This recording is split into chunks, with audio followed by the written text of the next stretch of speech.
All right, folks, welcome back. It is day 78.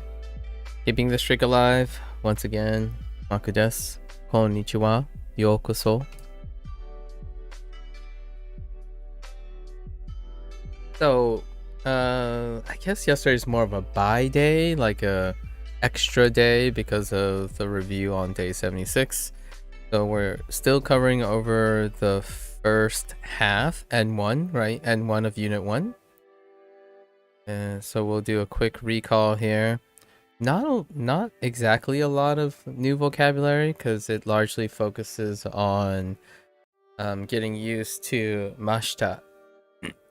So they're reintroducing all of the predicates that, and then some reminder of some that I've sort of forgotten as well or been underused. So let's recall the new vocabulary, shall we? Once again, try to imagine the kana and the Japanese. I'm going to use English as a writing output. So let's see. So we have to throw our hats off to Chiba, right? Chiba. And sure enough, I did a little bit of reading around. Nope. Hinatsu. There wasn't really anything about this. So no. Couldn't find like something really concrete or like, hey, peanuts and Chiba. But that's fine. We've associated Chiba with peanuts. Sorry, people from there. So Chiba is off the kind of outside of Tokyo, but to a harbor area. The harbor area to the east, I think, or slightly east. It's more or less east and coastal. I did find out though, the Chiba, I guess, Chiba no Dobutsen, which was introduced in Duolingo, like the association of Dobutsen with Chiba. There's a really cool red panda there. I believe the red panda's name is Futa. So that's kind of cool. And apparently sushi, Duolingo said sushi a lot with Chiba, and sure enough, there's this thing about, debatably, I suppose, some very yume sushi, right? sushi wa yume. Chiba de sushi wa yume desu, right? So there's that. No peanuts to my disappointment. Some slight disappointment. I was ready to collect some trivia about peanuts. Maybe it'll come up sometime later. So there's those two. Let's go through the others now. So bunka was one that we did not recall the first time. And then we had so let's try to write them. So we have daishu and senshu, right? So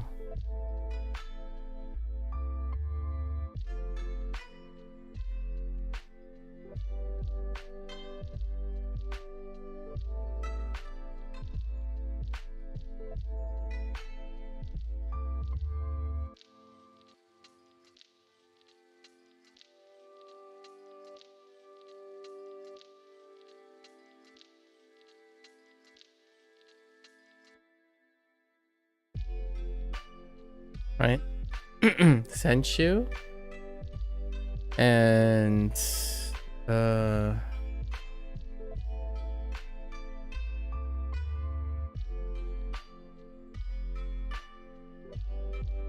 Oh, right. And ashita. But mainly just the ashi part. Actually, I don't know what part is what part, but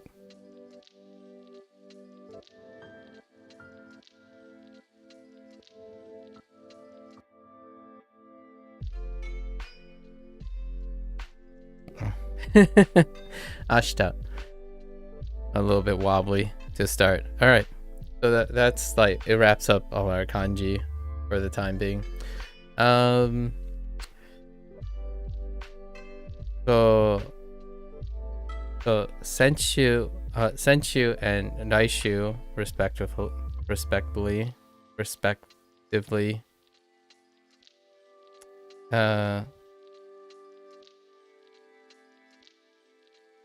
There we go. Right. Technically, Raishu is not new. Then we have Sengetsu. Oh. So writing the domaji. Sengetsu. Yeah. I imagined the kanji in my head and I started writing the romaji instead of the English. And of course, these are coupled together because now we also have Raigetsu, right? Which is old. Raigetsu. Raigatsu. Yeah, Raigetsu. Whoops. Yeah, Raigetsu. Just to get the, like, Getsu. Right? And then the Rais and the Sen. Then we have Kino. Last day, yesterday. Van. Yesterday. And Kyonen.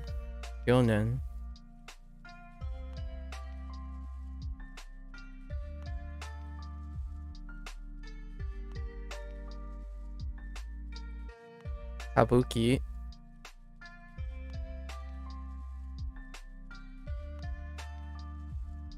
Which then brings up Ginza.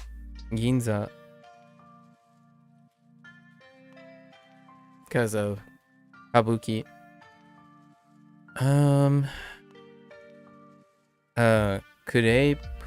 Kureipu. I don't know yet if Ginza is. I feel like Pinatsu, Pinatsu, and Kureipu are thrown in as food items, but don't know if Kureipu has anything to do with Ginza, and Inatsu with Chiba. What else we got? Hajimete. First time. That's something we forgot yesterday. I think there are fewer words in this unit because of all the predicates.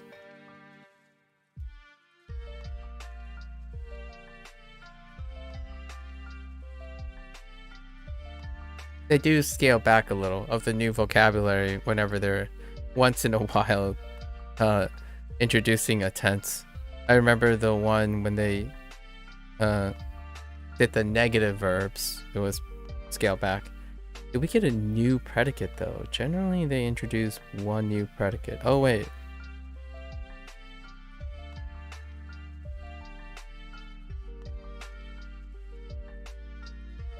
There is one. And I don't remember it. Or there is one new predicate.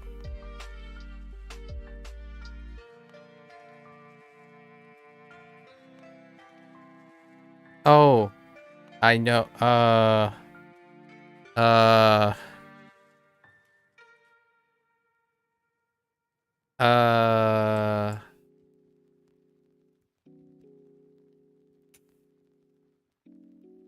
It's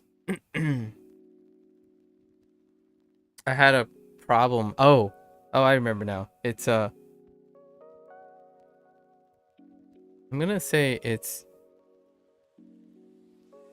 mitsukeru. Mitsukaru. It's probably mitsukaru.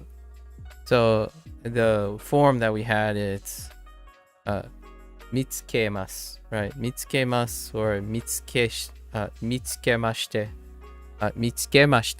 Mitsukemashite. So it's probably mitsukaru. Mitsukaru. That's to find. So find. So mitsukaru is probably the plain form. So mitsukemashite.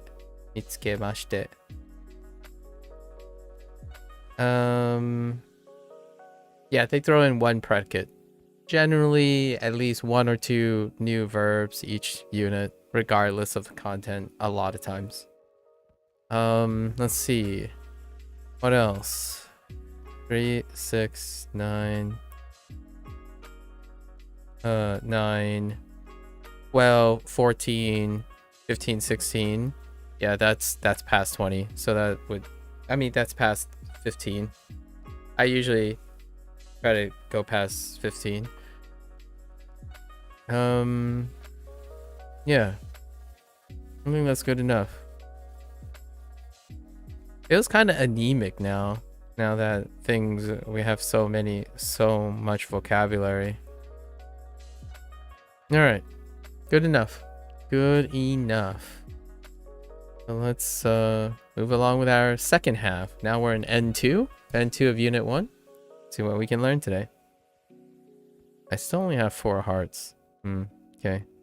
Oh, transit plans. More transit plans. This is the 4th instance of transit. Okay. I figure we have enough to get around a transit place, but now making transit plans. So perhaps like plotting routes. Like we should go from here, then there, then the next one, or we already know how to say like transfers, getting off, getting on, describing like the different things at a transit place. Let's see. What more can we get? And interesting. Oh, like cost. Yen. Oh yeah, we've seen this kanji. People have used this kanji. So this must be one of our new kanji. There are still transit lessons in section 4? Man. How There's actually a word for commute? Oh, nice. I do like commute. Oh, neat. N is good. N is good. Being able to read like N is good. I definitely like that we finally get N. Good. Very good. Fair enough. Oh, you know what? I did come back with a story today. While I was looking for Chiba. Oh, and also, hi, Indy. I was looking at... I cheated yesterday. I didn't like read grammar or write or anything. I actually watched a bunch of videos. So I watched a few videos where I don't know, I'm sure Indy you're pretty familiar with this, but a lot of times when you have like K-pop groups, K-pop and J-pop groups, right? They tend to be international. As in, a lot of them tend to be like multicultural, right? Like lots of the K-pop and J-pop groups are composed of like Japanese, Korean, Japanese, and even like Japanese American or Korean American. So I was watching, I don't know current like K-pop groups and J-pop groups, but I just clicked on the video because it was about them trying to pronounce hard English words, and I thought I really like how when people are having fun, right?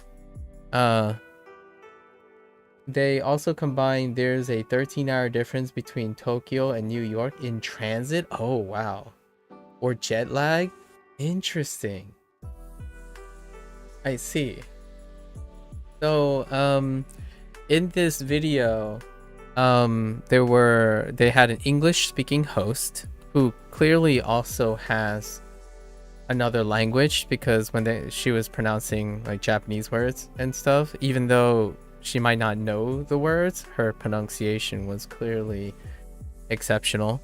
So she was a host, and then they had this like little cute, it's a very cute act, like she has this little like inflatable mallet, and you know, it's very endearing. So they were saying English words, and I wanted to follow along because I'm curious. Like, they said hard English words, right?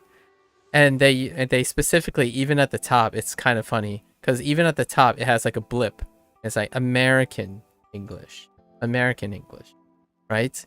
But the funny thing is, there are 4 members in this group, and there's one that actually spent a lot of his life in New Jersey. So he was kind of cheating. His English was very good. His American English was his northeastern American English was great. And then you had one that was like really Japanese, like super Japanese, so you could hear the Japaneseisms coming through. And then you have one that keep going between Korean and Japanese, and then one that clearly is really heavily Korean, right? So some of the words were pretty funny. I think the one that I had to give my nod to is this word. And I'm a northerner, so they even point that out, actually. Interestingly enough, how there's a difference between this. Rural is a northern accent. Rural, I can't even do it very well, but rural is as you start going south and south, the U enunciation disappears. So rural versus rural. Oh my gosh, yeah, this word not so great. Like rural. The more you say it, the worse it gets. And I totally agree with him. I thought it was really cute. Like even the host, after you say it a couple times, it gets like this word. Yeah, rural. Rural.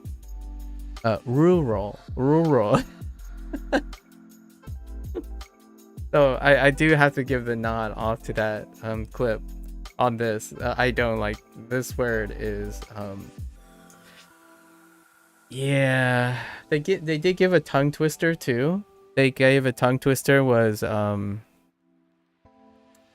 he threw 3 free throws. Yeah, rural is not rural is rolling R's. I don't blame anyone. So they chose a lot of R's. So they got the guy from New Jersey, the 4th band, like the dude on the right, that spent a lot of time in New Jersey, was explaining how, yeah, it's pretty common to get R attacked. That's pretty much how you go about it. And then he mentioned other things. Who? So who? Right? Who? F's is what they said. F's and P's. And then the other thing was TH's. Right? They also mentioned, I love these questions, like, oh, so what do you think is, so you have like 4 different perspectives, and it's like across the spectrum. By coincidence, the group is very eclectic. Like one is from the States, like one spent time in the States, one clearly is in Japan, one's clearly in Korea, and then the other one is like a mix. That mixed one was also half Filipino.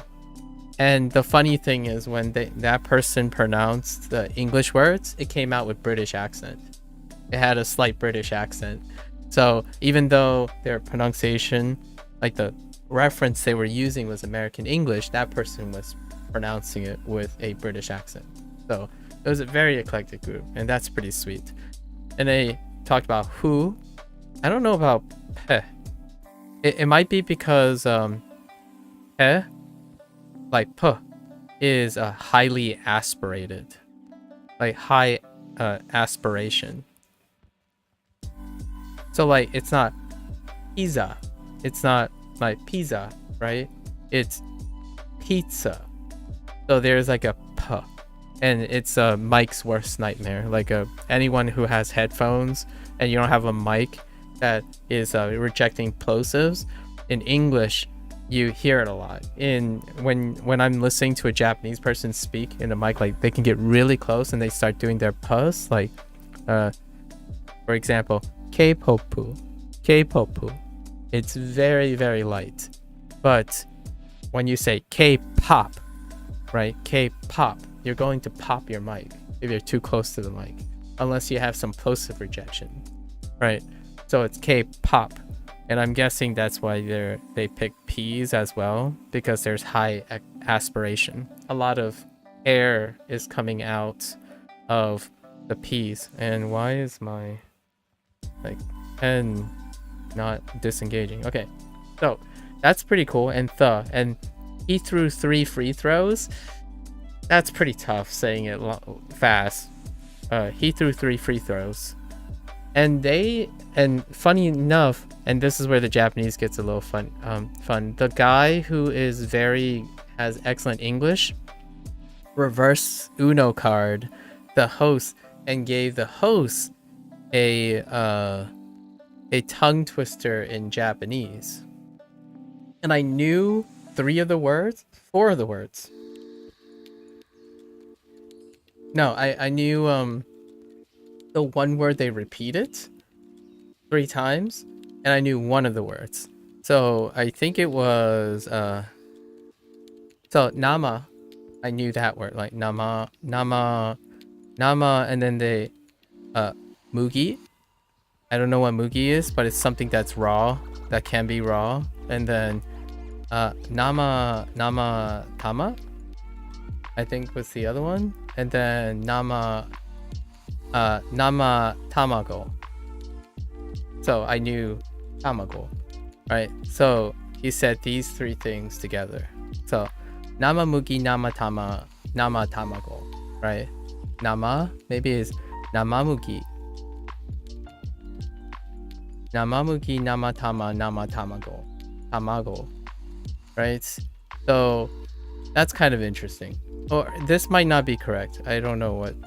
It might be a different thing. Oh, it might be like,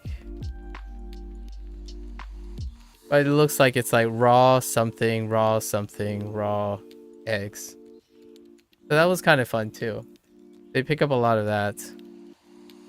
Oh, and one other thing I saw, I've been watching this guy who like bounces back between English and Japanese really often, and he was like being exaggerated on like preparing some food, and he yelled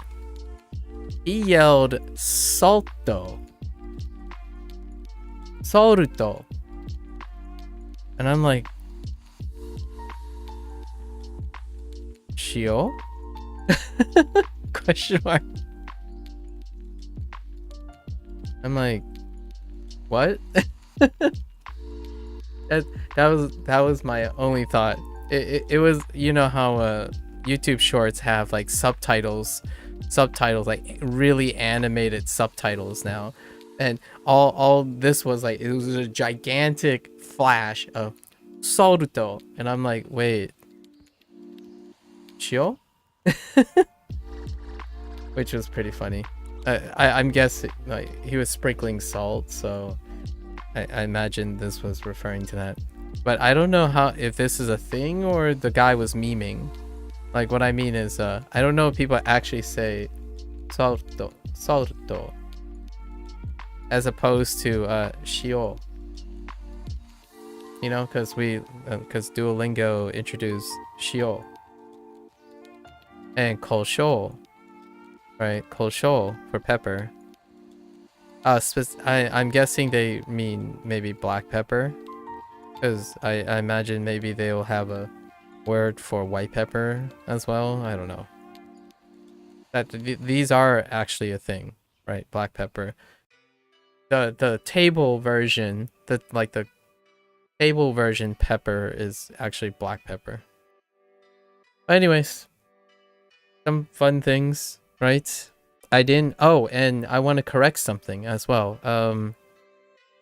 The that southern guy that I'm like really enjoying because I want to learn more southern dialectic choices, like not necessarily southern accent, because the things he talked about bounces between accent and dialectic stuff. But this guy, his name wasn't Mike. It was the other very common name. His name is Matt. And actually his channel is Matt Mitchell, so I'm guessing that's his full name. But this guy, I like Matt Mitchell. He's so southern. I really like I something about unapologetic culture celebration. Culture celebration is magnetic. Yeah, Matt Mitchell is fantastic. Very, very fantastic. One last story share. I watched a YouTube clip. It ended up on my algorithm. All of these are language related. So a YouTube clip, and this guy, this is a weird guy. He has this airy sound. I don't know why he's doing that, but at the very corner, like the upper left hand corner, literally says not for native speakers. I'm like, okay, that's fair enough. So the clip was titled, do you have a American or British accent? And I'm like, oh, okay, these are probably going to be phonetic choices where the word diverges. And sure enough, it did. However, I want to throw my 2 cents in, right? My 2 cents is that I half expected, which coincidentally, in retrospect, it did coincidentally happen. I half expected that I probably use half British pronunciation and half American pronunciation, because there are words I say both. So, the person's choice, for you English speakers out there, or non-native English speakers out there, I suppose, there's a reason why it was for not native English speakers, because in my opinion, when you speak English long enough, it's actually kind of hard to differentiate based on your native speak. If you speak English long enough, you're going to say both or be exposed to both. So the first word was dang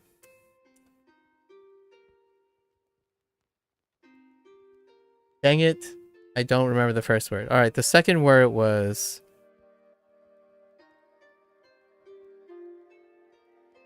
zebra or zebra. I've heard both. Personally, my frequency is 90% zebra, 90% zebra, and 10% zebra. Right? But the third word was very helpful because I got a role reversal. This one, and this is in video games all the time. I wrote zebra twice. Whoops. I guess Brit, English. I mean Brit American, right? So, oh no, sorry. This is American. This is British. To highlight. So, 10% of the time I say zebra. 90% of the time I say zebra. But for this, I actually, for American, I say this 10% of the time. Respite is American, and respite respite versus respite. Respite. At least it's a combination, but it's largely closer to respite.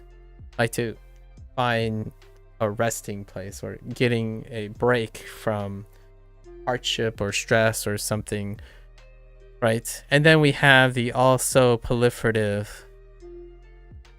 herb, which I say like 10% of the time, and herb, which I say, oh, sorry, I say herb. I say herb most of the time instead of herb. I forgot what the other word is. It's a pretty good one. Yeah, these are very common ones that have a divergence, right? Yeah, the first one's actually quite good. And I actually say the British version. Or the quote-unquote the British version more often. However, I do say both. I think it was, the first one was like a 40-60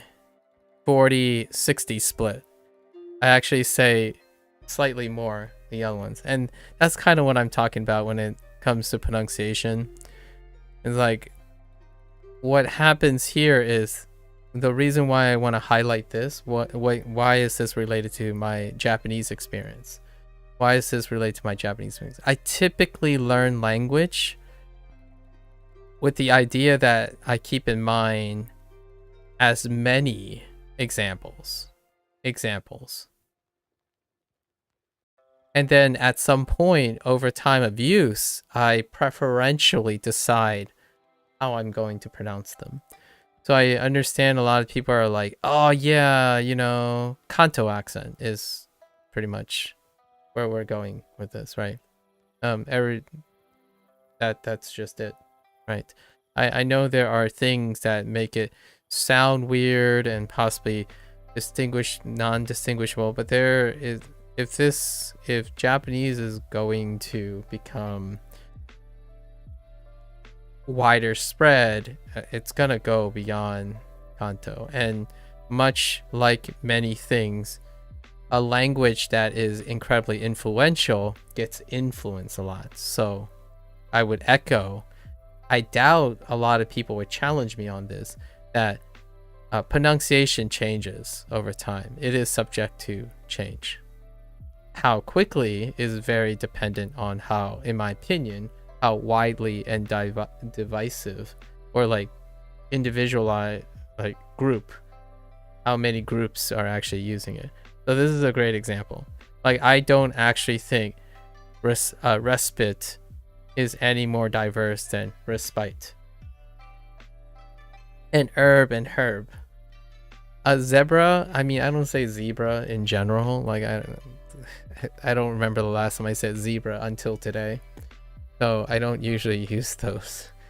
But yeah, pretty neat ways to celebrate and learn about language and drawing parallelisms to Japanese. That only makes my Japanese learning a lot more fun and motivated, right? And more salient memories when I constantly, every time I see something, whether it's not in Japanese or it is in Japanese, I can relate it back to Japanese. That, in my opinion, is the essence of immersion. You think, you relate things to the things that you are learning, right? Not in a sense that you forget or prevent yourself from thinking some way in order to encapsulate another experience. That's separating your memory, in my opinion. You spend more time trying to disassociate things than associating things. That's a contentious point, but for myself, I make as many associations as I can. That implies learning English, learning more English, learning about English while learning Japanese. When you learn things in tandem and together, ultimately it becomes fun, motivating, self-interested, and also, in my opinion, more efficient overall, without a specific goal in mind. As in, if your goal is to pretend like nothing else exists in your life, then sure, total immersion without disassociating everything but that one thing will help you gain your goal. But man, is it so incredibly unrealistic to cage yourself and isolate yourself and lock yourself away from any other type of experience while you're learning something else. Learn more things together, in my opinion. So now I've learned a bit about Vietnamese, learned a bit about German and French, all because of my interest in Japanese. Right? Anyways. And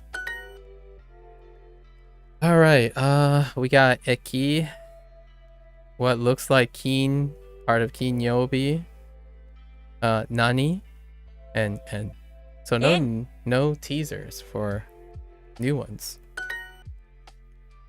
Oh, we have the thing for house. House is kind of toxic though. Yeah. Yeah. Yeah. Yeah. Yeah. Yeah. That's not what I thought house was. アンドリューさんの家。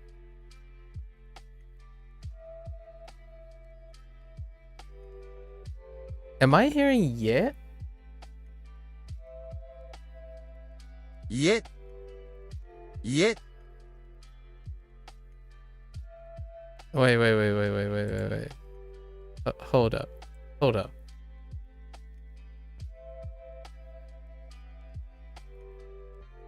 Yeah. I'm hearing like yeah. like yeah. Like yeah. But yeah. I mean that's close actually. Yeah and yeah. It's pretty close actually. Yeah. It's pretty close. Yeah. Yeah. Yeah. It's fine. It's fine. I wasn't sure there. Andoryu-san no ie. Ie is pretty toxic because of ie. Andoryu-san no ie. Sure. バスも300円です。 Okay. バスも300. Yeah, nice. Throw in the 100. バスも300円です. Okay. I don't know if anyone has this weirdness because this might be a Duolingo specific thing. But I really feel that the moment kana, like when kana is converted into a kanji, it gets easier to pronounce. But this might be a time thing because maybe I spent so much time pronouncing and seeing the kana that now when I see the kanji, it gets easier to pronounce. Like seeing right? Seeing this instead of this. Let me know if anyone has this weird phenomenon. When you see something shorter, it gets like psychologically and irrationally easier to pronounce. Anyways, bus mo 300 yen desu. Sure. The bus is 300 yen. Nice. Oh, also the bus is also 300. Bus mo. Densha no something. What do we got? Okay. Densha, what kind of ticket? Kippu? 切符 Okay. Densha no kippu wa yes, kippu wa 300 yen desu. Densha no kippu wa 300 yen desu. Or no, actually, never mind, that's not byaku. Sanzen yen desu. Way to throw in the 3, right? zen, sanzen, and then they did the sanbyaku, right? The irregulars. It's not arbitrary. 3000 They could have picked like gosen, gosen. Wait, is that irregular too? No, I think gosen works. Or like nanasen or any of the regulars, but they went with san. タクシーは多分5000円ぐらいです。タクシーは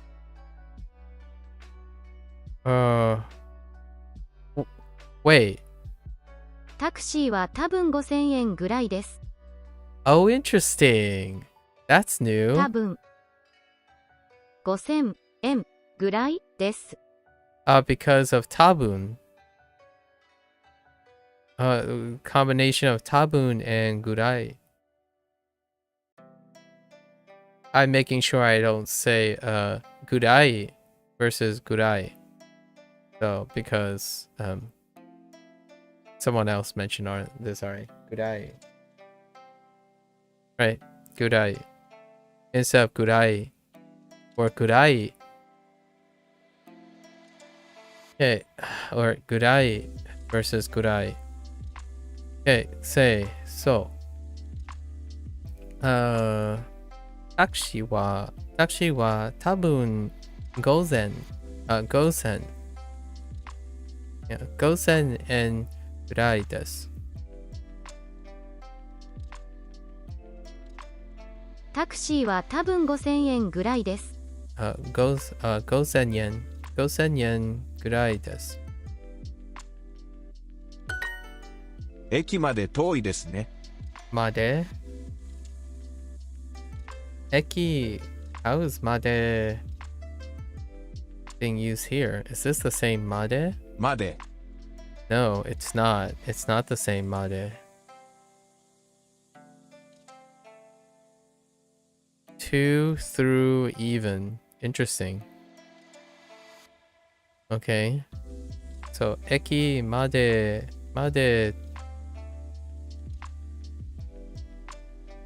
駅まで遠いですね。遠いですね。まで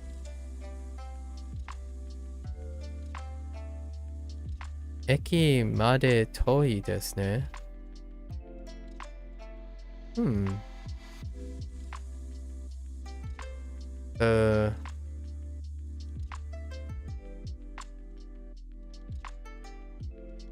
It's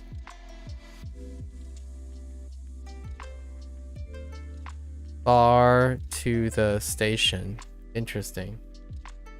It's far to the station, isn't it?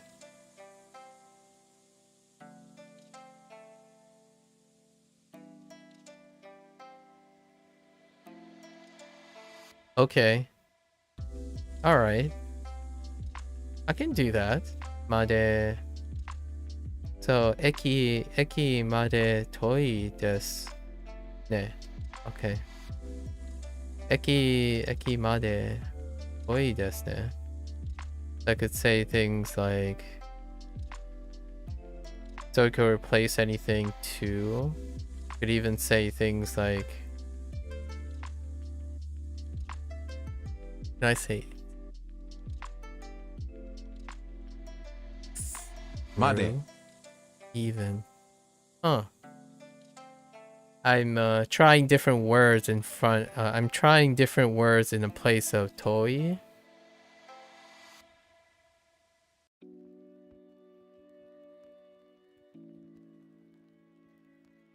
I use chikai. It's near to the station, isn't it? Or maybe close instead. Chikaku. Or chikai.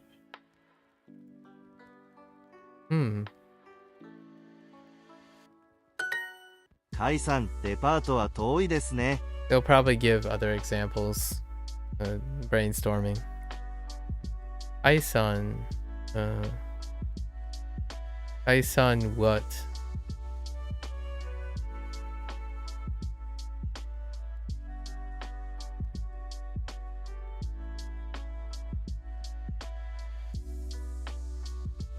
Why is it so hard for me to convert these? De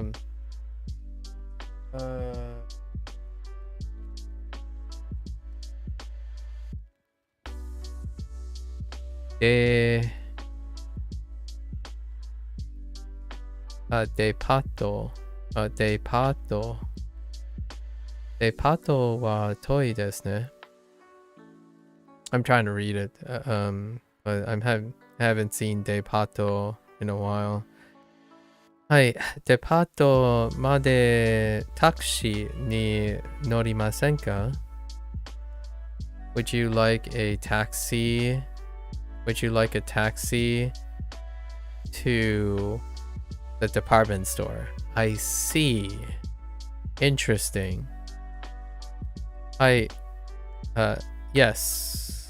Would you like a taxi to the department store? Hi, son. Depato wa toi desu ne. I see. It is far. Would you like a taxi to the department store? I see. いとこの誕生日。いとこ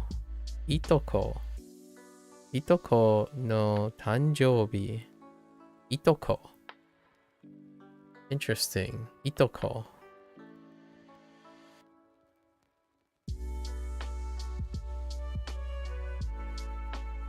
The only unfamiliar word in the box is cousin. Interesting. いとこ。いとこ。いとこ. My cousin. Okay. So I wonder how they convert it into someone else's cousin or your cousin. Could you maybe like go itoko? Go itoko, or maybe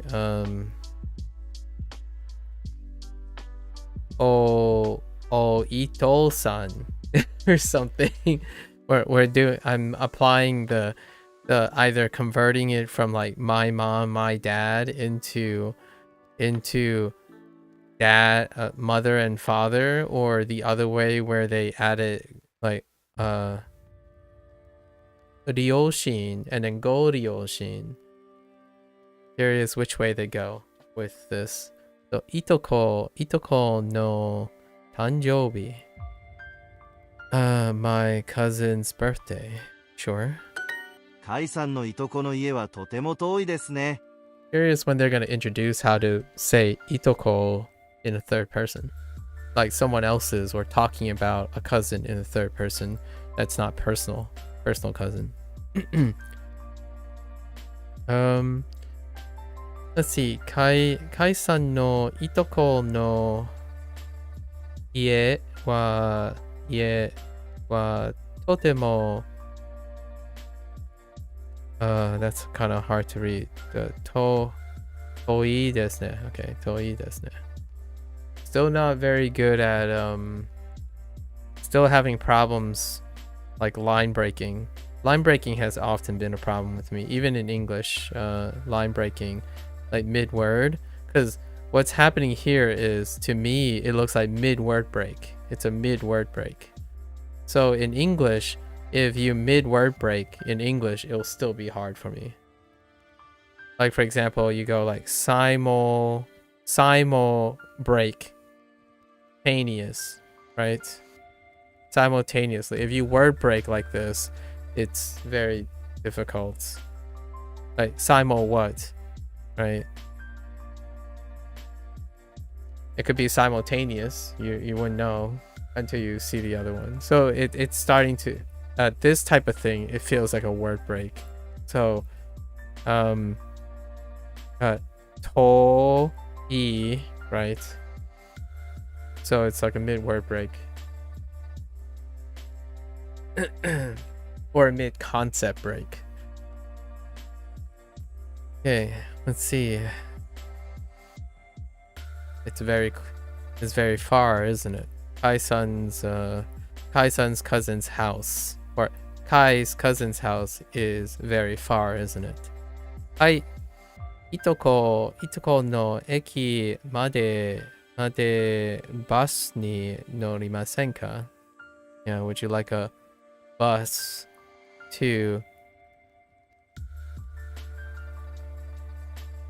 my cousin's house. Oh, this is, you're speaking in the sense of Kai. Yeah, to my cousin's house. いとこのパーティーは6時からです。 Oh, itoko no party. Way to bring back party. Party wa 6時からです. Sure. My cousin's party is from kara. Yeah, from 6 o'clock. A phrasing that is still a bit alien even to me, saying from. In Americanization would be, instead of saying from, it's at, but then at would be kind of be confusing with kara, and outside of quote unquote Americanization, I suppose, Americanization, actually I see from more often, like outside, like anytime I like leave a highly Americanized place, they use the preposition from. So it's kind of like normative to see this. My cousin's party is from 6 o'clock, as opposed to my cousin's party is at 6 o'clock. And it deals with a lot of like, this is a funny culturalism because it also deals with the idea of being punctual. Interestingly enough. And I don't know how to spell punctual. That's not how you spell punctual. Oh, right. Punctual. Right, punctual. So oftentimes when things, when occasions happen, it's literally at 6 o'clock. So like it's referring to the start, like you want to be at 6 o'clock. As opposed to phrasing like this from, so that means as long as you get there after this or at this time. So it's both at plus after. The party is starting from this time and on, as opposed to be there at 6 o'clock. There are other cultures that would probably gravitate towards more at than from when it comes to a starting time, but yeah, I kind of understand. I actually like the expression from 6 o'clock in my opinion. However, generally it's at a specific time as opposed to from a specific time. Although they did differentiate this regardless, right? Because if you remove kata, Duolingo will interpret it as at 6 o'clock, right? Duolingo will use at 6 o'clock without the kata. But what I'm saying is, I think this expression, this Rochi kata desu, is probably, in my opinion, more common. To me, I would probably use Rochi kata desu as opposed to Rochi desu, as an at the thing, when you're telling about things starting and ending, in my opinion. I just don't use it very commonly in English, but I can see myself using this phrase a lot more in Japanese, really. どのバスに乗りましょうか? Norimashou. Okay. Wait, did we not have norimashou before? Oh wait, is this a new context? Wait. Let me see. Oh, this is probably because it's riding now. It's riding. 乗りましょう. Exactly. They did use this before. It's not actually new, but recently we went from riding to get on. And then we're going back to riding. So that's why this is highlighted as new again. Whenever the definition is changing again, the nuance is changing with its context, they re-highlight it. So yeah, this is the means of being on a thing, like riding with a thing, as opposed to that moment of getting on somewhere. Right. Norimas using ride was used once with like trains already, densha, and I could have sworn they used it for like jet coaster. Like jet coaster ni norimasu. Go-kart ni norimasu. Something like that. Where they like you ride on a roller coaster. I think they used it then as well as to ride. So dono bus ni dono bus ni norimashou ka? Which bus should we take? Oh my gosh. And then they use take.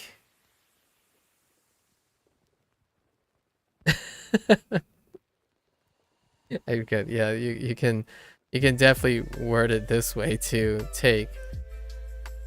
Why do I feel like I have another? I recently was introduced to the word take, like take something, like take. Was it this? I don't think it was this. Oh, maybe it was this. I feel like I know a predicate for the word take. Like literally take something from someone. I don't know. We'll be reminded. Sure. Which bus should we take? Although I would probably say ride. To remind myself, it's actually riding. Take is probably going to be expressed. I'm pretty confident there's another. I've already been introduced to another Japanese word that has a better, has a more specific meaning of taking something. But take is with like get, put, to be. Yeah, all the take is like that really simplified word that is extra confusing. Extra confusing in English. However, I get it. Right. I get it. Like to do. These are incredibly nondescript words. So until you get more Japanese words, it will be difficult to differentiate how you take something, how you get something, how you put something. How are you to being something, or how are you to doing something? Those are words. These are often discouraged a lot of times, in my opinion, because they ultimately follow up with how are you doing it. So riding, how are you taking it? You're riding. Right, so that's specific. Specific-er. How are you getting something? Lift. If you lift something, you're getting it. Right, there's other ways, like how you put something. Place. Which place is a bit ambiguous too. Right? Set.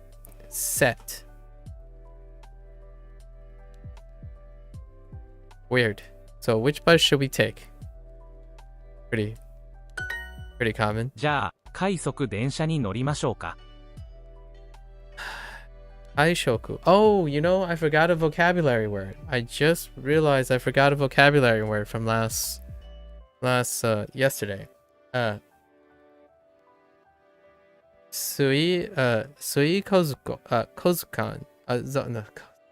Sokukan. Zokukan. So, sui zokukan. We went over the whole idea of tribes, tribe building. Yeah, water tribe building, right? With lotus. Suizokukan. The aquarium. Interestingly enough, I didn't find links to a special aquarium in both Chiba and Ginza. so I don't know where the aquarium comes in to play. I'm sure they have an aquarium. Maybe it's in Chiba, being a harbor city. I don't know. じゃあ、快速電車に乗りましょうか。The reason why I remembered is 上野公園。Ueno Koen, Lotus shared with me that picture where he was actually 上野公園。 here doing a Ueno Duolingo prompt about 上野公園。 this. You know, Ueno the last time Koen. he was in Japan. じゃあ、快速電車に乗りましょうか。じゃあ、快速。快速。快速電車 I'm guessing 電車に乗りましょうか。乗りましょうか。 Fair enough. じゃあ、快速電車に乗りましょうか。 Express train. Should we get on the express train? Or should we take the express train? Or should we ride the express train? There's not enough context. Ja. I mean, ni kind of. Ni is. If it was something like de, you might make an argument for an interpretation of norimasho in English. But since it's ni, take is fine. Take would get on, sure. Ja, ja, kaisoku densha ni norimashou ka? Yeah, we should take a rapid service train. 駅までタクシーに乗りましょう。 Eki made. Oh, okay. Oh, ooh. Okay, okay. So you can do it this way too. I see. I see. Right. It was in the response ones. The response ones. Okay. So they can be pretty flexible here.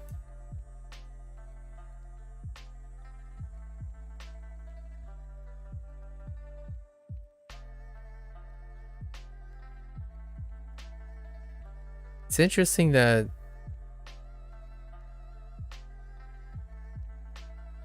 I'm curious how this would work with day, the particle day. Maybe it'll be revealed soon. Eki made taxi ni norimashou.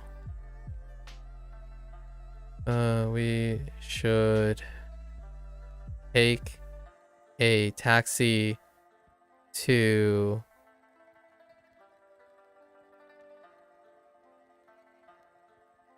the station.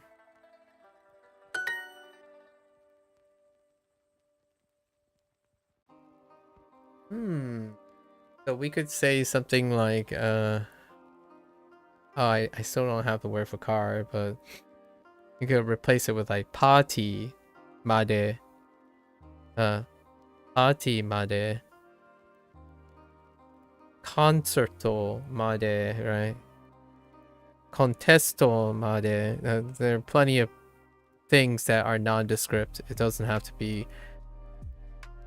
Yeah, so that's very useful. I wonder. So far, it's only location.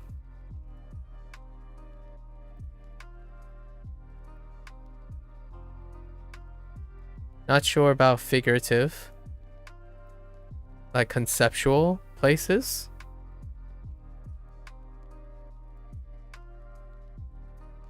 Curious how this applies to conceptual places. Okay, so.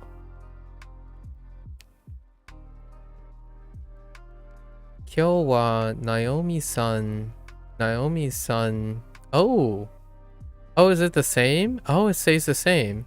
If you do Naomi-san no itoko. Itoko. Itoko. Okay, itoko. Itoko no anjobi desu. So no, there isn't a modifier.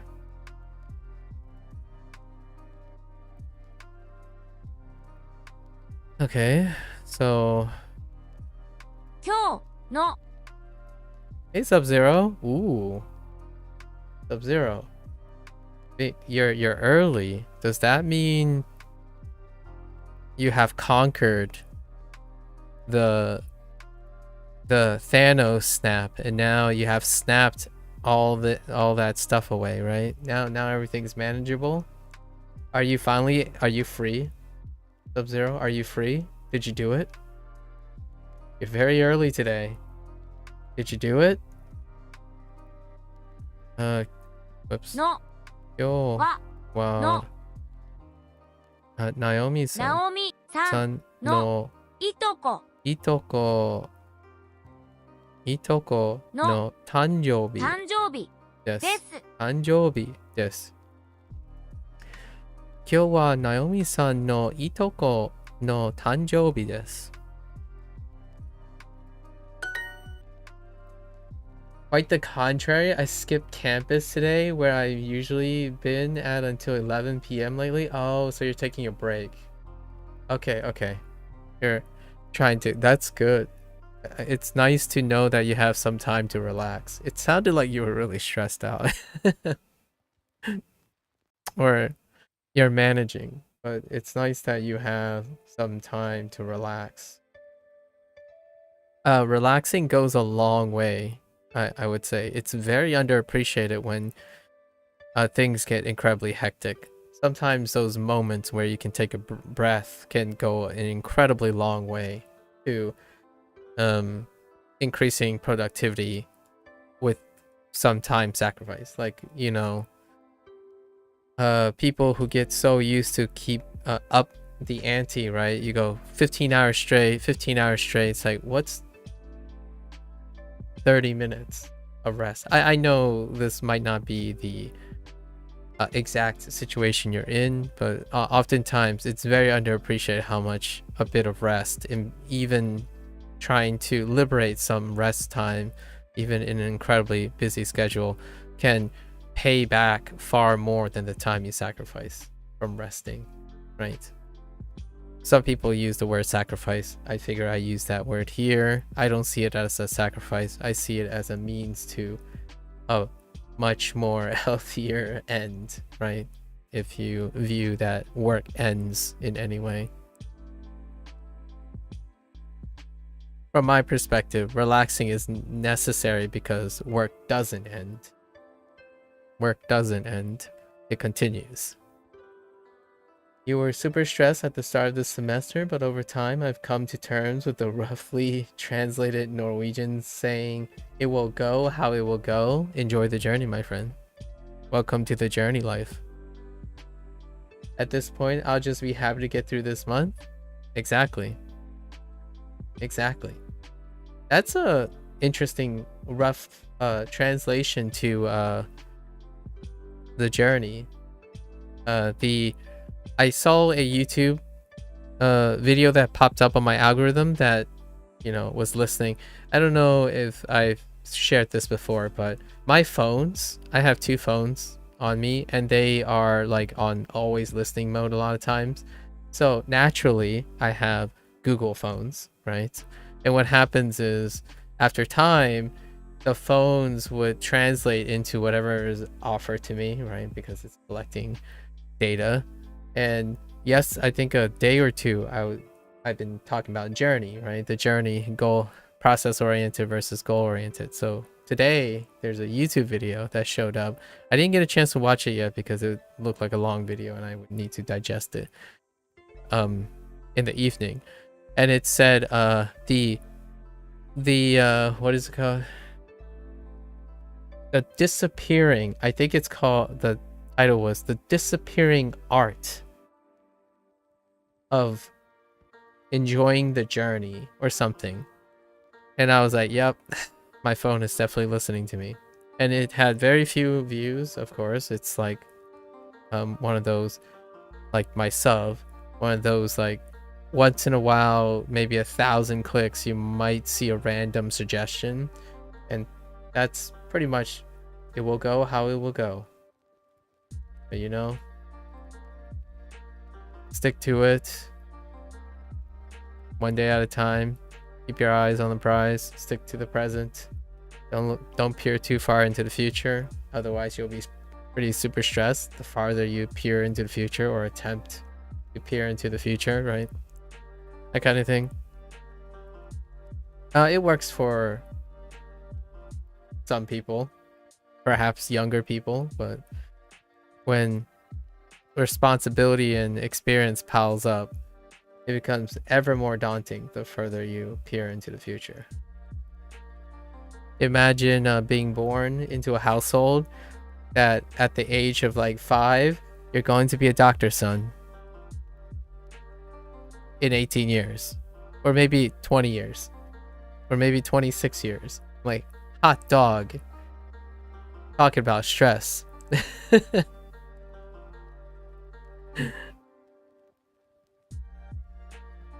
Okay. どの Dono バ bus ス wa. Wait. Dono. Oh, dono bus ni に乗りましょ norimashou う ka. か It helps to look back on previous stressful periods of one's life. It does. You can learn, you can learn in retrospect and realize, man, why did this even stress me out? Yes, yeah, human rationale. Yes, the human condition does do that, right? Because you're the culmination of everything that comes before you. So naturally, no matter what position you are on, you will be one greater or more greater than what you've seen in the past. You will have transpired and survived more than before, right? So even then, if you're a person of sound mind and rationality, you know that your current existing self will generally always transcend your previous self, because you're the combination of all the things up to this point. Granted, that doesn't work for everyone, right? I'm not saying that it does work for everyone, but for those who are of sound logical mind, you are a linear time creature, so you are the culmination of all the stressors up to this point. Some people like to compartmentalize and think about, and this is the thing that I touch upon every once in a while. When you can compartmentalize a piece of your past and compare it to your present, then that often can lead to an unhealthy relationship. Potentially. I'm not saying everyone, but can potentially lead to an unhealthy relationship of living in the past. So for example, a common thing would be, I wish I was that young again so I can do those things. If you know what I mean. So if you're one of those people and that type of mindset is making you sad and depressed, then it's not working for you. Some people actually use it as a great motivation. So if those people are naturally happy, then yeah, I'm not referring to those people. I'm usually talking about those people who live in the past, as opposed to use the past to bolster the present, where like they say, oh yeah, I was this strong before. All right, let's use that as a way to make myself work off what I've done in the past and change it up, because it informs the present. Like, oh, I used to train like this, now I have to train differently. So what did I do in the past, and now I can change it. The present. That's a different perspective than someone who keeps wishing they were something of the past and you just aren't anymore in the present. That type of stuff happens a lot, especially when you're getting around your 20s and then you're getting older into your 30s. That wishful thinking comes up again. Instead of celebrating the present and what you have done so far, often people keep comparing themselves to their past. Like, I used to be this great, now I'm not, so I'm sad. Right. I used to learn language really quickly, now I don't, so I'm never gonna bother learning another language. You've heard that before, right? We might as well make it relevant to language learning. Like, oh yeah, I wish learning language was easy as a kid. Now I'm an adult, so no problems there. Konnichiwa, Lotus-san. Uh, I remember being stressed. I remember being stressed over having good enough grades in middle school to get into good high school at 14, but looking back, it genuinely didn't matter about high school. You went anyways. Yeah, there are different ways to celebrate. There are different ways to analyze that. To me, to make I understand you're trying to reduce the stress, but it did matter that you got good grades to get to high school because you aren't the you. I'm offering a counterexample to boost the experience. Your middle school mattered because then you ended up choosing a high school that conditioned you to understand all the things about grounding your stress now. So in a way, whatever high school you ended up going to was also a consequence of doing well in middle school, right? So in the end, it did kind of matter, but it didn't matter in terms of stress, right? Like what you were stressing out for. But all that stress built the you today, so that's kind of nice, right? You can manage stress because you were stressed out earlier in your life. I manage stress a lot better than I've ever had because I more or less stressed out far more than I required. To survive stress, you also become strong as well. At least I think. As long as it doesn't break you, right? What's not broken, you come back stronger. At least in my opinion. Grades in general are things that people stress so much about, me included, but looking back, I really don't even remember my grades from high school, even my bachelor's. Yeah, they weren't important to you because they weren't reiterated on how important they are. Now, if you just so happens to have a bunch of life where like life experience where that grade is constantly brought up, then it'll be more salient, right? Like for example, my grades have been brought up a couple times later in life, so I still remember my grades. However, to you, from your perspective, definitely if you don't even remember your grades anymore from high school or your bachelor's, that means in your life they have no presence, as in no one reminded you didn't have to bring up your grades anymore. So naturally, I would say that is a very healthy consideration. For me, sort of. It came up a couple more times, but not so much anymore. Like I can tell you the day I lost my 4.0. Well, the day I didn't get a 4.0.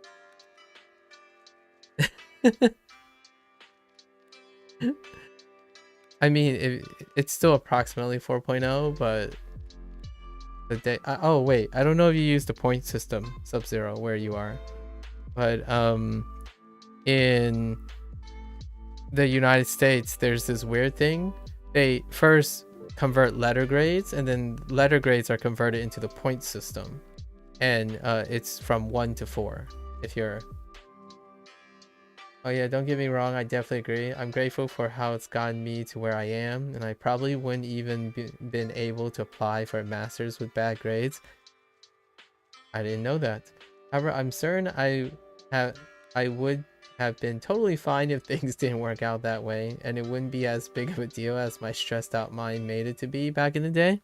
Oh, that's a fair point. You might be you're suggesting that there's a chance you may not to very significantly be where you are today with less stress. That's fair. That's actually something that I've considered myself as well.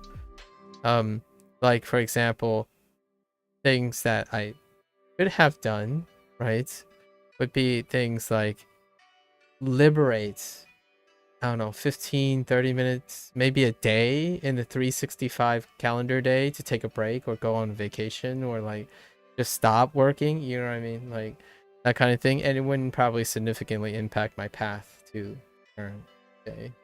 Probably. Yeah. Things like that. Like I didn't really learn to chill that much. Honestly, even when we were away abroad, I didn't chill very much. There was no chill. No chill, man.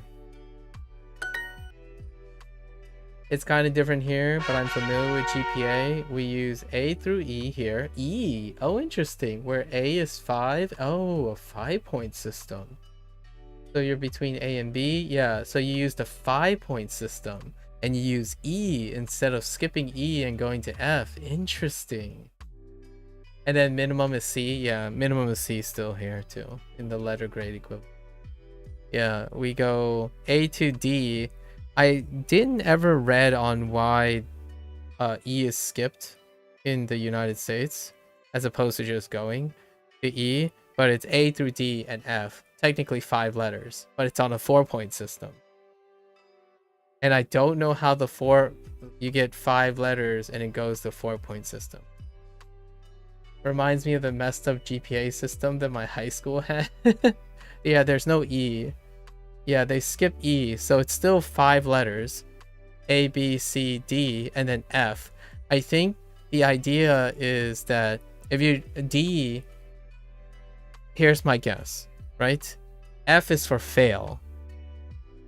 That's about it. And then anything below D is already like, it's failing. So I'm guessing like C is the pass, D is you're in trouble. But D can become C's, and then they just skip to F because whatever is below is non-negotiable. It's an F. You're failing. So, I don't know. And then I don't know how that's arbitrarily converted into a 4-point system. I have no idea. I'm guessing maybe like A, B, C, D. So it's like 1 through 4. If you get an F, it's just 0. I have no idea.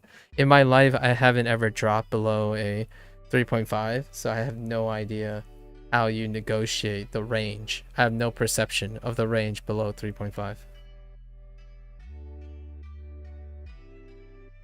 It was out of 5.0, but if you were in an AP class, it was, oh yeah, weighted GPAs in high school.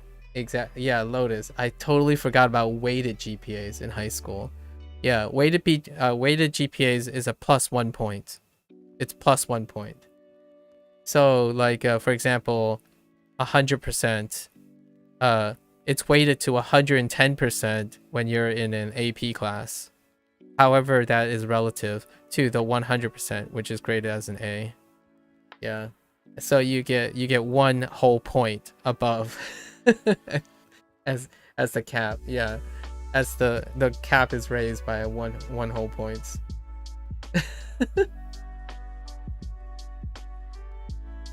If you were, so if you were in an AP class, it was out of 6 points. So based on the maximum amount of AP classes you could get 5.45 as a maximum GPA. Yeah, I forgot about that.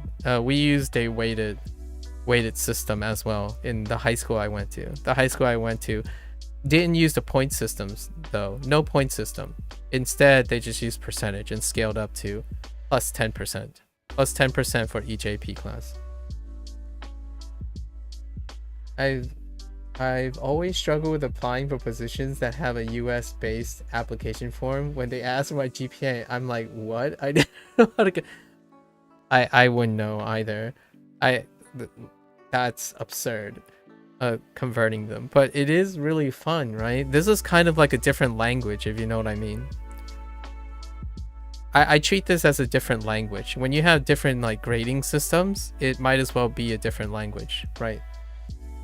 Grading systems, whenever you're going between systems, like systems of like metrics, systems of measure, methodology, disciplines, right? Disciplines, they're micro versions of language. They're microcosms of language. How do you convert between the language? Like, how do you convert between the US educational grading system and anywhere else? It's optional. I wouldn't know either, and I feel kind of sorry. I honestly, that's very confusing. I I can't even describe what GPA is myself. So yeah. Good luck. I'm just kidding. You've applied to US positions before, Sub-Zero? Like a US based application? Like, are there US companies or something like that operate where you are? What was the nature of looking at a US based application form? 安いポテトチップス。 Potato chips. Okay, we got potato chips. ポテトチップス。 Potato chips. Hold up. Let me hear this again. ポテトチップス。 Potato chips. Chips. Potato chips. Oh boy. Yasui potato chips. Chips. ポテトチップス。 Potato chips. Alright, sure. Alright. I'll take it. Sure. Cheap potato chips. You have applied to some companies like Texas Instruments. Yep. And they use those types of forms. Yeah. They're located here in Norway as well. Yep. I figured it'd be like a company, an international company. I don't know if it's just local recruiters being lazy to look into the forms they're giving out or what. Some are genuinely hard to fill out. I can imagine. Yep. I don't think I've ever applied to a foreign position before. I don't know. Lotus might have something to say about that, because Lotus probably interacted with Japanese applications before, being the other way around. I think there was a little bit of a problem. It wasn't too bad. My only exposure to a foreign education system was when I studied abroad in New Zealand. And not necessarily filling out forms, but when I was studying in New Zealand, we had to adjust to like the standards of New Zealand. But here's the thing. It turned out it was moot because we still adhere to the American standard. And I know how this sounds, but we worried. So here's the thing me and my friends worried about. New Zealand, not enough to make an impression over here. Still mostly an American bubble. I see. Like when I was studying studying abroad at New Zealand, they had a grading system where 50%. We were ascribing it to the British education system or whatever, the British scale maybe, because the place we went to is heavily colonial, like ex-colonial. So 50 was passing. 50% was passing. United States is 70%. 70% is passing. So at first, we started brainstorming. It's like, does that mean that everything is like weighted differently? As in, so performances are weighted towards 50%, right? So like your number distribution would be like 50%. So everything would be distributed around, we brainstormed. Our thoughts were all the grades would fan out from 50%. So does that mean there are fewer people who get A's in the United States? Like what I mean is fewer people get 93% and above. That's what an A is. It's 93% and above in the United States. So, I don't actually know what A was. It was probably going to be somewhere around 80%. So, my fear, me and my friends, my best friends to this day, thought was like, oh yeah, our classes are going to be really, really hard. You know what I mean? Like, holy heck. If they expect 50, does the culture adjust to the difficulty, as in, do we need to normalize that getting 50% is passing and maybe like 80% is good, you know, like an A-ish, right? Like an A-ish. So we had this like psychological workaround, but the spoiler is it became moot because all of us ended up scoring around 99%.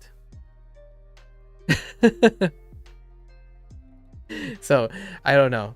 The classes we took, even though we got in with like not actual prerequisites and so all the most of us got 99%. So I don't know.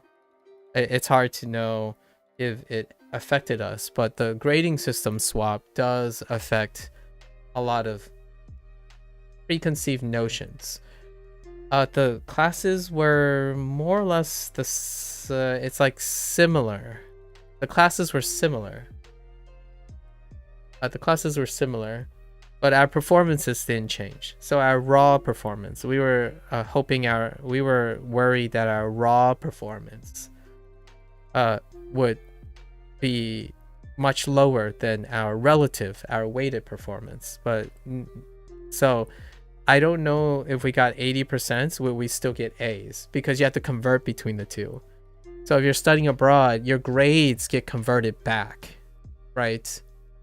So that you can fulfill your duty, like your credits for your college. So if we got 80%, do we still get 4.0s, right? For our college. How's that converted back to our college back in the United States? In the end of the day, it didn't matter technically for us because we still scored A's for our classes. However, that would be questionable how this works in this system. Like, if we got 80s, are we not going to get A's and we get B's instead? I don't even know what a B is. I think a B is 85%. I think it's B for when I was in college. And 93% is A. Well, actually, I think in my college it was 90. It might have been 90% converts to 4.0. It might still be. Yeah, see, there's lots of confusion as well. I don't know if it's 90% or 93%. But yeah, passing is 70% and up. I still remember having that conversation where how could I ever think, I know this is like a perspective thing. How could you ever think that only knowing half the content is ever acceptable? When I was younger, I still had lots of high standards, right, of myself, and other people around me also naturally have incredibly high standards. We no longer think this way, sort of, because of how life is. Life is very multifaceted. But in this case, I still remember having the discussion, like, how is this acceptable? Like, imagine going to a professional and say that they pass by understanding only 50% of what they're responsible for. And this is kind of reflexive of how I am more focused. I was more goal focused back in the day, right? I still remember this exact conversation, actually, where you could ever say it's 50%. Actually, here's a deep cut into how arrogant I was back in my day, how unfeeling. I didn't think anything less than 95% is acceptable. Like, think about where I was. My headspace was incredibly warped when I was younger. Like, if you drop 5%, right, as a scientist, as someone that wanted to be a scientist or something like that, imagine dropping this 5%. How much are you going to miss in 5%? It could mean the discipline itself could mean insignificant. insignificant and significant, right? The interpretation. So back in the day, I was really, really hard on myself. Specifically, my standards were incredibly unrealistic moving forward. It's that same whole like college success, consistent success thing, right? Like if you're continuously successful and you don't hit roadblocks, your standards are way out of whack. Like I couldn't fathom not knowing 30% of stuff, let alone expecting that people can get degrees by scoring 50%. So that's kind of like a one discussion that came up quite a lot of times when we were discussing grades in a different school system. 90 is the standard lowest score for A here. Okay, and there's no A plus, A minus, etc. Yeah, fair enough. And meanwhile, a 90 will still be the same grade as a 99. Yeah, yep. 90 to 100 on the 4.0 system is the same way. So even if you score 90, it's not differentiated between 100. So the quality is moot between this range. So, and it's diminished by the 4-point system, as in you won't ever see the difference here. I've experienced having a lot of American professors lecturing at universities here, and they usually set the scale. Yes, yeah, this is the typical scale. Yes, or the letter grades. Yep, A to 93. But they are quickly corrected by the corresponding department. Yeah, and then it's set down, scaled down to 90. Yeah, yep. That was my experience. In the reverse side of things as well. So fun times. Like think about learning now. Think about self-learning, right? Self-learning, right? A lot of people talk about self-learning, like, oh, I self-study and I self-grade myself. Imagine my background. My background is that 95% is the only acceptable bottom line back then. Acceptable bottom line. To me, looking back on it, this is absolutely absurd. Like, I couldn't believe, thinking back, this is what you have to maintain for the rest of your life. As in, learning something and you're expecting yourself to only screw up 5% of the time while learning complex things. That's how, in my turn, that's how I come to accept that formal education has warped standards.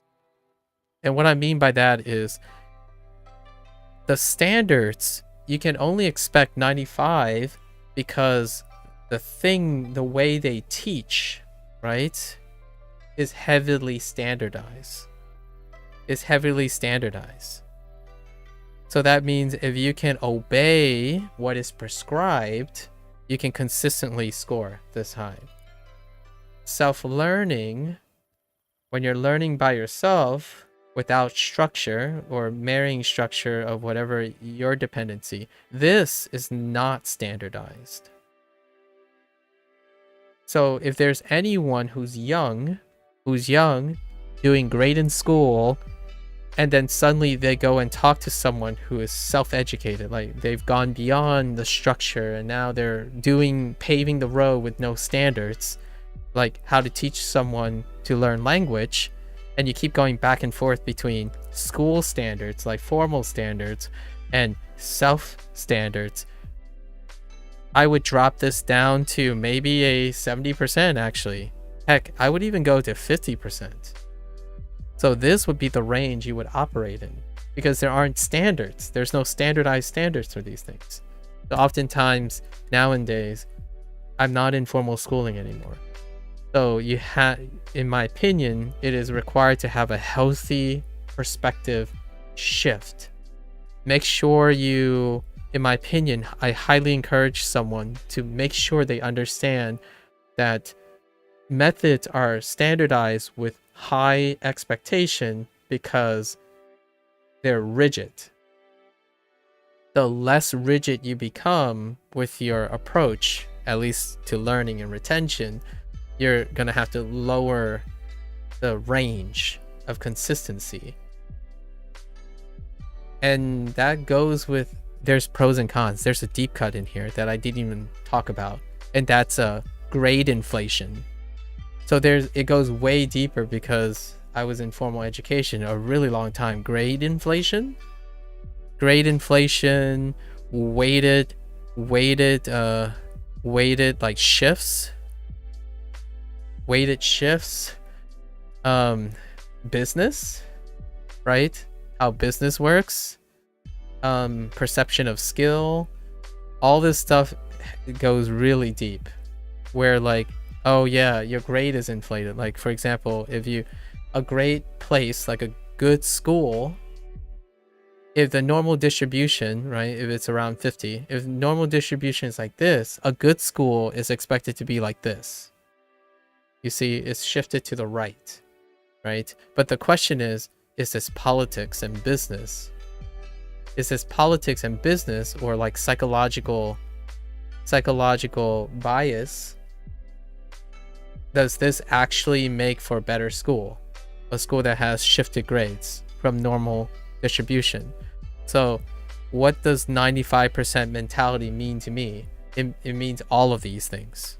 Grade inflation, a weighted grade perspective that shifts to the right, what's considered a good school, what's considered a good, successful, sustaining business model for school, the psychological benefits of getting good grades versus bad grades as a way to motivate the student to do better.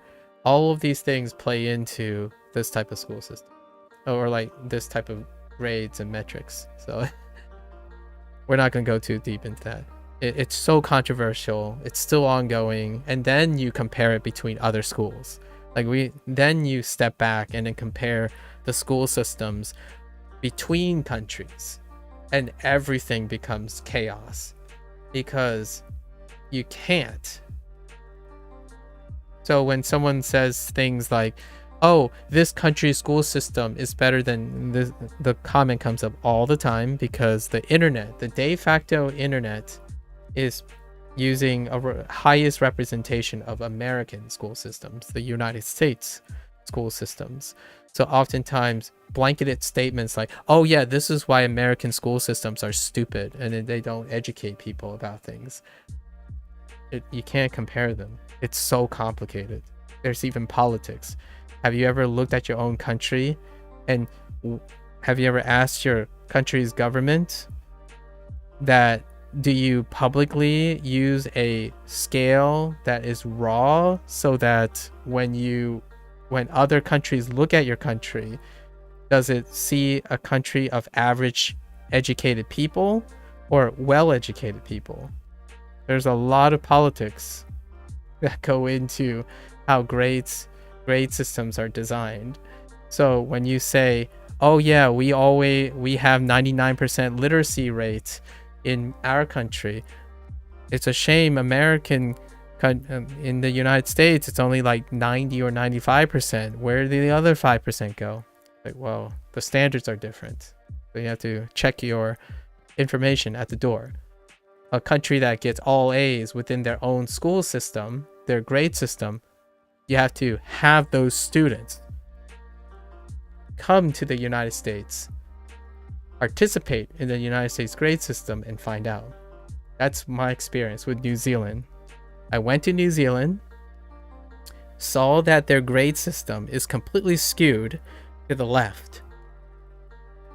And then after my semester in New Zealand, I still raw output.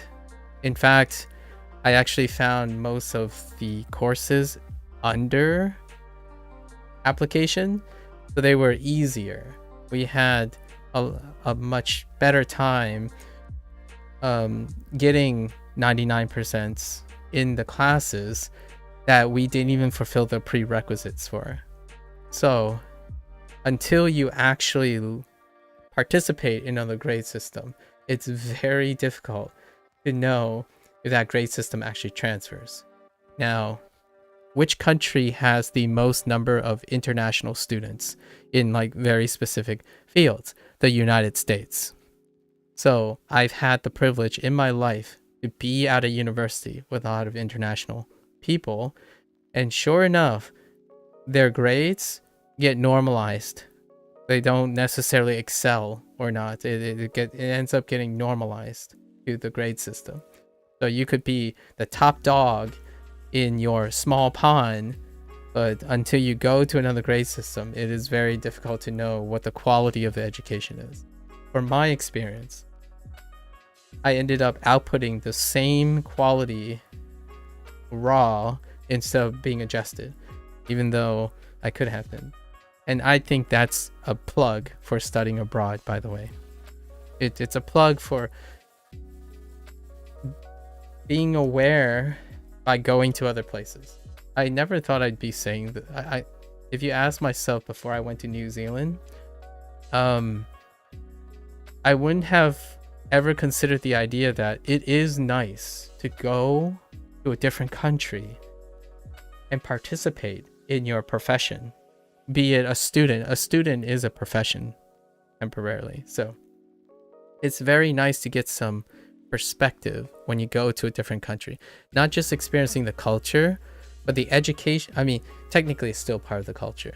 Like experiencing the education is a almost once in a lifetime, and it has a deadline, right? So studying in a different country's education system is incredibly eye-opening, in my opinion. I agree, it's a problem here within the local universities as well. It's a lot easier to get a good GPA if you go to a university who overall have worse students than it is if you were to go to a university with very good students. Yeah, pretty much everything is relative. So it's even within one's own country, there's a lot of relative standards and politics involved in what those grades mean, let alone step out and evaluate a whole country's educational system against each other. That's the problem with normal distribution of grades within schools. Indeed. And one last little deep cut. Does your school have a ranking system? Ranking systems my high school had a ranking system.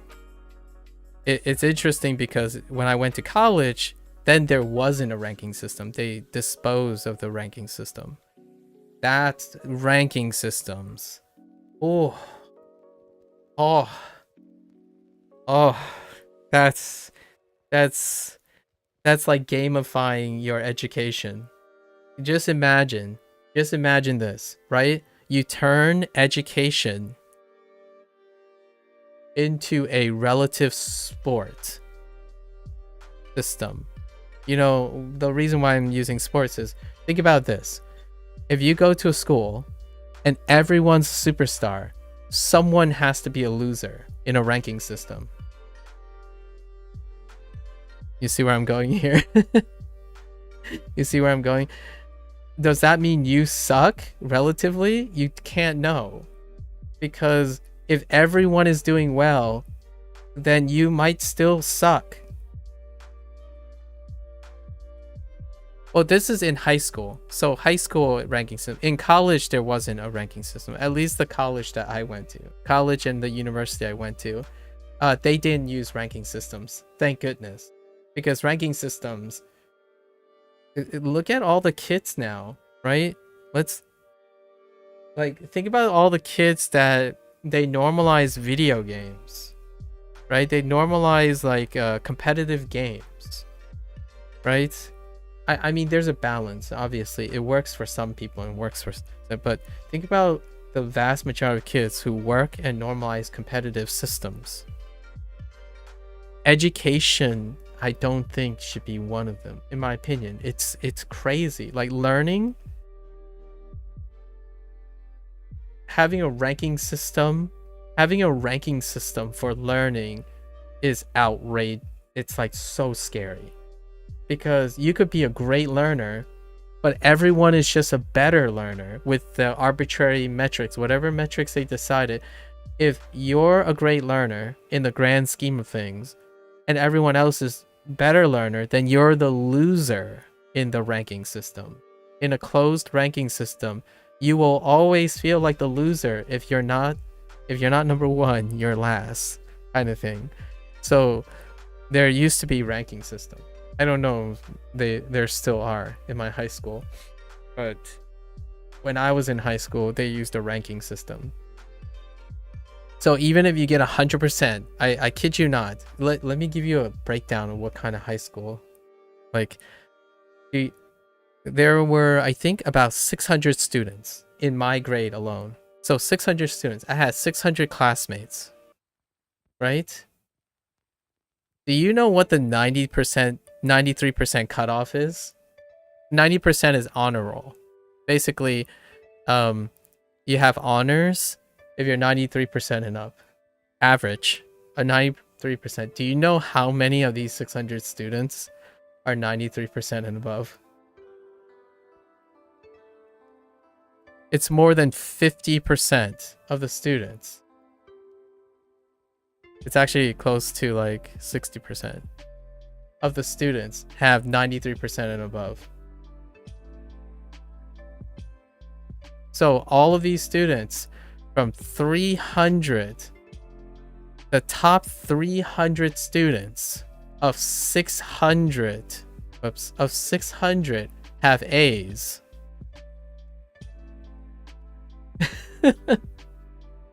So think about how crushing that is for anyone who has a not A.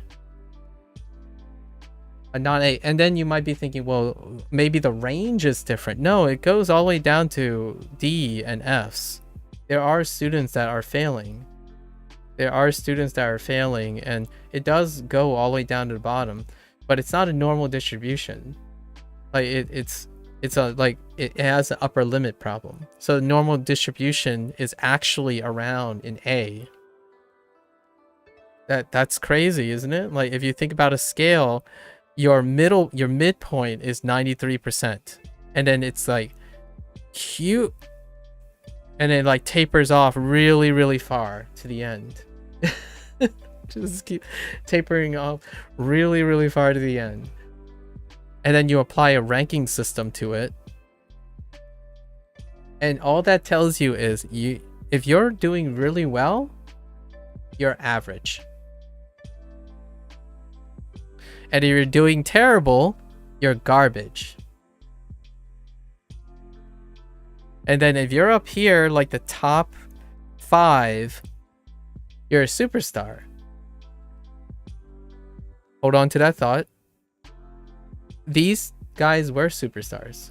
They actually ended up becoming superstars.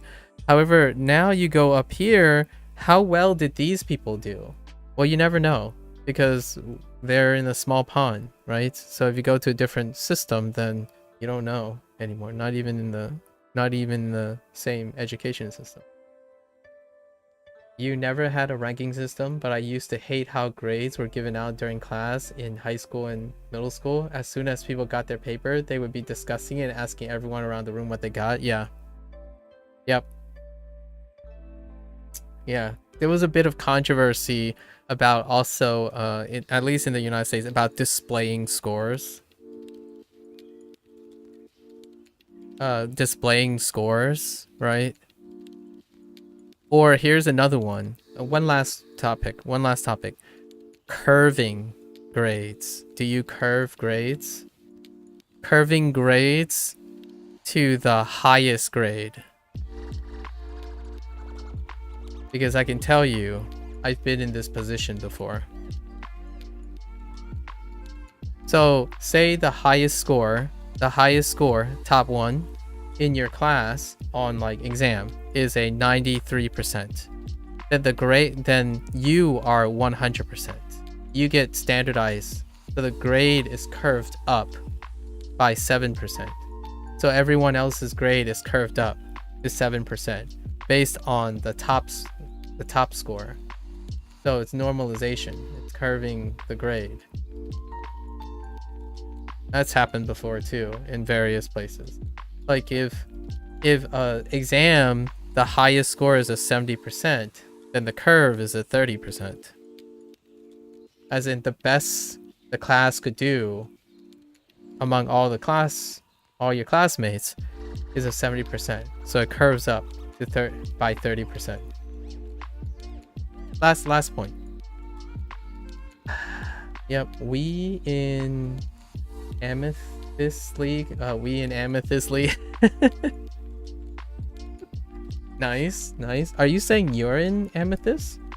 And welcome to the Amethyst League, if that's what you're saying. Anyways. どんなポテトチップスがありますか? With all this said, Sub-Zero, I love education. I love how many people in this world have decided to keep on reinventing or innovating on how to properly give people contextualized aspects of how well they're learning stuff and how well they're producing like their outputs and inputs.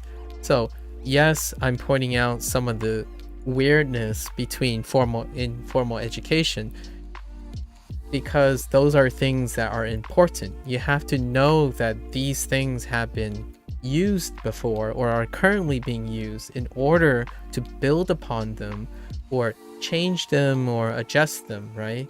Or offer alternative solutions. So as I'm growing up through my formal education, I became more and more hyper aware because I was very stressed out about, I cared a lot about the grading systems and then how that grading system impacts the performance of people. So now as I'm getting really much older, right? Like I've gone through higher education and into a doctorate degree, all of this was important to me. I wanted to know what different systems they're using to grade people, provide feedback. How does this affect the students, the people who are learning? And then that will be useful for myself when I'm self-learning, but it's also incredibly useful to understand how to maximize the potential of the person. Possibly like if you're mentoring someone or you're educating someone in a friendly way, or maybe you're trying to help a friend, all of this is relevant. You have to understand what they're seeing. Like, are they focused on grades? Are they curving grades?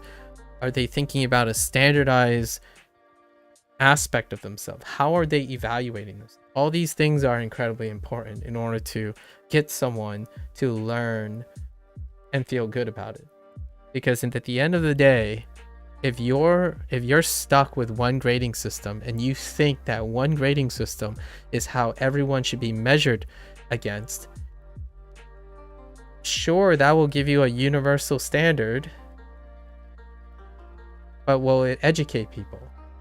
No, it will crush all the people who don't do well in your standard and you don't care about them.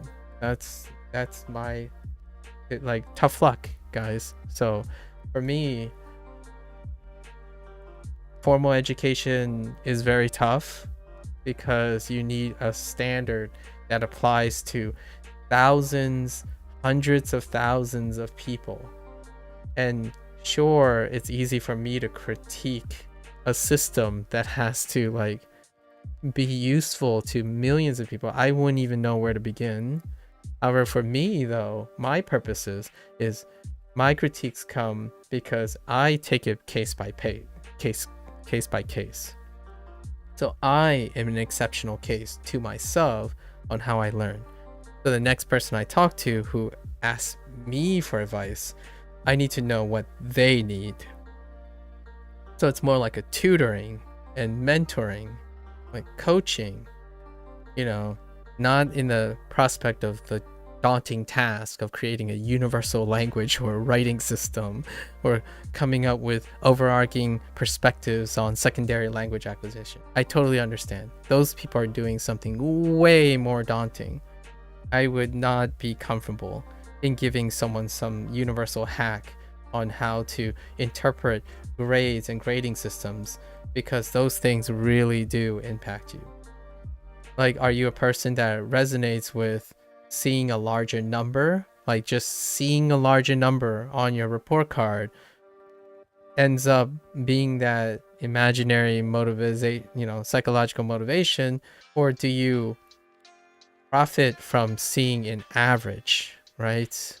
All of that does impact people's performances. And I thought about this a long time, being in education for so long. But those were my standards. So if you wanted to get into my head and understand what my standards are for learning, they're absurd. I came from a history of incredibly absurd learning standards. So now, to do a small plug, I suppose. Some people tell me, what did I learn on my PhD? You just heard like 60% of the things I paid attention to. That spiel that I just rehearsed was over 20 years in the making, about how grading systems, my attention to grading system, and then some. But I didn't talk about the psychological impacts and how you would leverage the grading systems, how you adapt to a grading system in order to have like a healthy relationship with it, right? So what else did higher education teach me? How I was graded as a person in higher education. So if you're wondering how many people in the world have PhDs, right? Less than 1%, probably. Okay, yes, it's conservative. So if you're wondering how many people feel like me, not like no, it's not about how educated I am. If you want to know how many people feel like me, well, first you have to find an American who has a PhD. It's still less than 1%. And then they have to go through the rigors, and then just by coincidence also pay attention to education. I can tell you now, me and my classmates and my colleagues do not agree on what the purpose of a PhD is. I wanted to teach and educate. That is not what most of my colleagues did. In fact, all of my colleagues are not in a teaching position. Not my friends, but not my close friends. We weren't colleagues because we didn't go to the same university. I mean my colleagues that were in my lab with me, they didn't go on to teach or educate. They went on to like industry jobs and consultation, statistical analyses and things like that. So they weren't there to do what I wanted to do, right? So even less than 1%. It might be like less than 1%. どんなポテトチップスがありますか? And then let's add on how many of them are Asian American and how many of them are multilingual. Then the percentage just keeps tanking, right? And he's getting smaller and smaller. Fun times when you have perspective on a lot of things. どんなポテトチップスがありますか? どんな? That's also my not so subtle way of saying, don't undersell yourself. You're probably very special too. Count up all the different things that make you irreplaceable, right? And those are your things. Go out and make them shine, right? At least that's my 2 cents. Learning a second language immediately plummets you into like a smaller percentile, or like in a high percentile, but a small percentage of people. So if you already have interest in doing something like learning another language, that is a very small. Here's the double edge. You're part of a small percentile. I mean, small percentage and part of a high percentile the moment you learn a second language later in life. However, that also means there are fewer people who can relate to you. Exactly. What Lotus was just about to say. The double edge is if you have too many unique experiences and too many qualifications. Sorry, Lotus, I was one step ahead of you. There's a double edge. That means less people are going to be interested in your experience. They will be unable to relate to you and resonate with you, and it will isolate you as well. So even you'll get diminished returns for having too many unique experiences, because then those things won't become apparent to them, right? So language learning is one that has diminished return. If the world is going closer and closer, using language as a pragmatic tool, English, right? So you're going to have to combat the feeling that self-motivation and self-evaluation is necessary to become more and more unique. Now, there is a critical mass where some people may argue you have so many unique experiences, you are irreplaceable. But that is coinciding with the idea that your unique experiences are in demand. So someone like Elon Musk would be something like, it's an irreplaceable figurehead, right? But that is the luck of the draw, really. So in this case, we're talking about the essence of the skill as opposed to how unique the skill is. But yes, exactly what Lotus said. It becomes very, very difficult for people to resonate with the moment you become more and more unique. So oftentimes I'm like, how do you offset that? Well, you could have many, many common skills, right? You can collect many, many common skills. And it's the combination of the common skills that make you relatable. The downside for that is, this is my plug for my lifestyle. This is my lifestyle, by the way. I'm a collector of common skills, or at least attempt to, like various common skills. The problem now is you're never good enough for any one skill. So you're never any good enough for any one skill. So oftentimes you have to combat with the idea that everyone thinks, yes, you have a lot of common skill, but they're not that good. They're not generally good enough. They still will find you relatable more than having all sorts of unique skills. So cursorily learning Japanese still gets people to talk to me about Japanese. However, you have to contend with the idea that you resonate with a lot of people, sort of, all the time. That's kind of great. Break the ice, but you might give up the deep connection you can resonate with someone as being a specialist. So I do miss that. I miss chatting with scientists all the time. Like, it's so different. It's incredibly different sitting around a room filled with thinkers, right? Those who constantly question everything. It's almost exhausting, actually. So then I learned to appreciate sitting around people who like to just chill and enjoy the moment. I can tell you that having sitting around with a room full of thinkers, everything seems like humans are the worst things to ever been blessed in living in the living world. That's how it kind of feels like whenever you're in a room full of thinkers, where eventually they just think so hard that they're concerned with everything. So you need a break from that too. At least I need a break from that. どんなポテトチップスがありますか？ポテトチップスがありますか？ありますか？ Yeah. Sorry, a bit of a digression, but I like talking about education. A lot.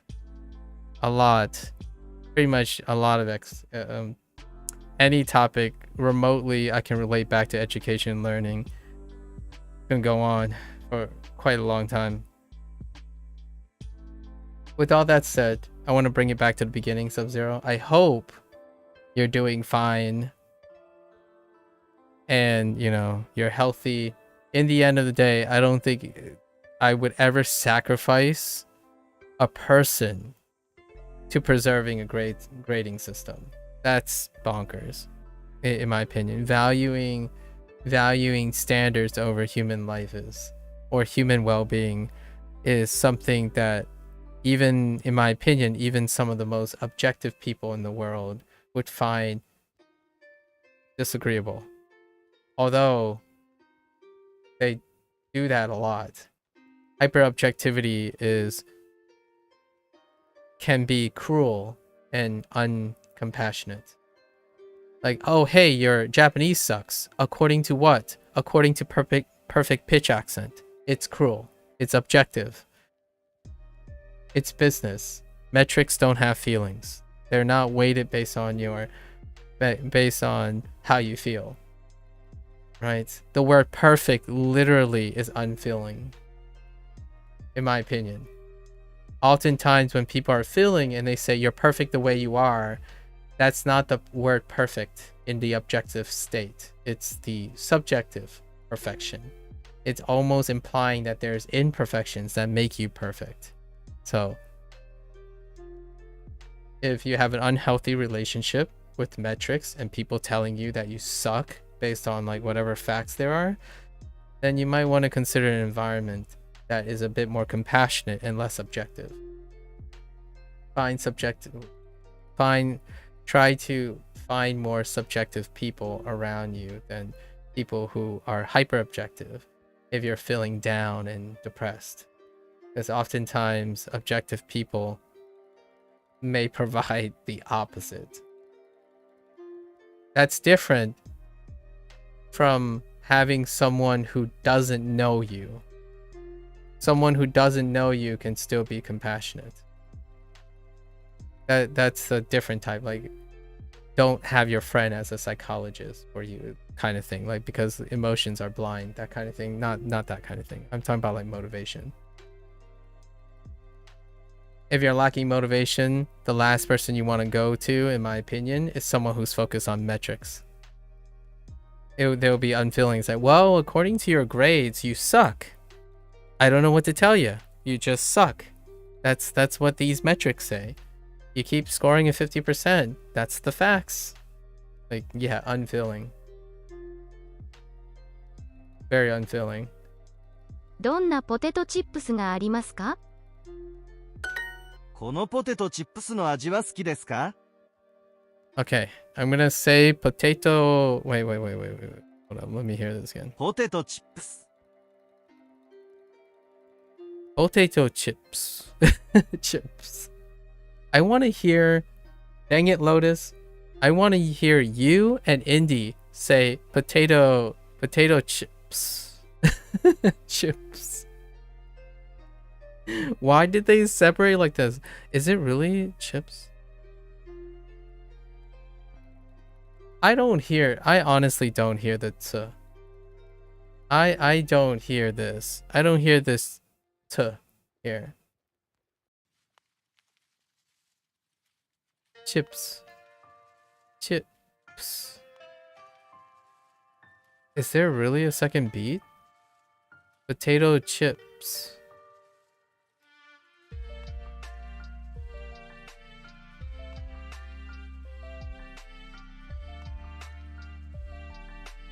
I guess.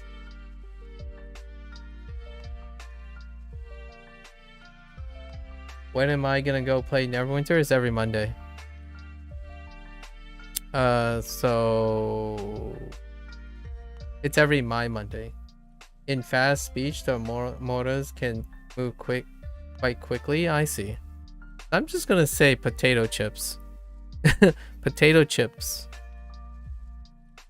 And it'll be fine. Kono potato. Kono potato chips no.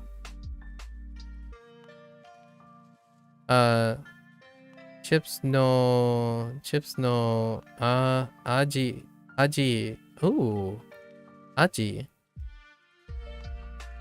wa suki desu ka? What kind of flavor? Wait.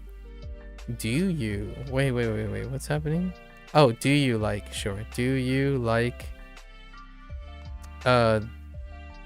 this potato chip flavor? Sure.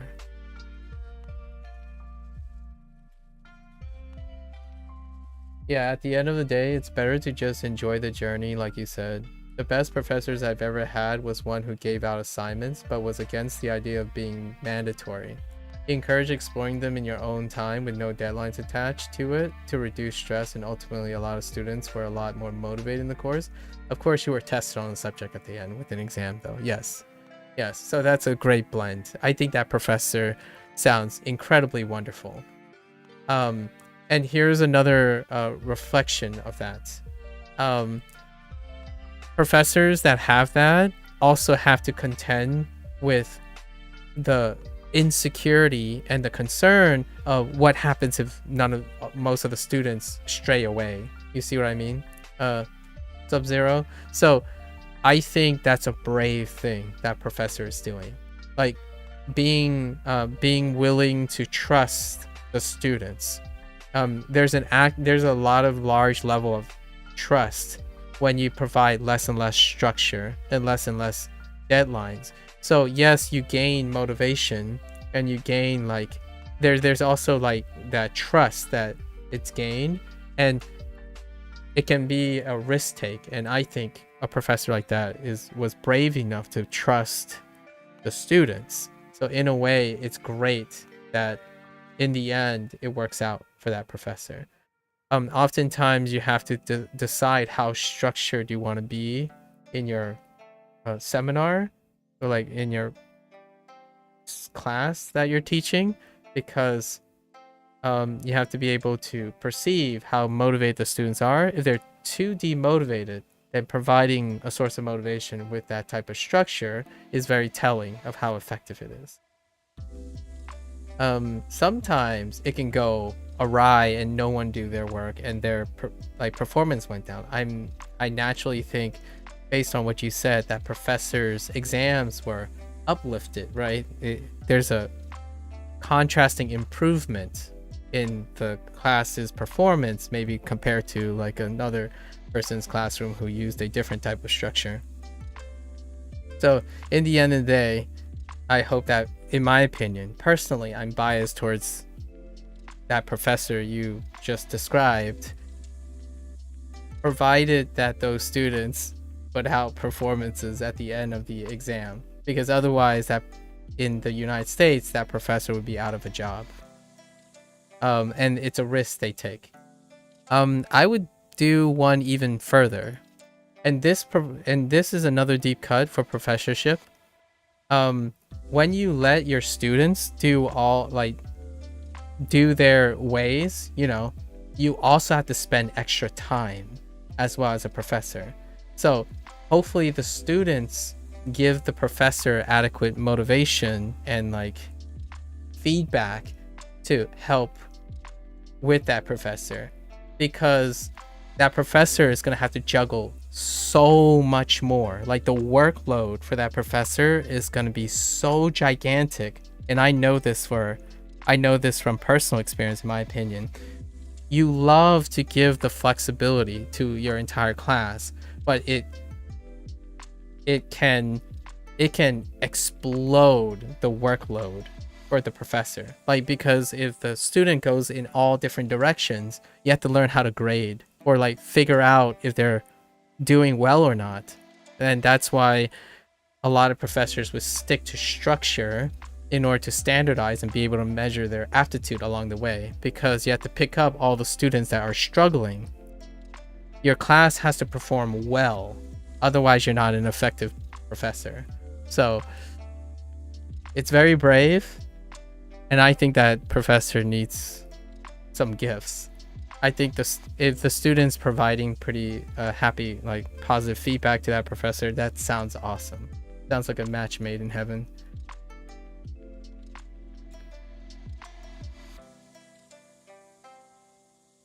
Yep. return, he actually made the exams extremely hard, but to their surprise, they were able to solve a lot of there were a lot of problems because of how much they learned through self-engagement throughout the semester. That's awesome. Yeah, that's awesome. Dude has his whole YouTube channel to answer students' questions as well. That's awesome. That is a guy.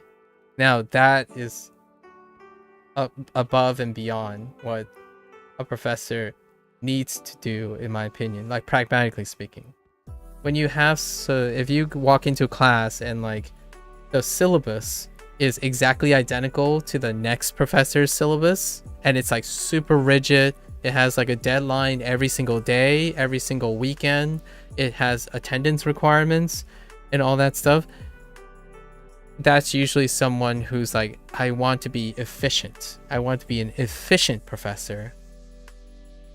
As opposed to, I care about my students' success. It's a balance, because it's like, oh yeah, I don't have enough time, so here's the efficient syllabus. Time, daily stuff. It's up to if they can juggle it or not, right? And that professor sounds like a superstar, so that's pretty awesome. Have you had a class with that professor, Sub-Zero?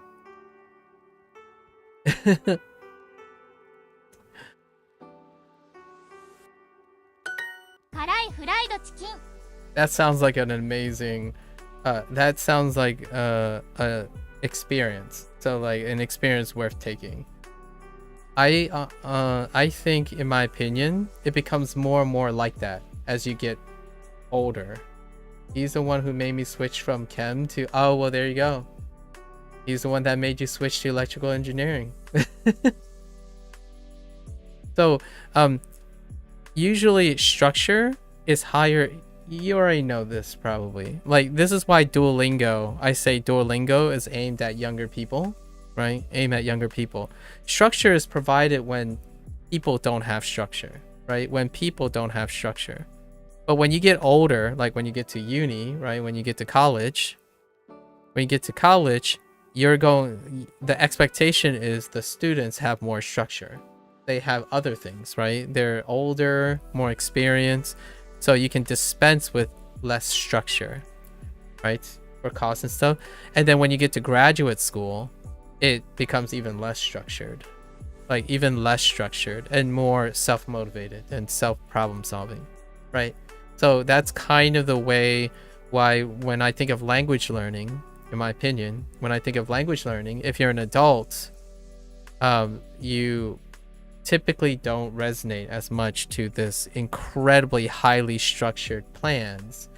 Oftentimes, it's the most flexible plans that cater to the adult's managerial skills and psychological mindset is far more paramount than some standardized approach.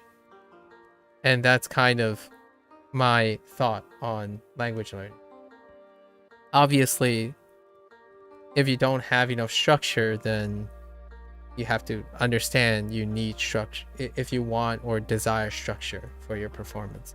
And Duolingo is answering that question. How many people of their target audience require structure for motivation to be consistent? A lot of people. A lot of people. We're talking about millions of people. So it's very telling. I obviously don't require structure. However, it's pretty fun. I think it's really fun. It reminds me of formal education. So if there's anything that Duolingo has taught me, this is nostalgia. This is nostalgia. I'm really nostalgic for these kind of things. It reminds me of how kids learn, how much younger kids learn, how I used to learn way back. Having these types of discussion is how I learn now. Anyways, but I hurai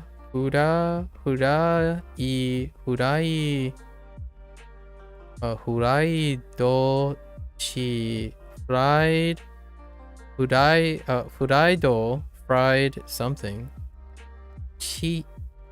Oh, furai cook, chicken. Oh, fried chicken. Really? Are you seriously telling me furaido chicken instead of like karage? Are you serious? Are you serious, Duolingo? You aren't gonna teach me karage instead you're gonna teach me furaido chicken. It's fine. I already knew these two exist. I'm kidding. 辛いフライドチキン Furaido chicken. Furaido chicken. Speaking of nostalgic learning, did you know there's a whole web page for learning Mandarin through Peppa Pig? No, but keep that in mind, and then we'll spend some time talking about it in the future. I don't know who Peppa Pig is, but it sounds adorable. So, Cozy mentioned nursery rhymes before, and I think that was a missed opportunity for me to learn some Japanese nursery rhymes. So I'm gonna go back in the future to learn some Japanese nursery rhymes. But Peppa Pig sounds like that kind of thing where it's like a learning a language but in a fun, like wholesome way. So keep that in mind. We'll have to explore it. We'll have to explore it when I start learning Mandarin. I like that. Yeah, Peppa Pig is a kids show. I figured. It sounded like a kids show. So like I missed the opportunity to use kids shows. Maybe we'll try to learn a language using kids shows in the future. But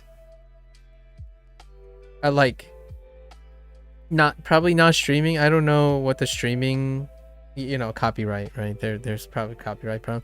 But I could do it in the evening. It's something that I forgot that I could have done. Like read.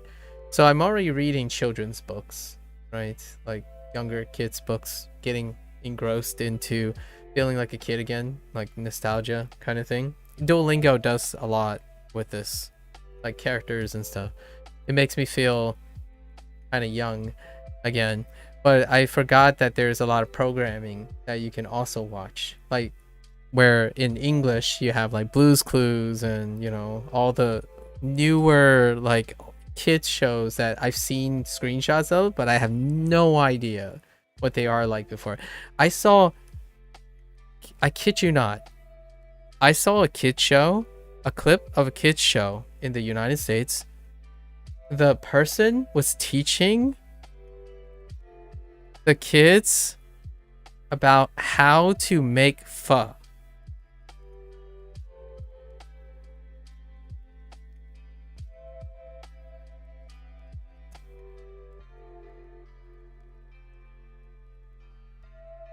Do you know how complicated this is?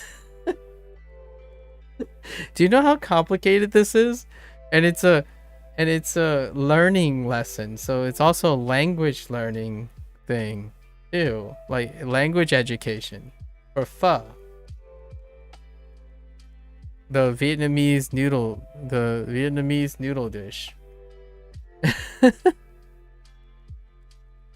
And I was shocked. And the reason why this came up on my YouTube is because I watch cooking things a lot. And sure enough, the last video I watched was about how to make/cook authentic pho. Or someone was saying they make the most authentic pho. So it went from a super complex chef's perspective to suddenly I'm watching a brief lesson on how kids are educated about what goes into a bowl of pho. Yep. There you go. There you go. Spicy karage. I mean, Furaido chicken. Yeah.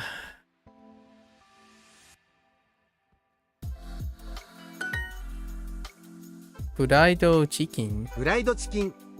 Furaido chicken. フライドチキンを買いましょうか？ Furaido chicken something. Aimashouka? Were we buying? Are we buying? フライドチキンを Yes. 買いましょうか？フライドチキンを買いましょうか？ Yep. We're buying. Should we buy fried chicken? Of course. If anyone asks me, should we buy fried chicken? I'm already out the door. この道はどこですか？ I could see myself as skit, like someone gets up, it's like, hey, should we buy some fried chicken? Immediately the next second, it just fast cuts me into the car honking. It's like, yo, you gonna get in the car? Cause like fried chicken. Come on, let's go. Chop chop. Fried chicken. I see you guys are having some interesting discussions about kanji, educating each other. I like it. I was reading along, but yeah. Those are some swanky kanji.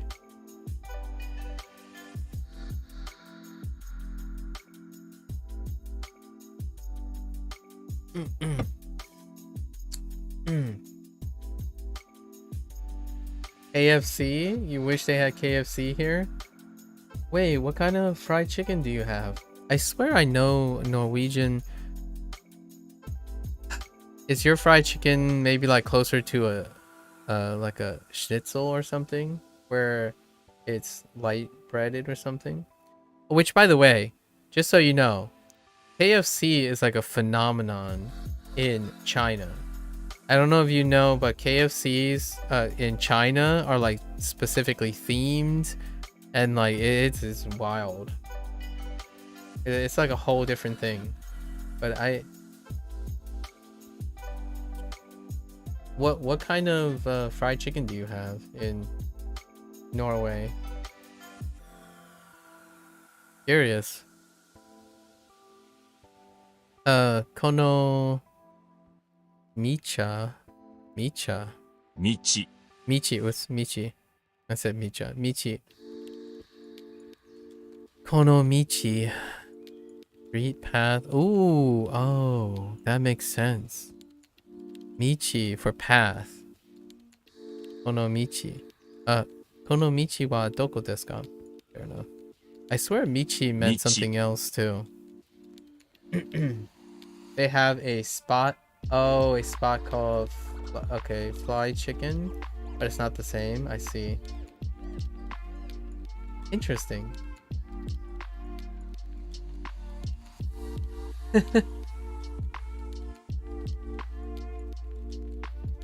Well, you know, if you ever find yourself elsewhere, there's certainly places for fried chicken. I think I forgot all their names, but fried chicken, in terms of like a multicultural perspective, we have definitely the current one. Arguably, these would be it, right? I forgot what the Korean one's called. There's a specific name for the Korean one. And karage is the Japanese one. And then, of course, Southern fried chicken from United States. There are two Spanish ones, or two like Spanish. I'm gonna put it in quotes. Not necessarily. We're gonna not say Spanish. There's a Spanish one, but I'm referring to the Hispanic one. And then there's one from Argentina that I'm familiar with.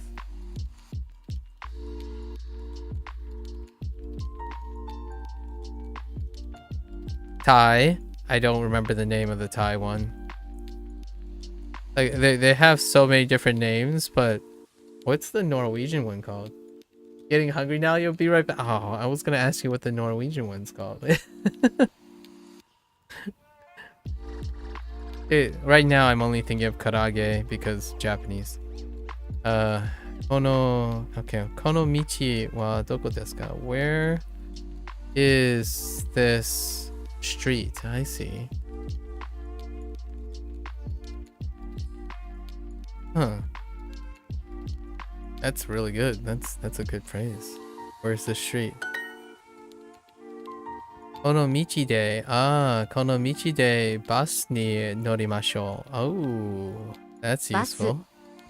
この道でタクシーを待ちます。この道でタクシーを待ちます. That's a great expression. Yeah. We're going to wait on this taxi. I'm going to wait for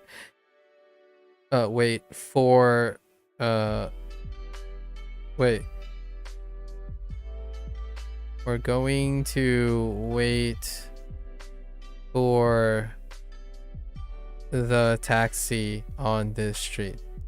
Second preposition. 途中でワインを買います。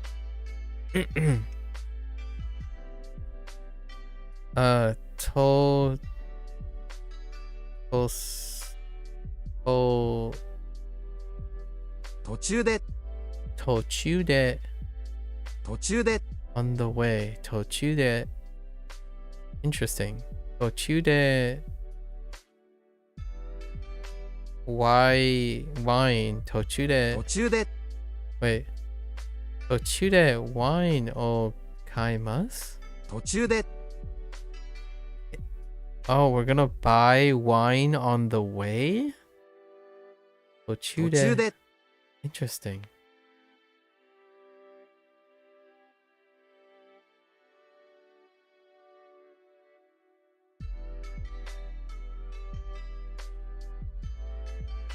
I'm thinking of how I could use this phrase with other things. Like in a different way. Like I'm gonna wash up along the way. Can you do like 途中で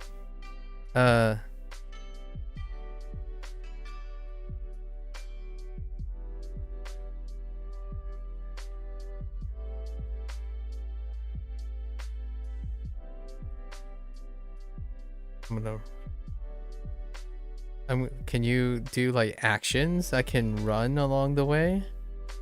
On the way? Interesting. I guess we'll find out. This shoe is a kanji naka? Oh my gosh, that'll be relevant later. Shut up, Lotus, you and your spoilers. Center, huh? Interesting. Center is part of chew? In this chew? Interesting. Center.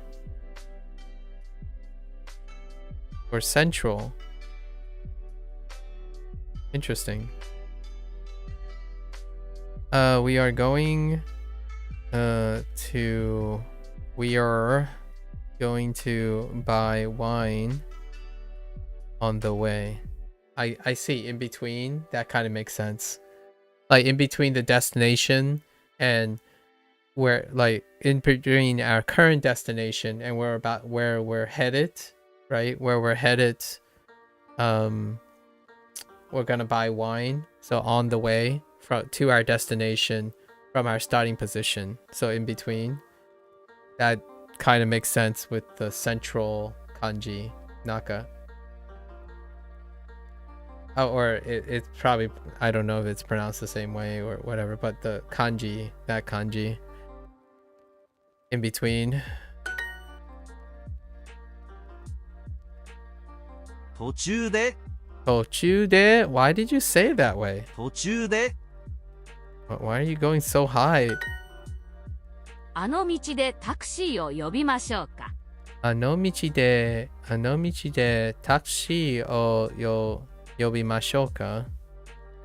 That's a great way to Bring back call. Should we call that taxi over there? That taxi on oh my gosh, on that street. A taxi on that street over there. What the heck? There are two. Oh, can you? Oh my gosh, please. Sliding. Yeah, and to is the kanji for road. I see. Ah, that makes sense. Yeah, tochude, and then de is like a location or destination marker. Tochude, if you combine all of it, de is probably like functioning like a at or through or like a location, like a path. De is the path. The de path marker, like it's on the way. Get it? Road center path. Fair enough. Okay, should we call a taxi? Okay, wait. Should we call a taxi, right? On that street over there. Yeah. On that street over there. Heckin' prepositions. What the heck? Where's my karage? I mean, fried chicken. Chicken.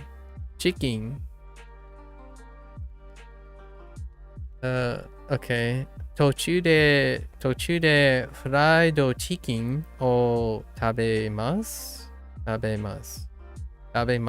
食べます 買います Come on. Really? Excuse me? It looks like he bought chicken and started eating already. What the heck?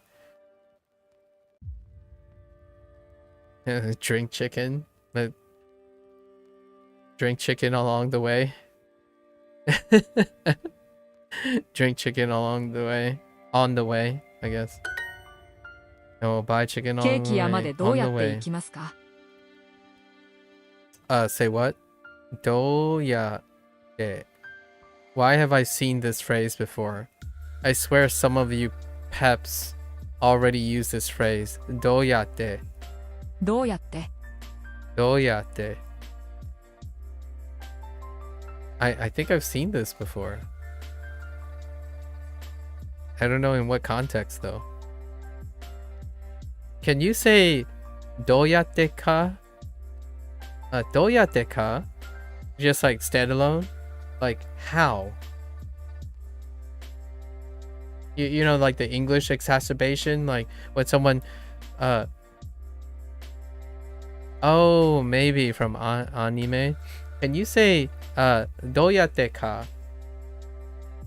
どうやら. Oh, どうやら? Interesting.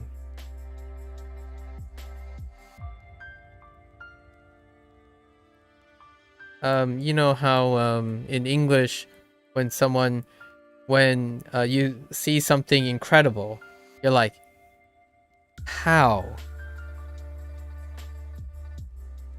Can you say like どうやって or are you telling me that's how you say it? どうやら or does that express the same thing? Like how?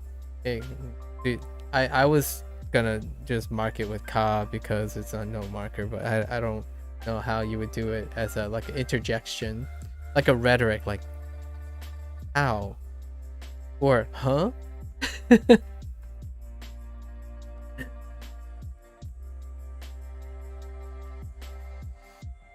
That is the common phrase in anime phrase. What does it actually mean? どうやら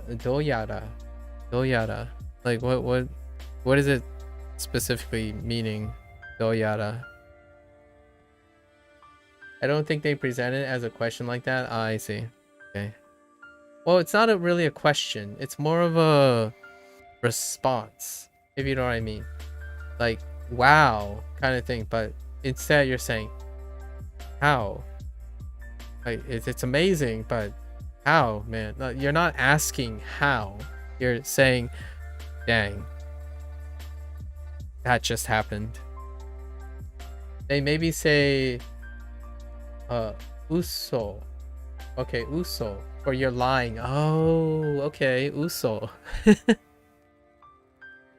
Or, shin, shinjiran, shinjiran, shinjire or jirare nai. I can't believe it. I see. Shinjirare nai. Oh, I can see where that is. Somehow I get the feeling that. Oh, okay, somehow I get the feeling that. Okay, doyara.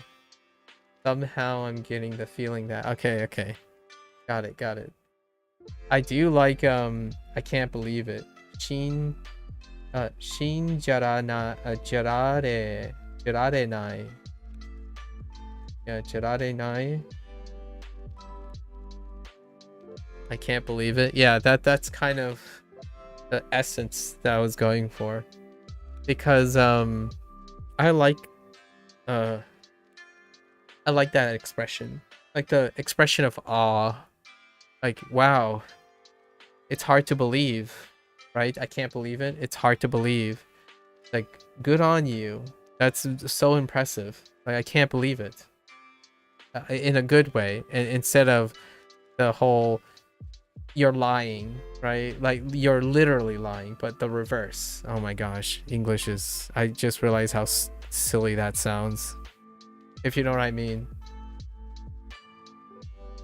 I don't know...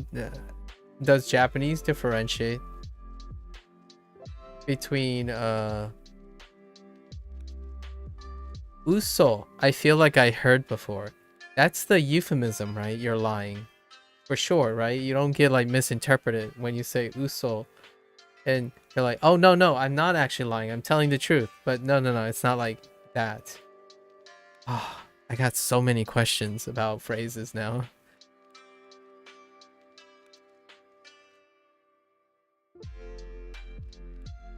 Bruh. That's all I can think of. Bruh. Keiki ya madeどうやってケーキ屋までどうやって行きますか？どうやってに行きますか?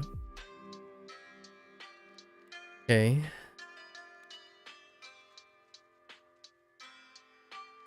Oh, how about wait. How do we get to the cake shop? Interesting. どうやって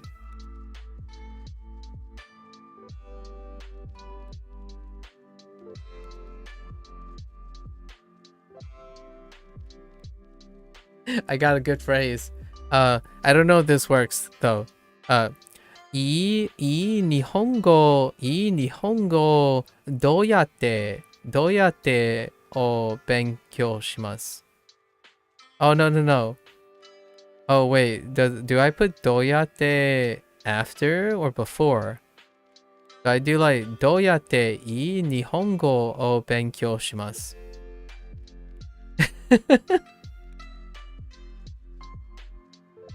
A ka. Sorry, I forgot the ka. I've got the ka. Or do you put it afterwards? Do you say like いい日本語どうやって Oh, no, you wouldn't, right? Because you have to owe that. So, can you go with どうやっていい日本語を勉強しますか? I'm being facetious because all I can think about is people telling me how to study good Japanese, not bad Japanese. So I was trying to make a joke here, but I don't know if that's how that works. If I wanted to apply どうやって my inclination is I want to put どうやって first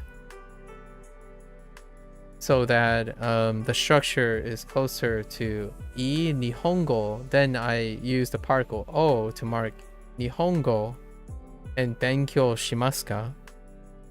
To study. How do I study good? How do I study good Japanese? As opposed to how do I study bad Japanese, because I always get the impression I'm studying bad Japanese, not good Japanese. I don't know the word for natural or unnatural, so I couldn't replace natural or unnatural, so I ended up going with E for like good or nice. It's an adverbial phrase, so either at the beginning of the sentence or after the O. Oh, nice! That clears up a lot of things. So adverbial like taksan. It can work like taksan. It's adverbial. The one in the beginning. Okay, so I could say, I nihongo o do yatte benkyou shimasu ka? Right? Nice. And natural is Olsen and Bushisen. Okay, Dolsen and Fushisen. So are those okay, so they can be weird adjectives. So like natural, so Dolsen Nihongo o Dolsen Nihongo do yatte benkyou shimasu ka?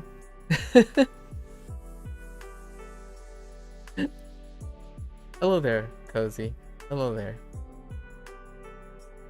How do I learn natural Japanese?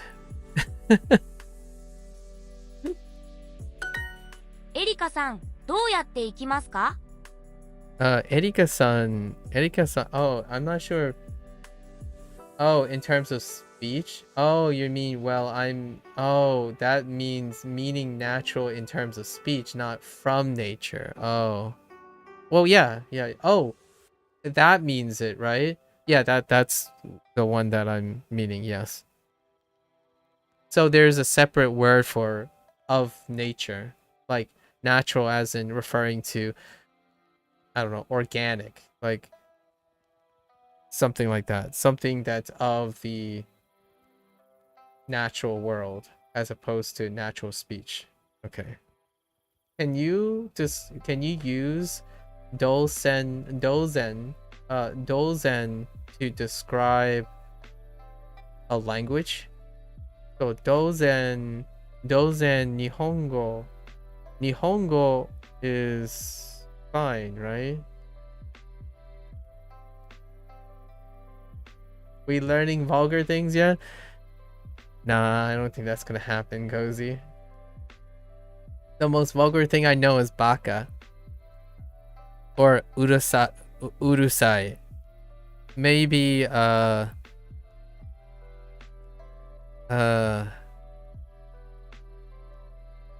it takes me a while to remember this word.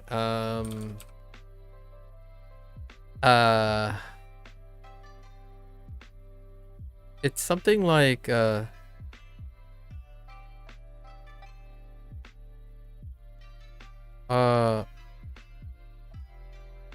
no, I don't remember it anymore. I think at one time it's something for hideous. Sort of? Alright, forget it, Lotus. Just drop it, Lotus. No one cares. No, I'm just kidding. Just drop it. We'll discuss that. We'll learn that later. Okay.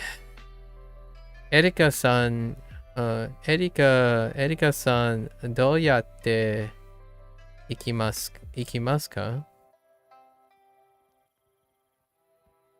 How are you going? Interesting. There's an implicit thing there. Bus ni arimashou. Oh, no, norimashou. Bus ni norimashou. どうやって行きますか? Yeah, how are you going? Going to a place, or like, how are you going to some place? Or how are you, yeah. Not how's it going. That's different. Save you a lot of effort? I'll show you a lot of effort, Lotus. I'll explain it tomorrow. I'm just kidding. I don't know if I'm gonna remember to look that up. How do we get to the pastry shop?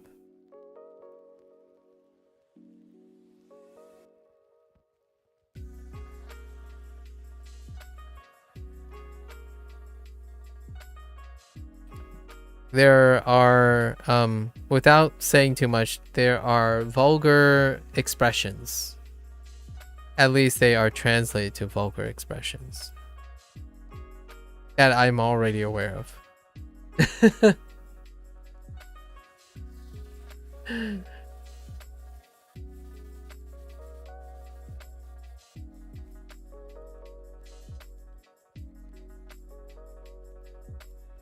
How do we get to the pastry shop? But it's more like they're rude. I don't know. Vulgarity is just the perception of how rude something is. So inherently you could say anything that's rude based on the culture that's sensitive to being rude is probably vulgar. How do you get to the pastry shop?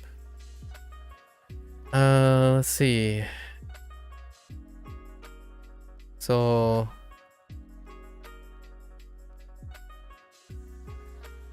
Okashia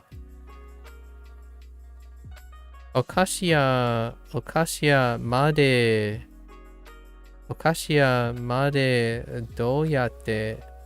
どうやって行きますか?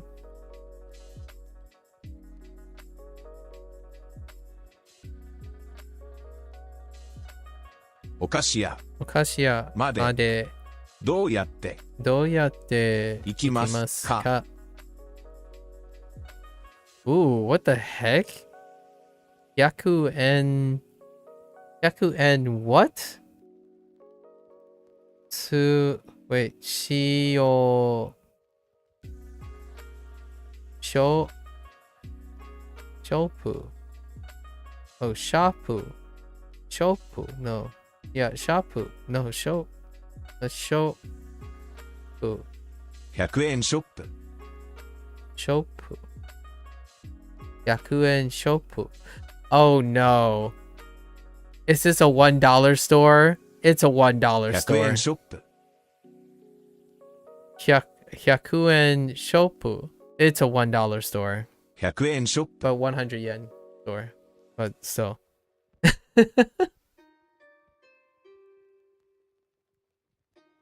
I could make some like southern reference here. The Dollar General. It's the Dollar General. Okay. Anyways. How do we get to Hana's house? Hana-san no ie. Hana-san no ie.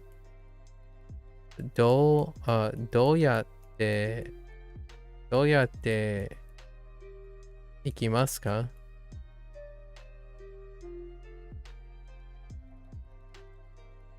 Hana-sanの家どうやって行きますか? Wait, how do we get to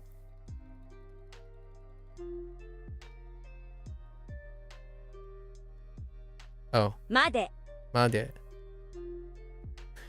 Almost forgot the very purpose of this phrase. Okay. A cup. Cup. Cup. カップ、 Cup. カップ Cup. カップと飲み物 Cup と飲み物. Wait. Cups and drinks? Oh, okay. I get what they're going for here. Cups and drinks. Fair enough. Like a shopping and stuff. Fork. Fork. Oh no. Oh my gosh. Oh no. I'm not too comfortable with that. フォーク、 Fork. I'm not too comfortable. Oh no. Fork. Fork.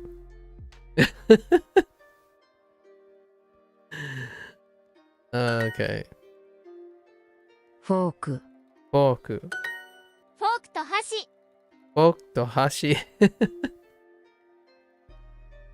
Forks and chopsticks. どこを渡りますか？ Fork.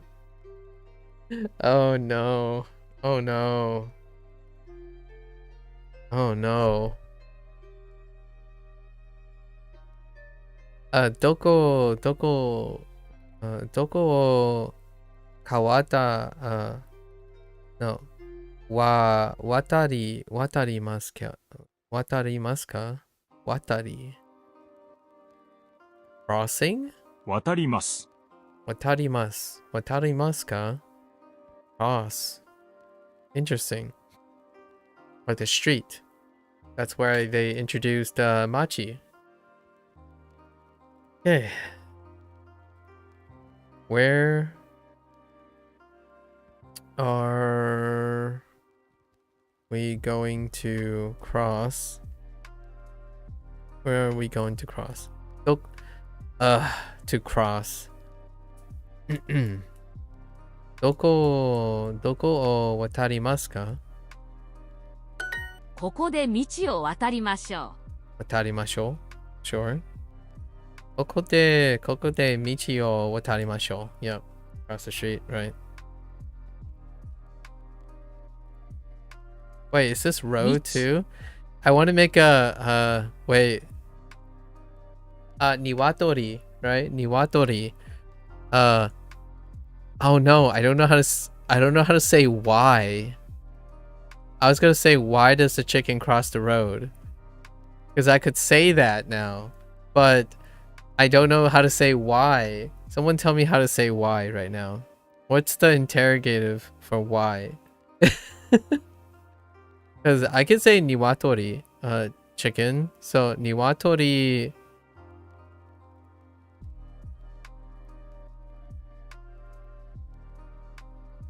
Cross the road. So niwatori wa machi o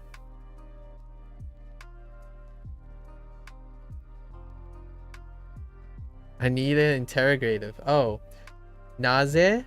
So is it like naze niwatori wa machi o watarimasu ka? Or is it, oh, it's probably niwatori wa naze machi o watarimasu ka?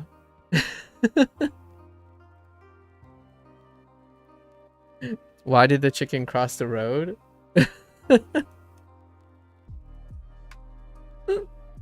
You also need the explanatory no, but fine for now. Oh, yeah, you're right. Yes. True. I do know that. I do know the know that. Yes. Fair enough. Soon I can say ridiculous nonsense like that, you know? This is why I learned Japanese for. I need to learn Japanese so I can tell dad jokes. I just realized I need to add a new goal in my life. I need to use Japanese to tell awkward English or English translations of dad jokes in Japanese. That's how I'm going to learn more Japanese.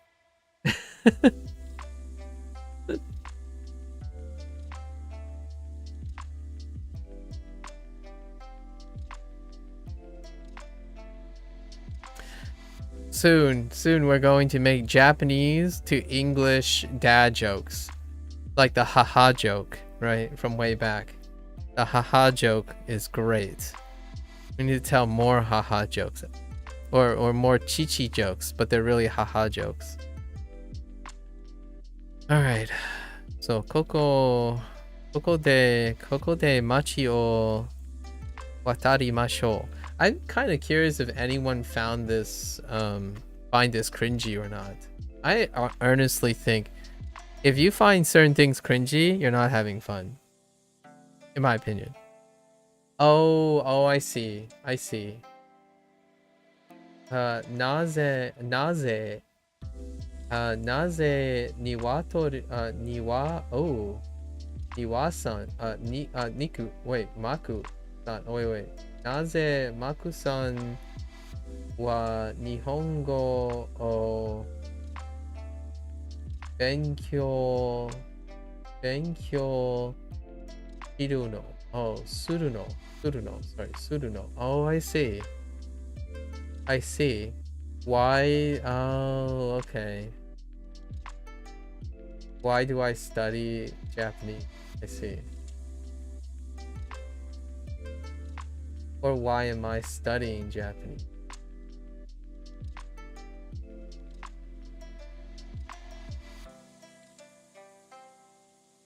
I see.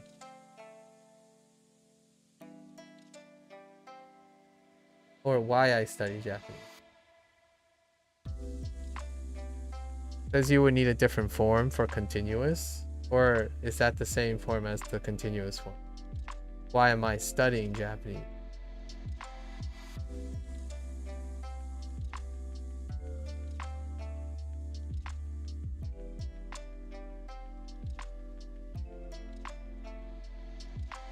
We should cross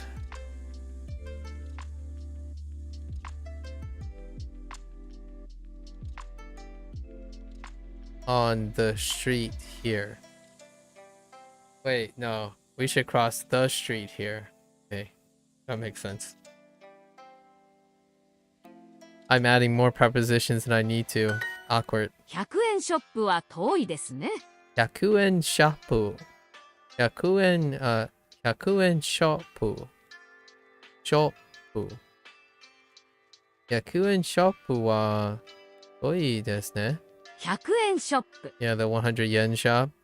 Dollar General, folks. Dollar General.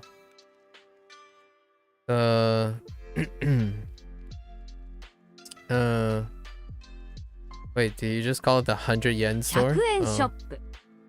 Instead of the 100 yen store? Interesting. I guess that's the same with dollar store, huh?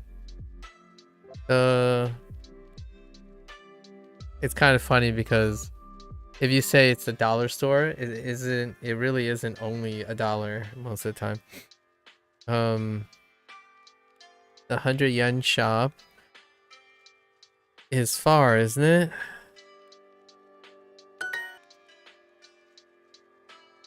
Uh, 100 yen. Wow, you really get used to saying 100 yen if you say 100 yen. 100 yen shop.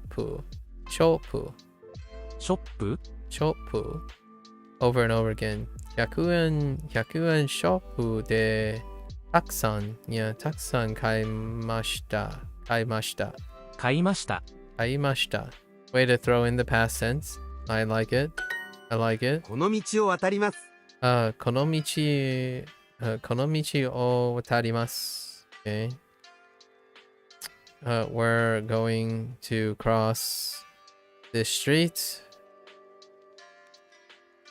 Yes. 途中でお菓子を買いませんか。Wait. Tochiwo de.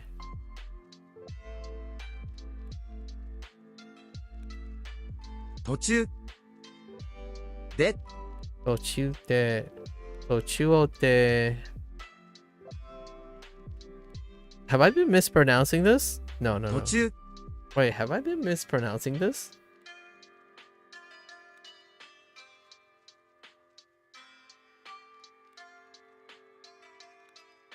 I don't know anymore. Tochio de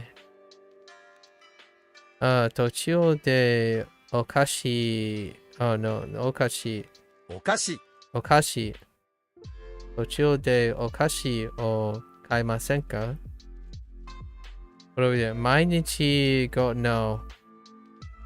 Chikaku no. Interesting. Chikaku no yaku 100円ショップはどうですか? How about near the 100 yen store? Nice. How about how about the nearby 100 yen shop? It's the reverse. I told myself that I would remember, but 渋谷からバスに乗りました。Shibuya kara. Interesting. A different kara. から Different context kara. Shibuya kara. I see. Interesting. Shibuya kara bus ni norimashita.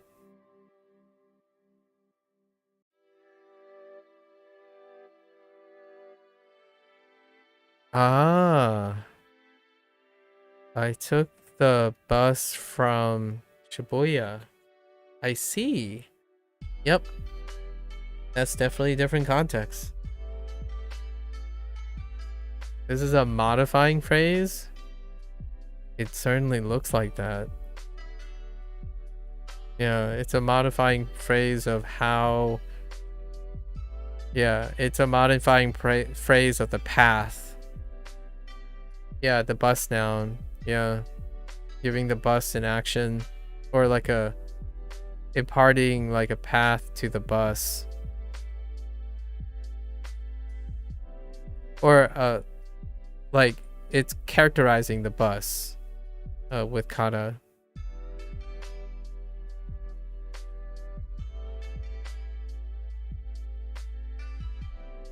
Interesting.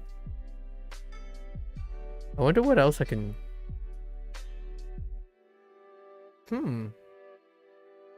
Thinking. I'm thinking of if I can use any other words. ここからバスに乗りましょう。Koko kara... Oh, hey, Koko... Oh, wait a minute. That's not the same, right? This phrase, koko kara? ここから Wait. ここからバスに乗りましょう。 There's no way koko kara... Oh, no, never mind. It's not... Oh! That makes sense. Kokoro kara. Kokoro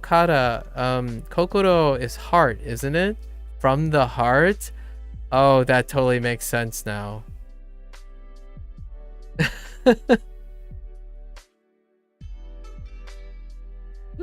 Sorry, I'm thinking of a song.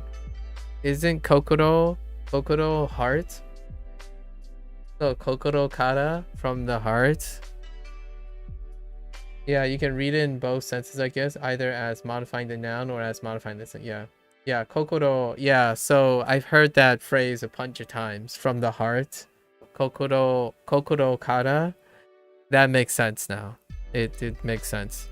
And it's reminded me because Koko, but kokoro kara. It's a very cliche sentence or a lyric in a lot of songs. I'm sappy like that.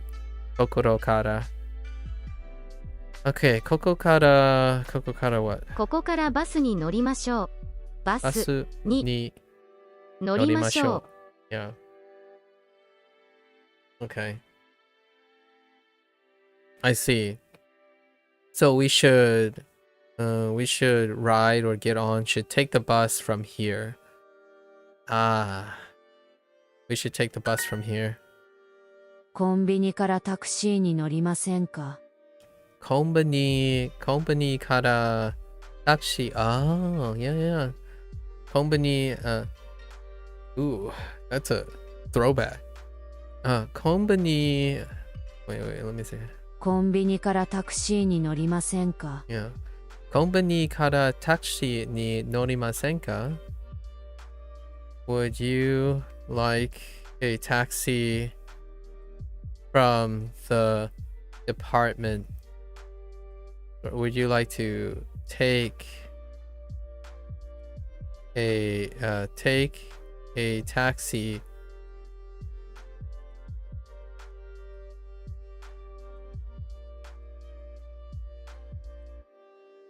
whoops, convenience store?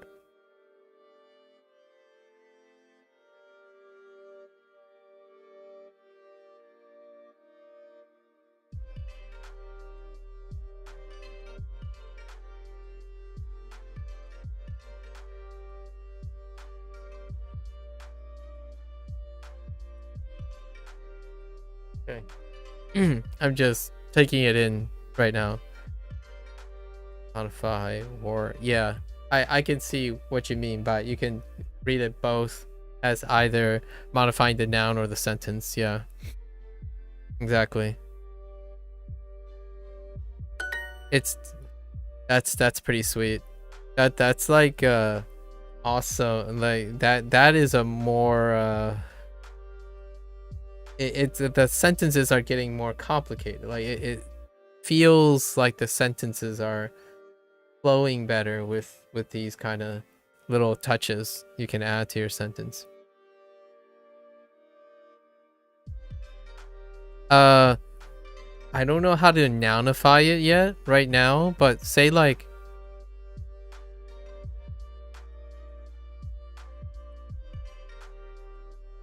you say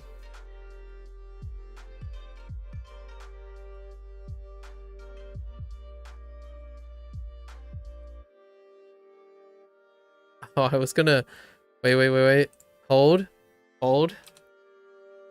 I can think of a phrase. Maybe something like can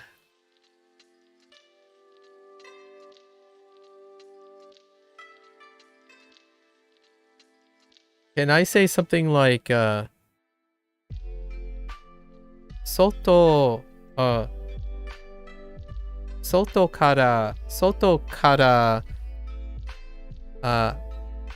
hashirimasu.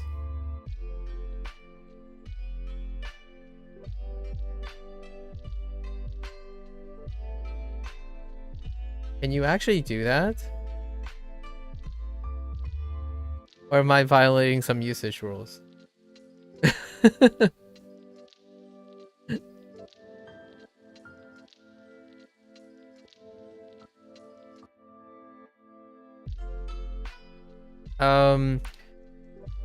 Soto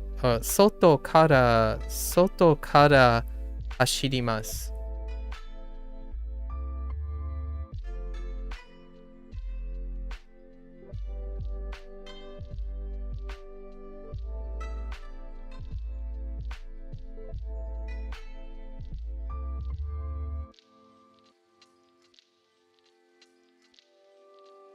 I'm trying to say I ran from outside, or I run from outside. Oh, it's from the outside I run? Oh, I'm saying, so you can't, it doesn't ascribe to the nature, like where of a location you ran from. Like that. I was gonna say mashita.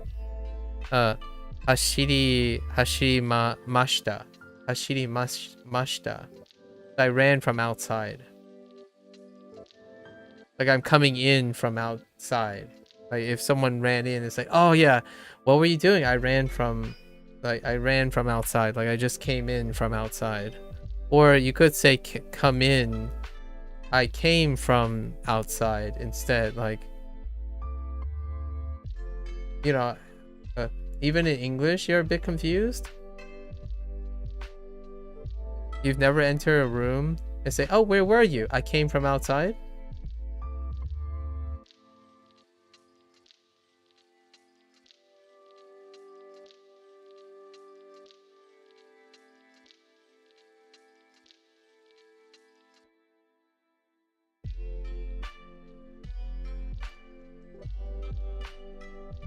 You're saying that you dash from outside to inside. Yes.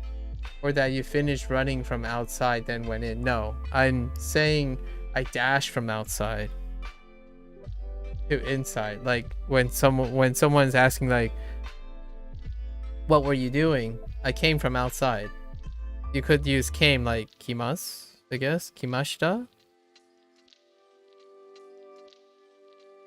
Soto kara kimashita. Does that work or does that not work?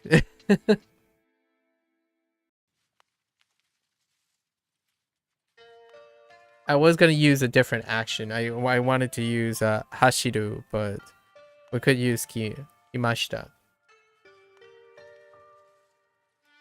But do people say that? It's a very common response when you're like at home with like a roommate or like someone else who lived. Like my parents say it a lot. Like, oh, what were you doing? I came from outside. I just came from outside. As in like you're doing the expression like you were doing something outdoors and now you've come back in. Most common is kaerimasu. Oh, kaerimasu. Oh, that's right. Kaerimasu.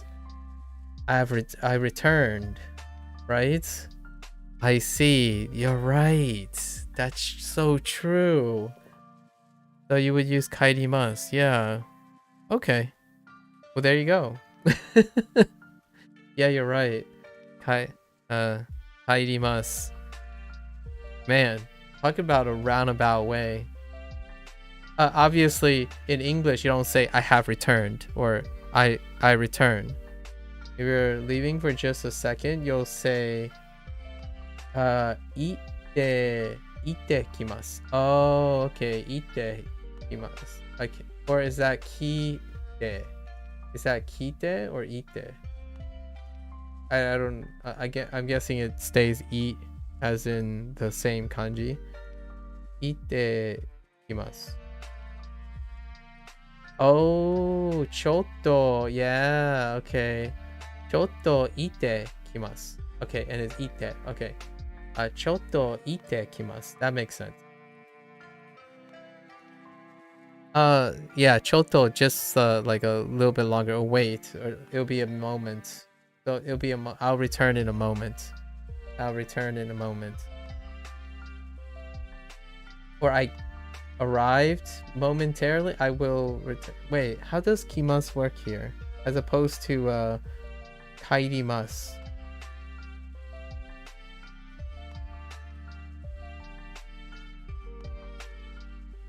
I'll go and come. Oh, I see. So ite kimasu. I'll go and come, and then a little bit, like just for a bit, like chotto. Okay, I see. Fair enough. Got it. Neat. The more you know. Yeah, it makes sense. The kaerimasu. That totally. And that phrase "I'll come and go" makes a lot. Yeah, that is probably a very common. Like that's what I hear my parents say all the time. Like chotto, like something to the nature of chotto ite kimasu is probably the closest thing. Because my mother would, like my father would put on his shoes or something, and my mother said, "What are you doing?" It's like, well, I'm gonna go out for a little bit and come back. Like I'll be right back, kind of thing. Like I'm gonna leave and I'm gonna come back very quickly, right? That kind of thing.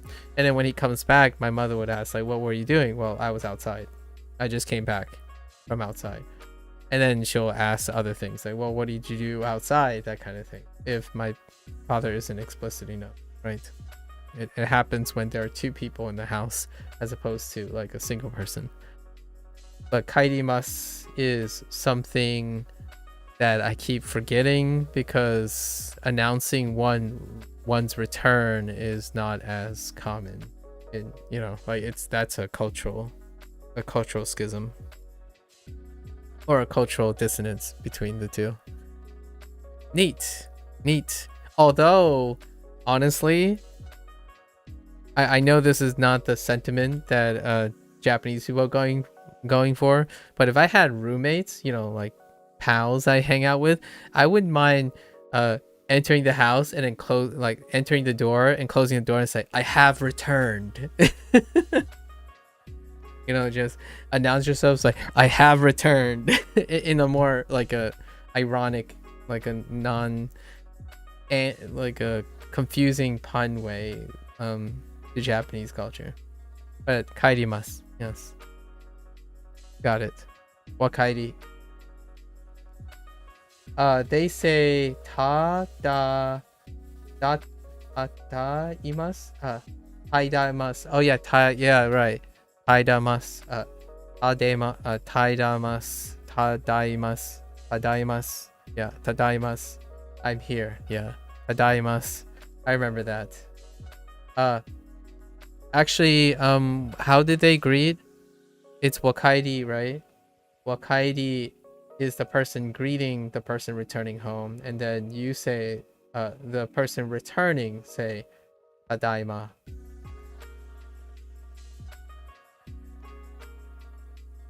Oh, okairi. Oh, okairi. Sorry. Okairi nasai. Oh, okairi nasai. Yes, okairi nasai. It all makes sense now. It's a little bit more appreciable now than before. Okairi nasai. Okairi nasai was a little bit less digestible when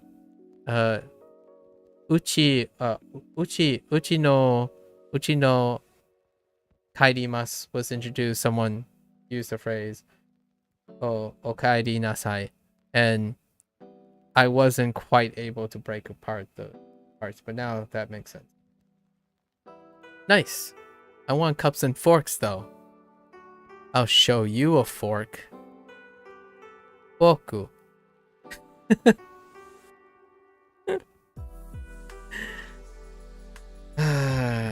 Were you the one that told me about beach, Lotus? Were you the one that someone said that instead of using the word that people use now as beachy, I'm like foku is like beachy. Oh my gosh, that's a little sus. I don't know how I feel as an English speaker. I don't know how I feel about that one. Yeah, and then you said the other ones. Yeah, you would use umibe. Yeah, you said umibe. So you introduced umibe to me. And then the other one, I'm not sure if I remembered. Hamabe. Wait, I haven't heard. Oh, okay. No, you're not the person then. That other person said umibe was an alternative. Or maybe it was you. And then someone said beachy. Which then I made the comment, oh, it's kind of like kochi. Right? Kochi. How they like acquired that. So beachy. I'm like, maybe they don't use that and use umibe. Probably because it's like, yikes. Yeah, exactly. So beachy is the one, and I was like, whoa. I mean, it's tough enough already. Yeah. Oh, you're saying, oh, it suggests. Oh, that emote is what that suggests. Hamabe. Okay, hamabe. Does hama have anything to do with light? Like hamabe. So be is like beach, I'm guessing. Be, or like a bay, a light bay, like where light goes. Because hama is light, isn't it? So like a light bay, you know, like a sunshine, like a sun bay, if you know what I mean. Where you get, it's a bay where you get sun, light. Is that? Nah, oh, it's a kanji. It literally means beach. Oh, okay. So this actually means all right, fine. Fine. Way to party poop. Fine. So okay, hamabe. Yeah, beachy. Beachy was what that other person suggested. Yep. And boku. Boku, フォーク boku フォーク falls under the beachy. Well, oh hey, wait, oh no, that's not the same. It's not the same as a shoe, but it's close. The radical, this radical, it's close to shoe, but I see this. Is it still the same as maybe because it's too scrunched? Is it this? Is that the same radical in but then you have like probably this. Yeah, so I'm gonna see this radical everywhere. Okay, I like this radical. It kind of reminds me of things I do in drawing. Oh, it's same in both places. Okay. I actually love doing this stroke pattern. Like, I'm a fan of this stroke pattern. This is my classic stroke pattern, by the way. When I'm drawing, this is my classic stroke pattern. Instead of making a straight line, I make this line all the time. So it's like really natural. It's actually my most used cursive line. Like, for example, L. Hint. This is a bit of a spoiler. One of my names start with an L. So I do this stroke very often. This stroke right here in cursive. So it's not that different from this stroke right here. Anyways. All right. Hamabe. Fair enough. I can't spoil that lotus. Maybe later. Someone has said my name before. One day. フォーク For now, you got foku. Foku.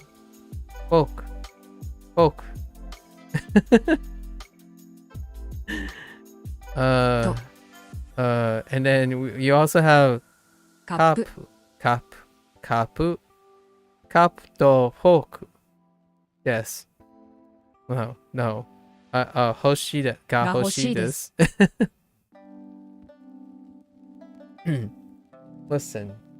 Listen, Lotus. Have you met an Asian American who went by Leonard, Leo, or Larry?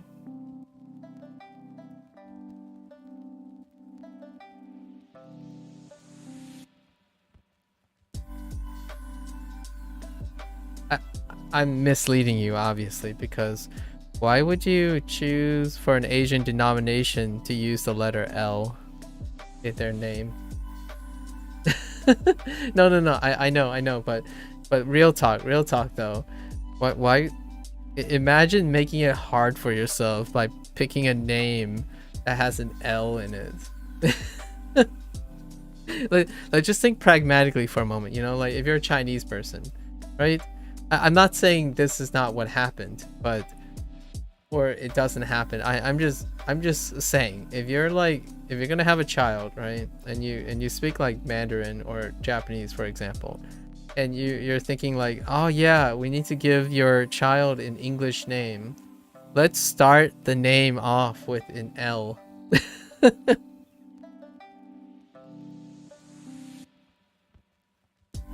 for immediately you'll get the idea. It's like, oh, Leo, where are you?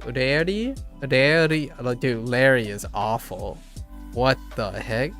Daddy? Even add some R's in there, they're not gonna have an easy life, and that'll make them appreciate things. Just so you know, you aren't far off the mark, actually, in a different way.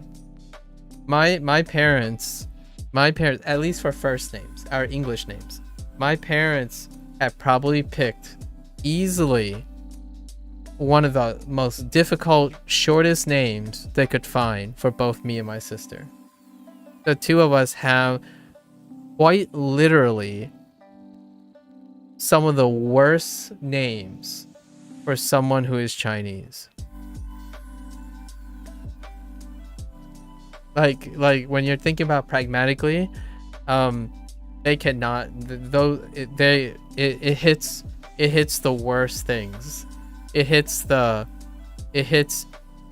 I'll give you some more hints. It hits the G. They can't, the G is weird. They can't hit the G. And it hits the R, and it hits L's between me and my sister. And there are only 4 syllables between me and my sister. And guess what? All 4 syllables deal with a G, R, and an L. Like a mix of these. So they decided to, my parents decided in their infinite wisdom to name my sister and me with first names that have a syllable, they have a sound that they can't produce.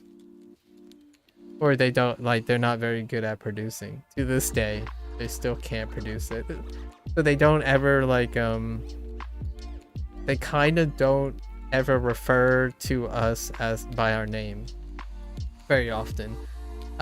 Whenever they're talking to each other, it's like your son, your daughter, like, so like we're in the room, we would be standing there, and then they would be referring to us in our third person by like your son, your daughter is saying this, not my name, you know, like they're not referring to us by our proper names because they can't say the names.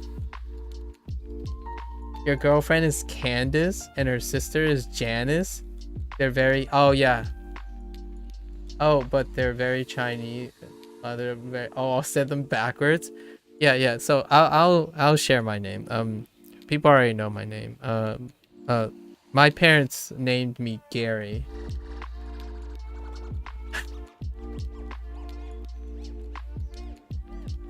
And my sister's first name is Lily. So they decided to go with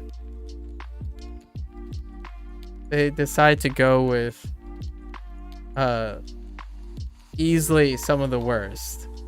Like this ends up being we. And then the worst part is oftentimes it's more like a gar. So, but it's a soft here, and ga's just, it gets going sometimes. And then my sister's name ends up being like this. It doesn't end up being like re. It ends up being ni.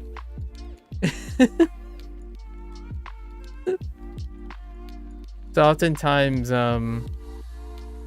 back in when I was younger, I asked them like, what are our Chinese names, right? That happens a lot of times when you're multicultural.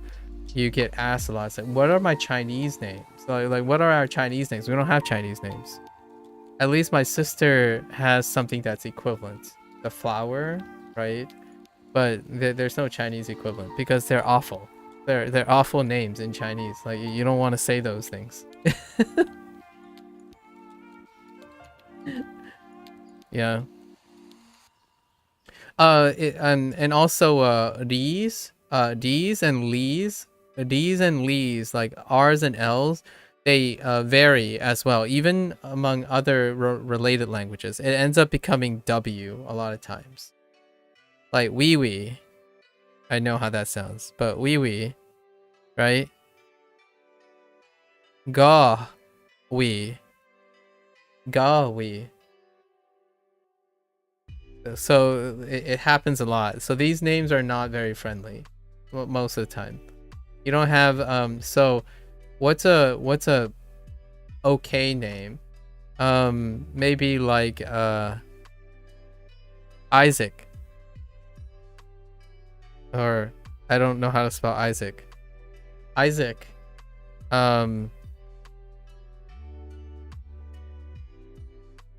Like Matt. That's kind of rough because Matt. But Mike. Things like this. These are a little bit more friendly. Isaac, Matt, Mike, John. Oh, John is a little rough because John is the G. So not really John, but Matt, Mike, Isaac, David. David's a little bit rough because of the V, but that's fine. David. I think we should just all write our names with the phonetic alphabet and try to do things that way. Clearly, it's a bit difficult the way it is now. Yeah. Oh, true. True. Yeah. True. With the phonetic alphabet. Yeah. True. That's a good point. Yeah. I make up this like someone always asks me, since I'm Chinese, do I have a Chinese name? And I make up this story, this like short story, and at the end I usually reveal that I'm joking, but some people say, oh, so how did your parents settle on two ridiculous names that they can't ever pronounce for the rest of your life? Because I would share this things like, yeah, they can't, they don't really say our names, but it's a weird thing. And I make up this like short story where like, oh, you know, they were in the United States and they don't know a lot of English and they didn't know a lot of people like English names. So they decided that when we were born, they looked at the closest person there were, like, so the closest, so the doctor's name happens to be Gary, and then the nurse happens to be Lily, so that's how we got our names. That used to be the story that I tell people, like, oh yeah, they just needed a name to write down on the birth certificate, so they just decided whoever is the nearest person they found who had like an English name, they decide to pick that, and turns out it just happens to be an awful name for them to ever pronounce for the rest of their lives. They won't ever be able to hit those names.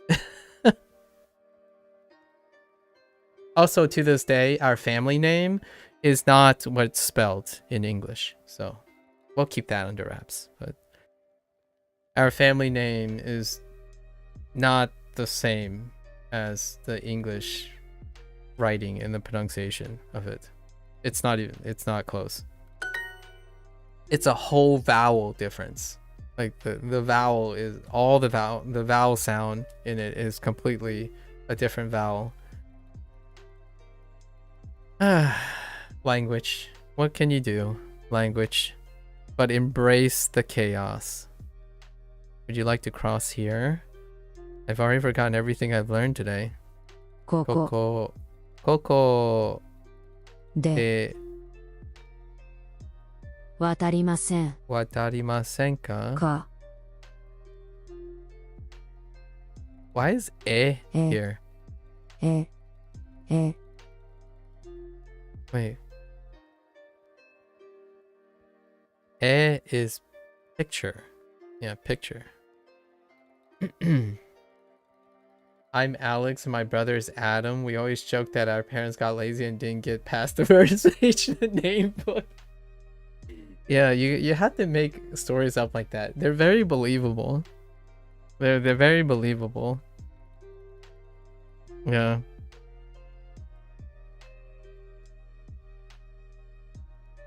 I would believe it. I would believe it.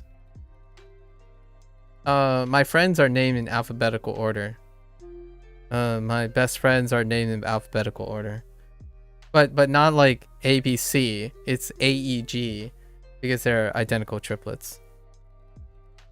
So at least that's what they tell me. I don't know if it's true or not, but I didn't ask their parents. I had all the opportunities to ask their parents because I've hung out with their parents a lot back in college. But so the AEG. So that's the birth order, AEG.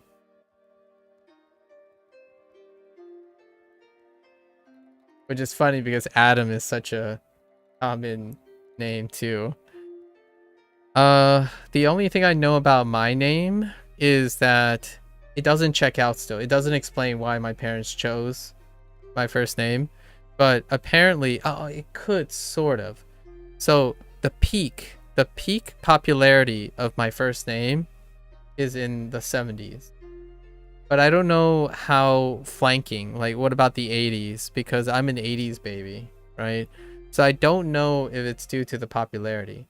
But it's thanks to, I want to say it's Gary Oldman. I don't know how to spell his last name, unfortunately. But a lot of, maybe some other actor or something, there was some very popularity in the first name. So that's probably the exposure that they had for the name. But yeah. Obviously, I go by a lot of names these days, which, whether or not they're true or not, I won't tell you. I'm just kidding. That's a story for another day.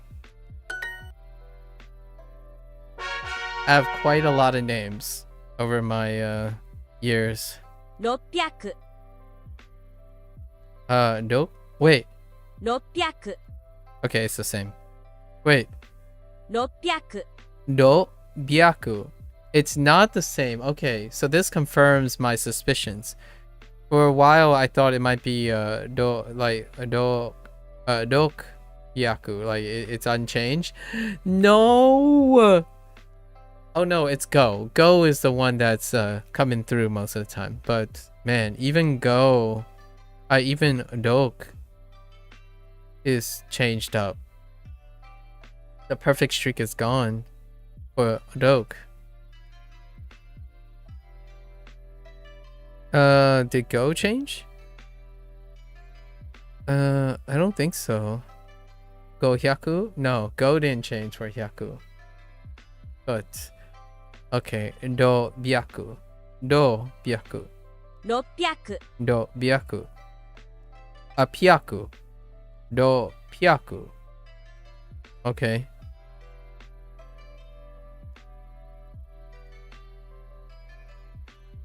And the other pyaku is pyaku.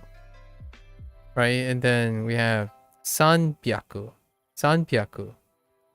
And then the rest are hyaku so far. 600 No pyaku. 600 Okay, no pyaku. No pyaku. Toy.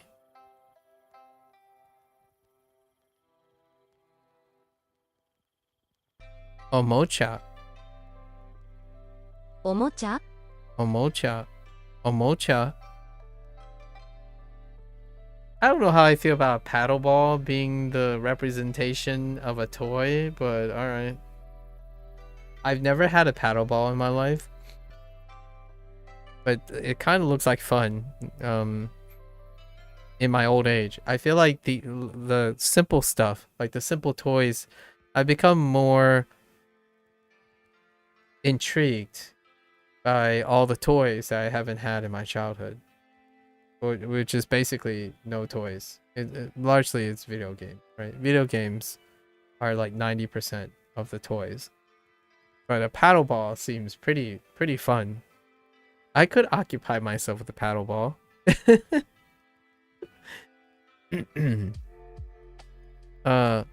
Omocha. おもちゃ 子供のおもちゃ。子供のお茶。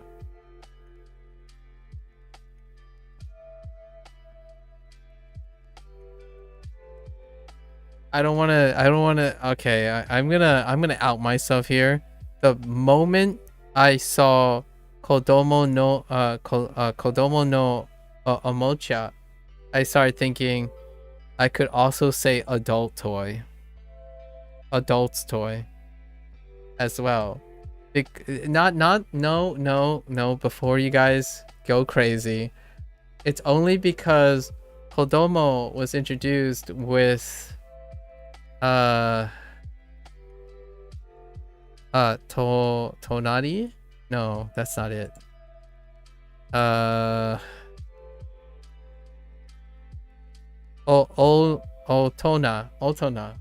Otona, right? Adult.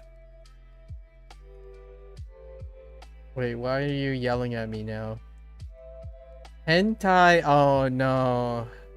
Hentai.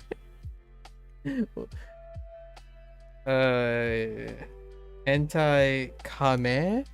Wait, how does that dane? Oh, hentai dane. Oh, dame? Oh no, yeah, I get it. I heard that phrase a lot. It's kind of funny because the moment I read it, I'm like, anime.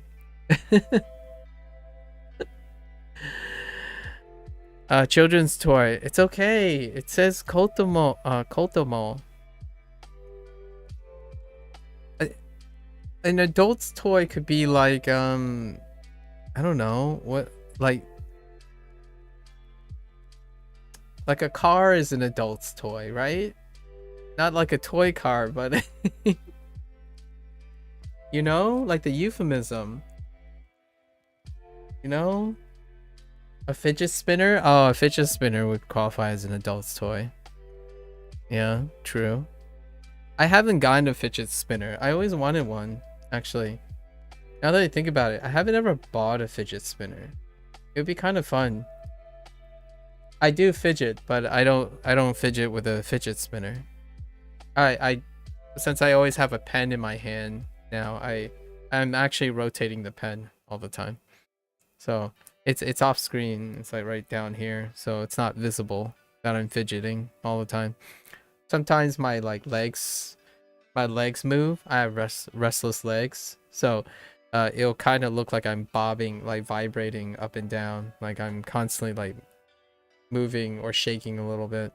So if you look really close at the videos, like I always see myself slightly moving all the time because I do have a natural fidget.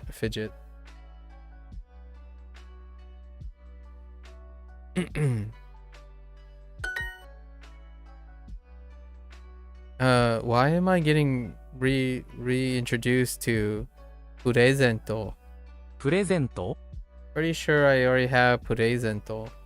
どこでプレゼントを買いますか？ For the dating unit, the date plan unit, Purezento was already introduced. どこでプレゼントを買いますか? Where are どこで Where are what? Where are we? Oh, okay. Where are we going to? I was looking for you. Where are we going to buy a present? That's what happens when you don't have enough context. Where's my Ishoni? And then Kaimashou. Kaimashouka instead. 1600円。1600円。No, 1600円。Ooh, look at this. Look at this. That is pure kanji right there. Obviously, it can't happen if it was a sentence, but still. Or like this is just like a response.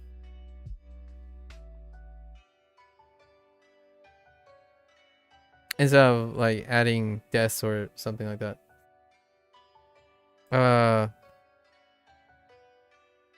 a particle, like even a particle being thrown in there.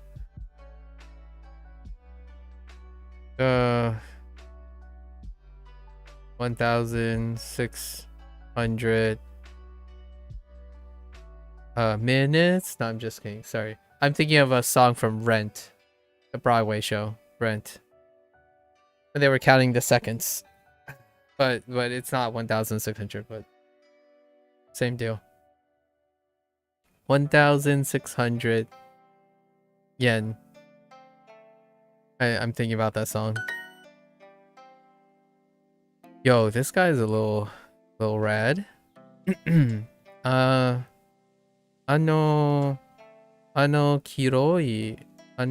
Kiroi T-shirts, right?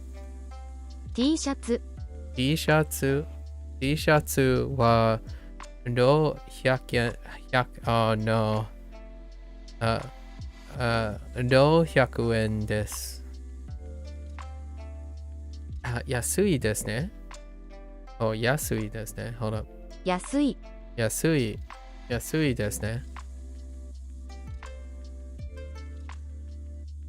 黄色い T シャツは600円です。安いですね。ドイツのヘッドホン。ドイツのヘッドホン。Wait, ヘッドホン。ヘッドホン。You heckin' headphones? ヘッドホン. Okay, fair enough. I thought they would go with who wo, yeah, who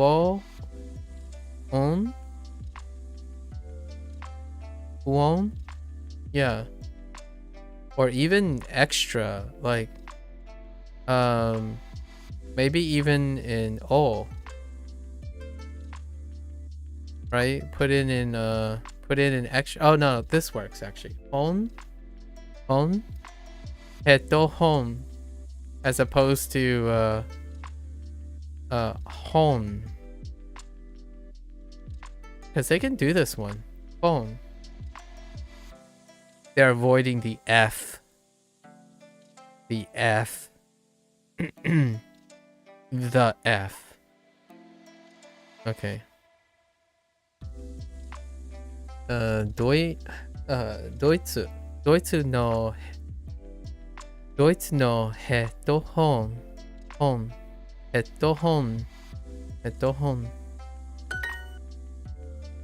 No, that's kind of cute. What is that? You and your... Are these... what do you call... What do they call their brand of...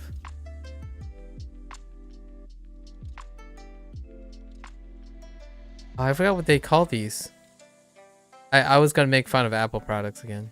Sorry. I'm sorry, Apple users. What do they call these? Pod Maxes? No, I don't know. Like, what do they call their line of headphones? What was it called? AirPods. Yeah, AirPod Maxes. Heckin' AirPod Maxes. That ain't no Sony product. Where are the Sony products, you know? Where are the MXs?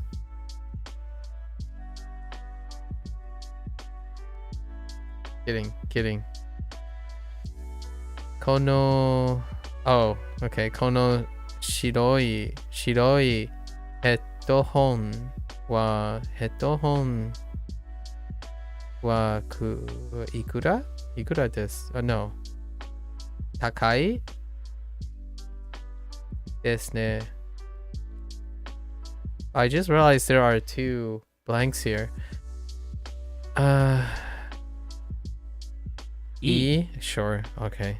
I was gonna put in like cost. Like, are these phones are expensive. That's the first thing I thought of. E. But they went with E, that's fine.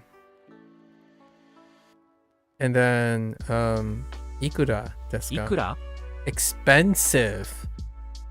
I feel like expensive to go here would be いい。 reasonable too. 白いヘッドホンはどうですか？白いヘッドホン Headphone は wa どうですか？白いヘッドホンはどうですか？秋葉原の電気屋。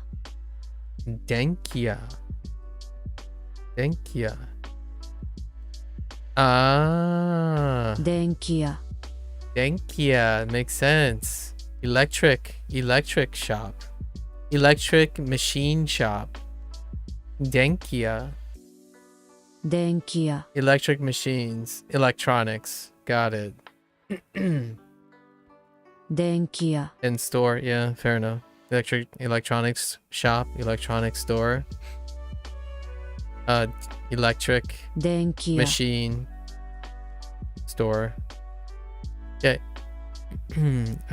Akihabara no Denkia.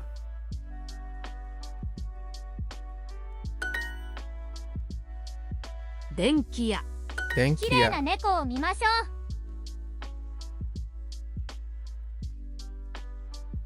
What did you say to me? Kirei na neko o mimashou. We should look at pretty cats. Take care, you. Take care.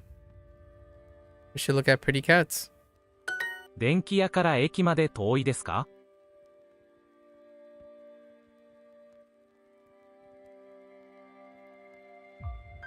電気屋から駅まで遠いですか？ 電気屋から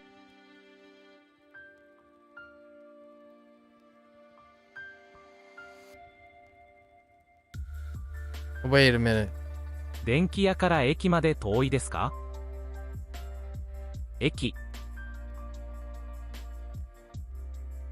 まで電気屋から駅まで遠いですか？遠いですか？ Wait, hold up. They're combining two things right here. Denkia kara eki made toi desu ka? Is it far to the station from the electronics store? Oh, that's so good. Wait, can I do it backwards? Lotus, Eki can I do this? まで Are you able to express eki made denkia kara? Can you do it this way too? Eki made. Wait, does that change? Is it far from the electronics store to the station? Can you switch these? I imagine these are fine, right? This is saying, is it far from the electronics store to the train station? 電気屋か This ら is saying, is it far to the train station from the electronics store? So relatively the same, right? 電気屋から駅まで遠いですか？ここからデパートまで20分かかります。ここからここ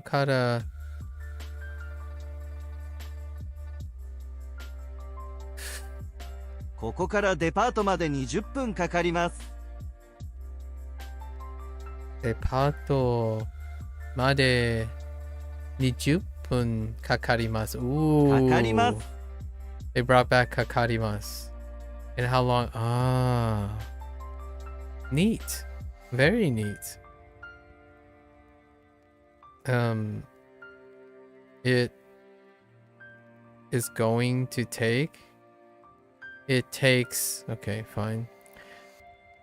It takes 20 minutes. Where's 20 at?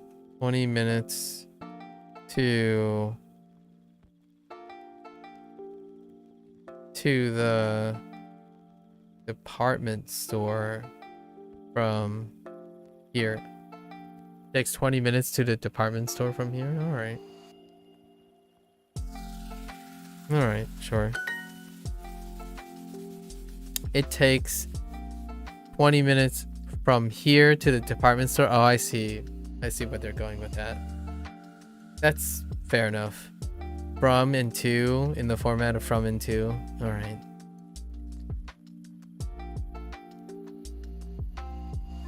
Yeah, I get it.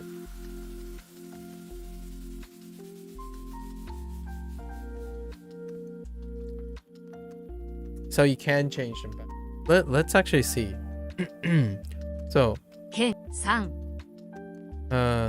Insan no 駅 駅 his station. Ie からまで made 駅 eki か kara eki kara 10分10分かかります。 So let's see if this let's see if this way works.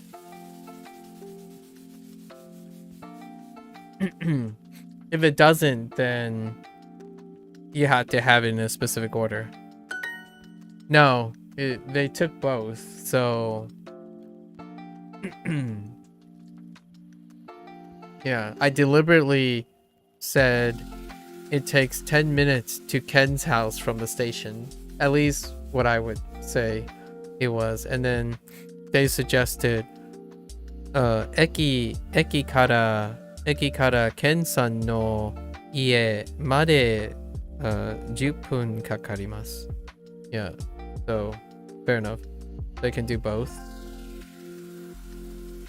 I don't know if it matters. So this would be like ここここから花さんの家花さんの家まで20 minutes 20 20分かかりますかかります。 Short.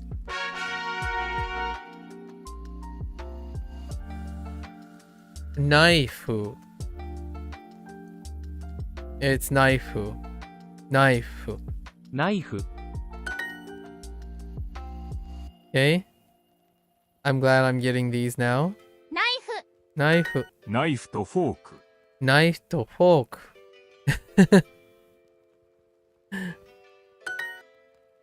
And then, is that a plate? Is that supposed to be a plate? Or a setting? Osare. Osara. お皿 Osara. Oh, Osara. Sure. Osara. Odaga. お皿 Osara. Okay, Osara. 大きいお皿 Oki Osara. Big plates. Okay, sure.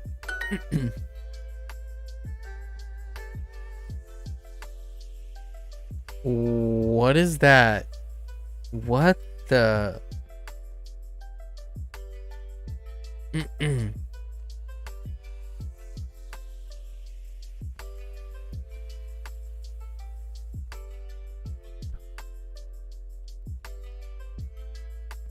Party.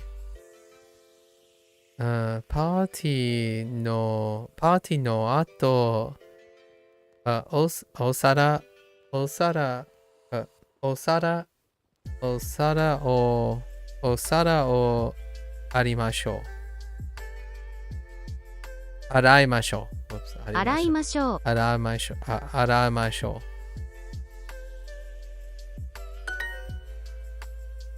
Osara. Yeah, Osara. ケーキを切りましょう。ケーキを kirimashou? 切りましょう。 Cut. I just used the word cut today. Cut. Ga. I don't actually know how to say it in Mandarin. How do you say cut in Mandarin? Yeah. It certainly is. Cut. Ooh, cut seems pretty. 2 particles? Yeah, 2 particles I'm aware of. Cut. Nice. How do I say cut in Mandarin? Tie.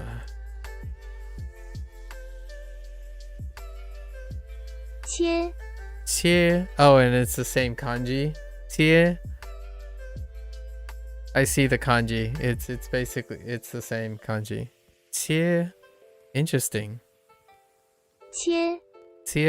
I haven't ever said that in Mandarin, so that's interesting. Tie. Not even close. It's ga.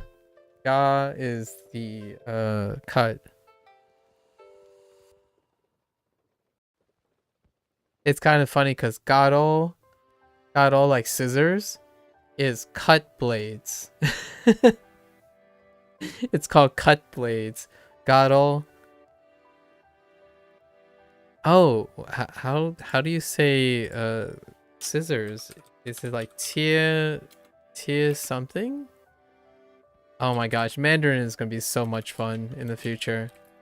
I'm gonna have so many things to say about Mandarin. Oh no, it's not. 剪刀 Jiandao. Oh, Jiandao is Jiandao. Oh my gosh, Jiandao is so close to Jiandao. Or Jianbao. Oh my gosh. Oh, Mandarin is gonna be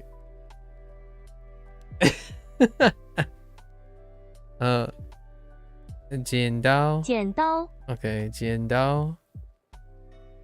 Man, scissors. 切りましょう。 That's not even close. It's not even close. All right. 切り Anyways. ましょう。 Keki o kirimashou. Okay, kirimashou. Okay. Keki o kirimashou. Cut the, oh my gosh, chizu. Wait. I have to say this. Chizu o kirimashou.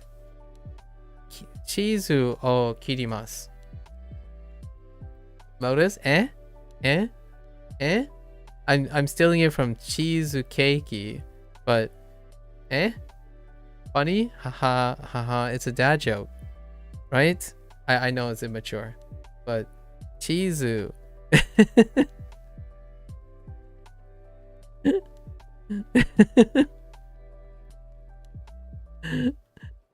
Chizu o kirimasu. Oh, it's de? Wait, hold up. Wait. Chizu jinakute. Wait. Jaku janakute. Wait. And then chizu de show? Chizu de show? What does that say? Chizu de show. It's the cheese? Wait. Oh, is that just wait. I'm gonna just leave that one there. Wait. You can't just do that. Oh my gosh. You can't just leave me hanging. I don't know what that means. Chizu.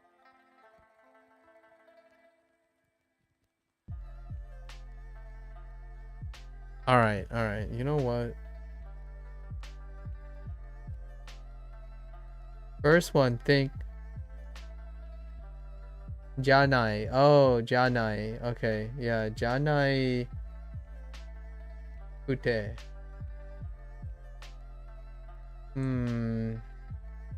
Yeah, Janai Kute. Second one is it's an ending that means probably is. Oh, if you dealt it, oh, it's kind of like a if you dealt it, you probably did it or something. You smelt it, you dealt it. Oh no, that can't be right. It isn't. Wait, no.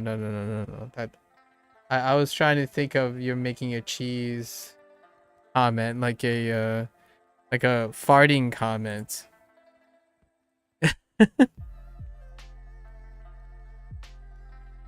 Hold up.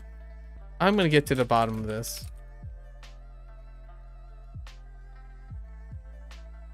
I can't get to the bottom of this. Compare the first part of the sentence to. Okay. So cheese, it isn't cheese. Or maybe like it isn't cheese.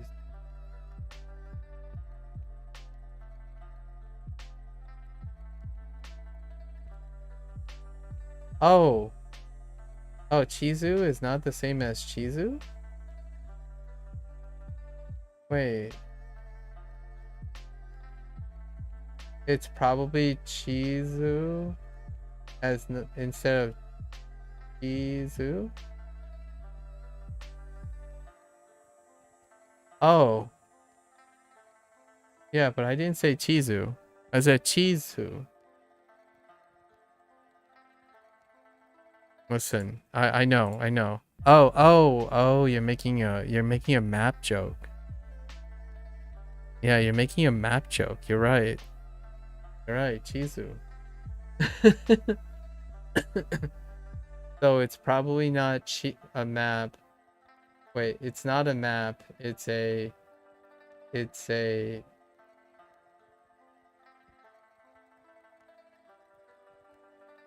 probably Chizu. Yeah, well, yeah, we know that. I think now I'm more confused than I ever am.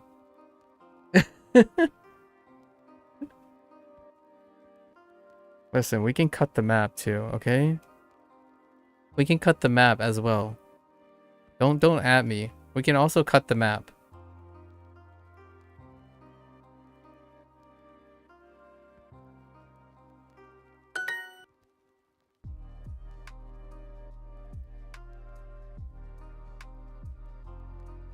We can also cut the map.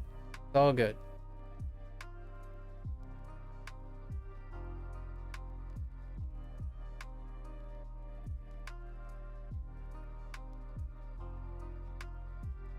I was making a fart joke, but you know, way to steal my thunder, Lotus. Can't you act like a kid once in a while, you know? Look at it. Look at how happy these kids are. Oh no. It's a TikTok joke. Oh no. All right. Let me culture myself. Hang on. It's a TikTok. Oh wait, you might need a hold up. I'm gonna need something from TikTok though. I don't think I can view this. 駐車場どこかサービスがないんだ。ちょっと待ってね。チーズある。チーズ？あ、チーズか。そうだよ、チーズ。次は右に曲がる。よかったね。じゃあ右に曲がりました。次はどうしようか。じゃあチーズによると右。ちょっとチーズじゃなくてチーズだよ。はい、チーズ。間違ってるよ。チーズは食べるもの。チーズはルートを読むもの。わかるよ。じゃあもう一回右ですか。はい、そうです。駐車場はまだ見えないんだ。そうですね。じゃあチーズ読みましょう。チーズじゃないよ。チーズだ。チーズ。そうだよ。チーズ。ちょっとチーズ見せて。はい。上司。何これチーズだよ。チーズじゃありません。チーズだよ。All right, all right, all right. I'll give you that. That's pretty good. That's pretty good.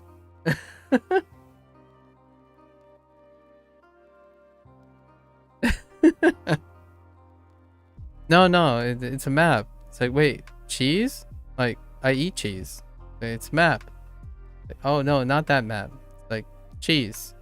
Like, really? Like, oh, nice. Like, it kind of reminds me of a lot of the skits that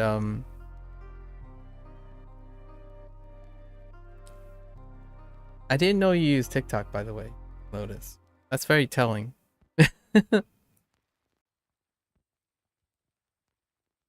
Is there? I bet that person has one for Biru and Biru, probably. Right? There's gotta be one for Biru and Biru.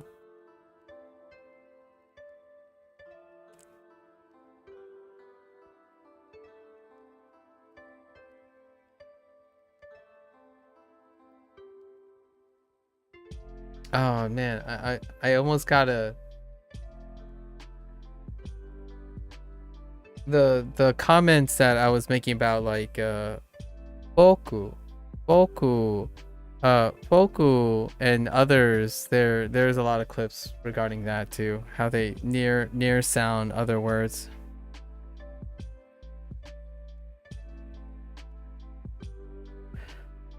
Keiki ga what? Oshides? No. Keiki ga what? Skides?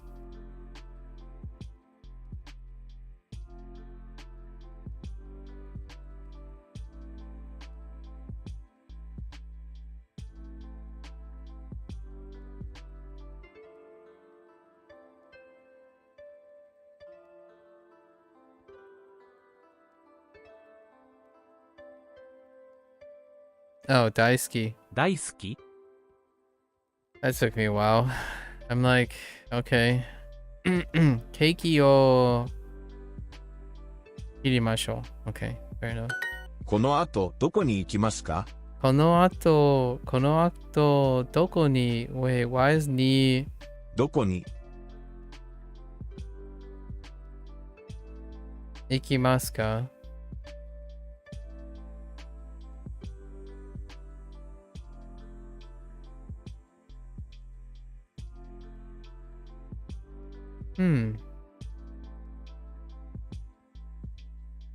How's this different? Wait, after this we are going. Where are we going?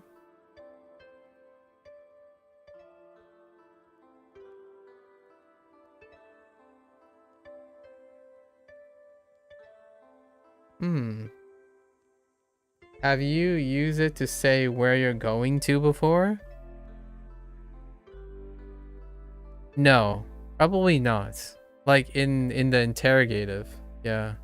That's probably why it's new. Like as in like an interrogative where, but oftentimes this ni is always in a location already. So yeah, I guess that's probably why. Like the actual question, where are we going?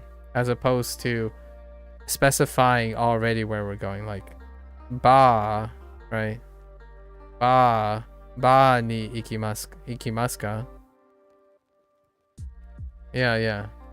That's probably why.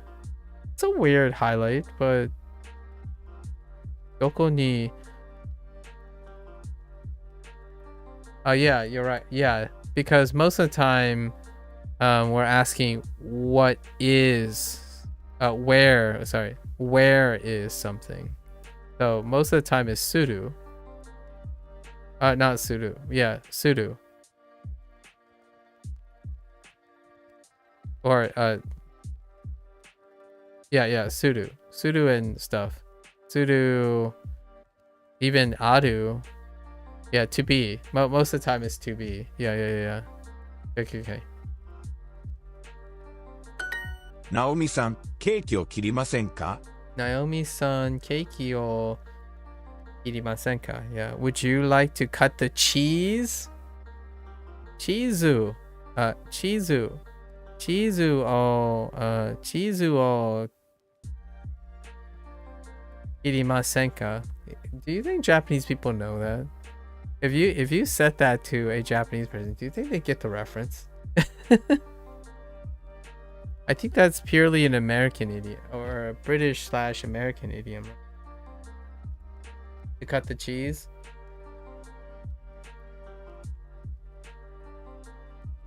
I don't really think about this phrase. It's the cut the cheese phrase came out because I like to watch reruns of like travel shows, and one of them visited Italy, and went to see the like repository of where they store the Parmigiano Reggiano, and they had to make a comment about cutting the cheese to test it, so they laughed really hard at it because they're British. And that's the scene that I have vividly in my head at the moment. Would you like to cut the cake? I almost looked for cheese just now. 駅からエリカさんの家まで歩きます。歩きます. What could you be saying? 駅からエリカさんの家まで歩きます。What can you do on the way to Erika's house from the train station? Walk? Is it walk? It's walk! 歩きます。The moment I'm like, we got walk! Arukimasu. Oh, actually, you know what? Indy already said this word,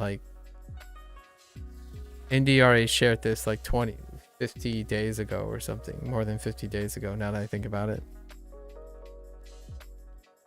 Okay, sorry.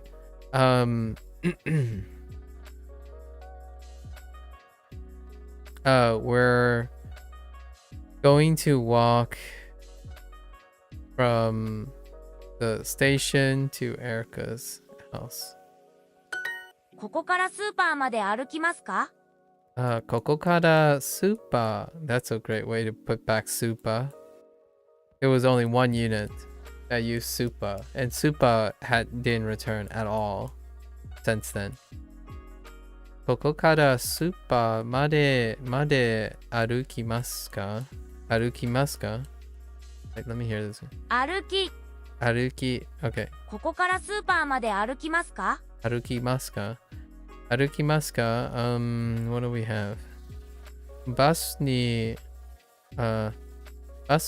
乗りましょうか? There. 電気屋から花さんの家まで歩きましょう。電気屋からトレーニング Oops.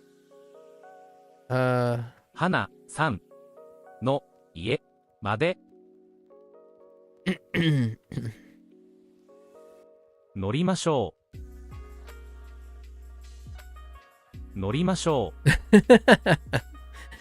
Sorry. Wait. 電気屋から花さんの家まで歩きましょう。乗りましょう。Wait. 電気屋から花さんの家まで歩きましょう。電気屋から花さんの家まで歩きましょう。歩きましょう。乗りましょう。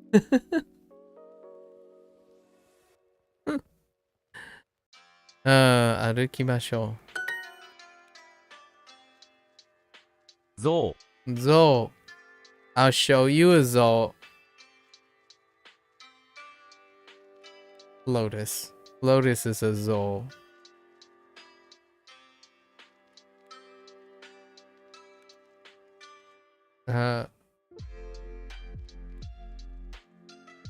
Osara. お皿 No, Osara. Man, that's gonna be... I'm gonna have problems remembering plate if they don't continue to use plate. Osara. So, Osara is great though. It's been a while. Every time I think of a table and stuff, I couldn't say Osara because there weren't any. Or the word wasn't introduced right now. So, Osara. Osara.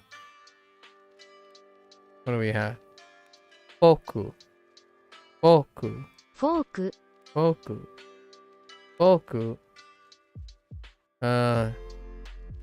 Check in. チェックイン。 Check in. And ナイフ knife. いつケーキを切りますか？ It's cakey. いつケーキ Oh. Kirimas? 切ります。 Ka? いつケーキを切りますか？ Okay. いつケーキを切りますか? Okay. ここのの後、バーに行きましょう。バーに行きましょう。 I don't understand what's new in this. This entire phrase has nothing new in it. Like from this chapter. このこの後、どこに行きましょうか? どこに行きます Oh, no, 行きますか? Okay. Alright. I gotta take a bathroom break. I'll be right back.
All right.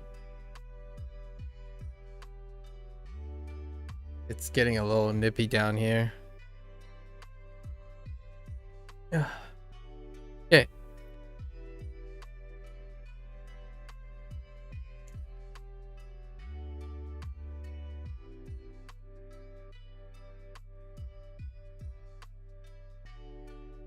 このお皿はきれいです。このこのお皿は綺麗です。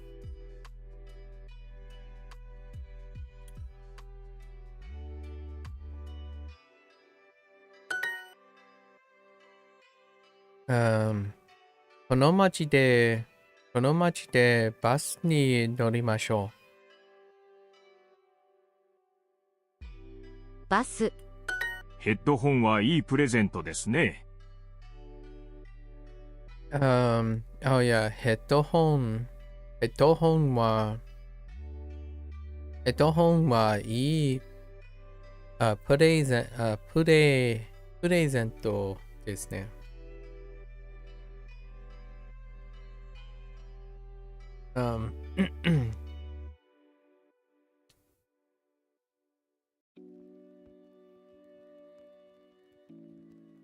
Okay.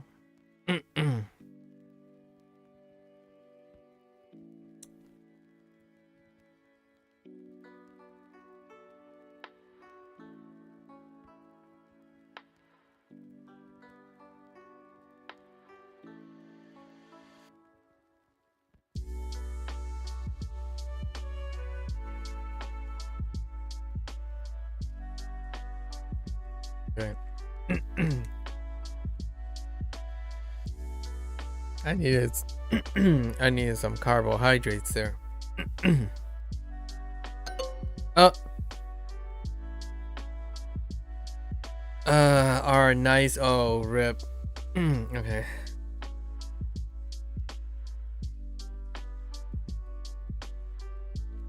I slid the words in the wrong place.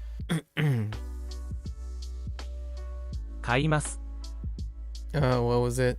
フライドチキン。フライドチキン。チキン。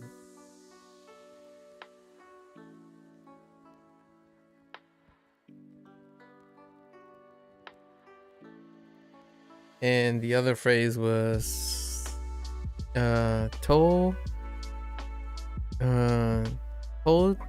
途中で腕土地途中でフライドチキンを買います。ケーキ屋までどうやって行きますか？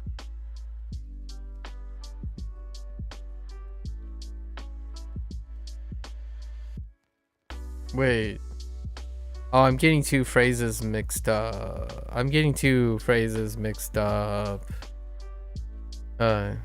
ケーキ屋までどうやって行きますか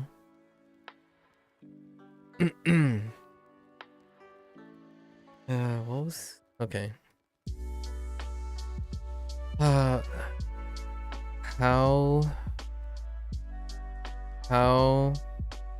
How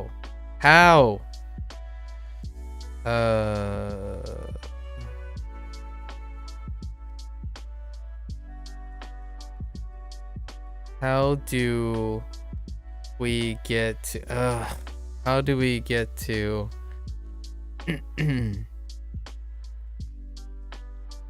get to the pastry shop? パーティーを後、お皿を洗いましょう。秋葉原の電気屋。秋葉原の電気屋。Right? 電気屋。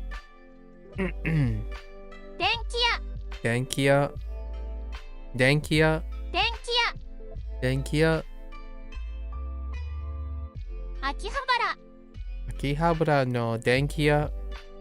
いつケーキを切りますか？ I forgot to put store. I'm pretty sure I forgot to select store. いつケーキを切りますか？いいつつケーキケーキをを切りますか？切りますか？ What's the other one? Walk. Okay. ここから電気屋まで歩きますか？ここから電気屋。ここから電気屋まで、歩きますか？歩きます。歩きますか？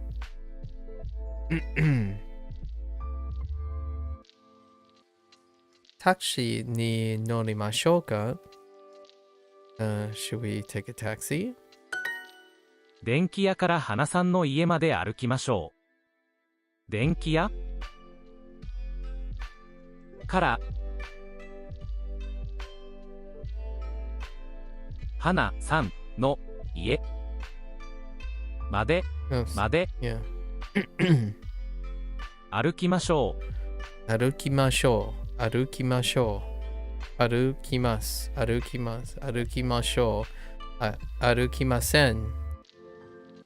歩きました。Okay. 電気屋から花さんの家まで歩きましょう。途中でお菓子を買いませんか？ Okay, so this is the other one. 途中で、途中、So 途中で、途中でお菓子を買いませんか？途中で、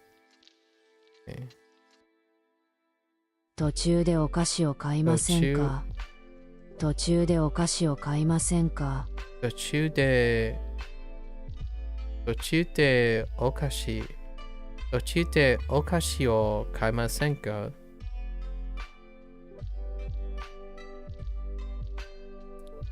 近くの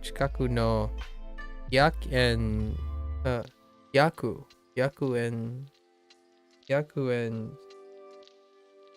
ショップはどうですか？近くの100円ショップはどうですか？ショップはどうですか？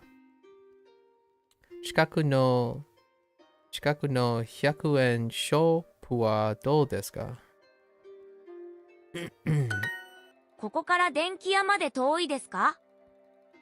ここから電気屋までと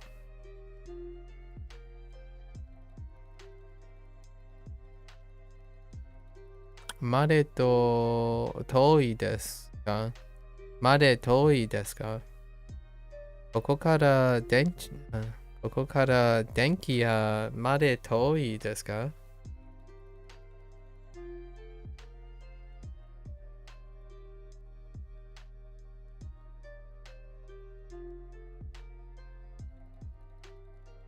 ？Sorry, I'm about to sneeze.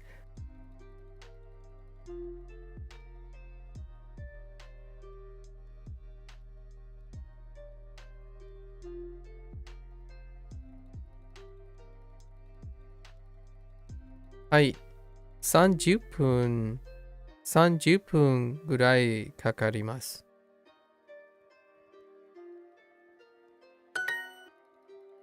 ヘッドホンはいいプレゼントですね。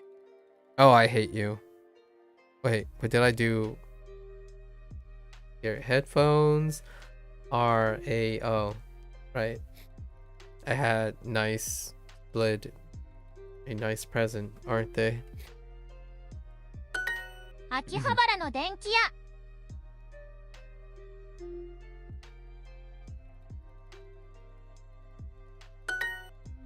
Okay. Kanji time! We got a new kanji, actually. Look at this. 5 kanji? That's amazing. 5 kanji per unit? It's been a while. House. Let's see what a house looks like. Eki. Yeah. Oh, I mean, yeah. Yeah. I said eki. Ooh. Ah. Aha. Ooh, I can Yeah. see a few particles here 家 that I'm familiar with. 家、 家、 Wow, that's a very complicated. 家 家、 That's a very complicated angular.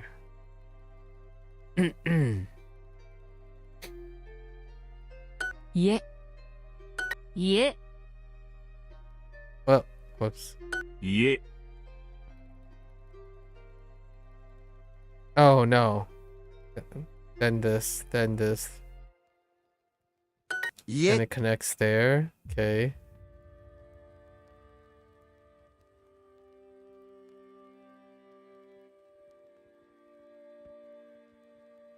Oh, that's so off. Oh boy. 家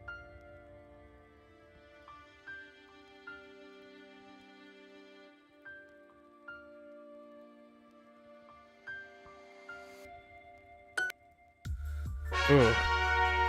Yikes.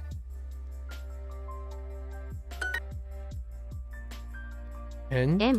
N. Okay, N has no N. surprises at least, you know. 円、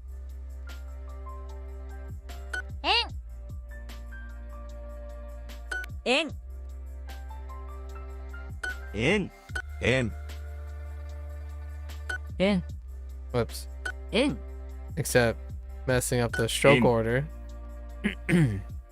円、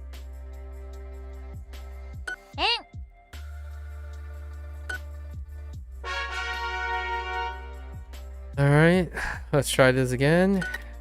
Yeah. Oh, interesting. M. 家 Yeah. Yeah. I.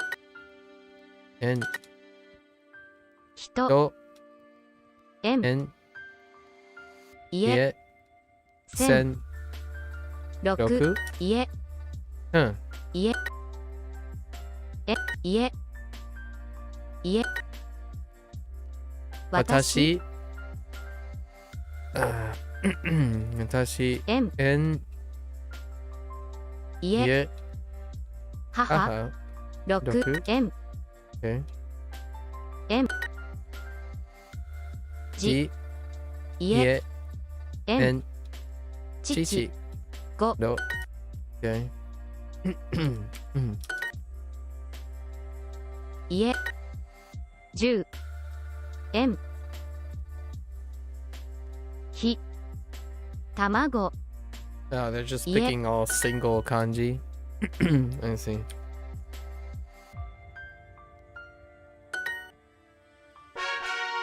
Okay. 家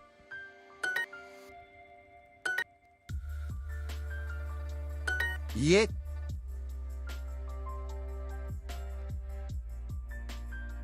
家 Oops. 家家、 Yeah. 家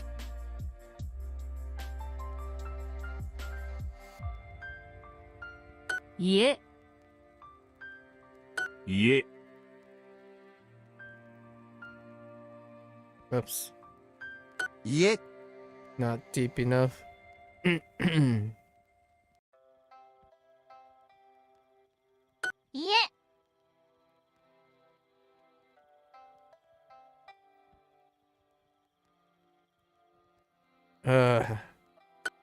I'm too far to M.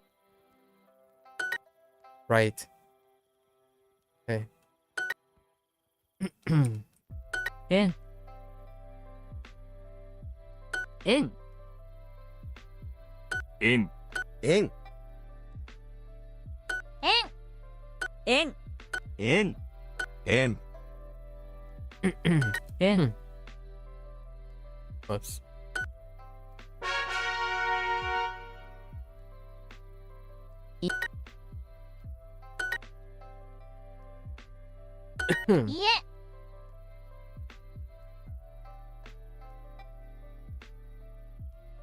Oh, 家、家、家、家、家、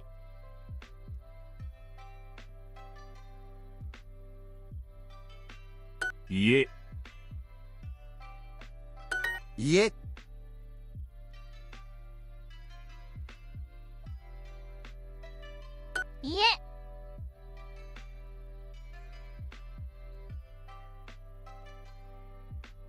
it's too angled. 家、 Curls around a lot more.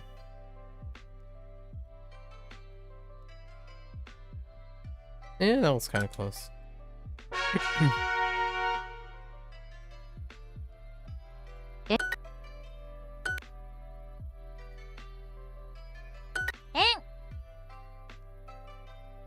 円、円、円、円、円、円、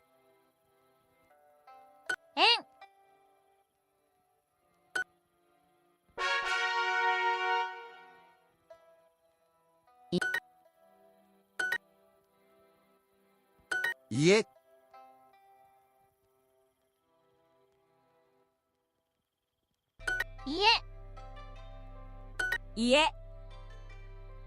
家、家、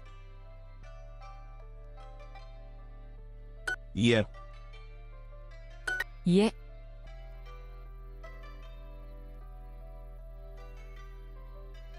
家、家、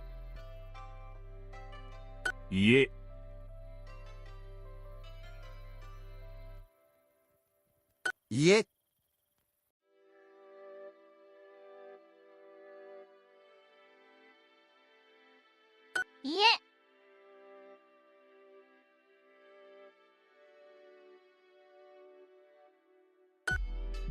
Yeah. It's getting a little better. 円、円、円、円、円、円、円、円、円、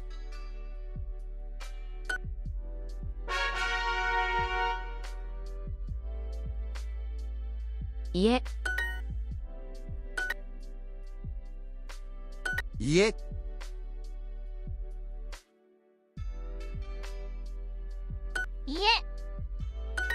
家、家、家、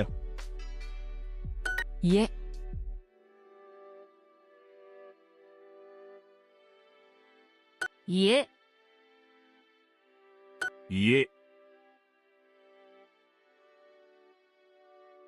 家、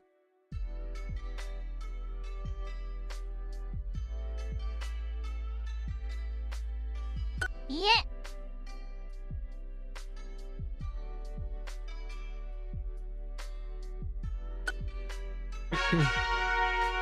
Getting a little bit closer. 円、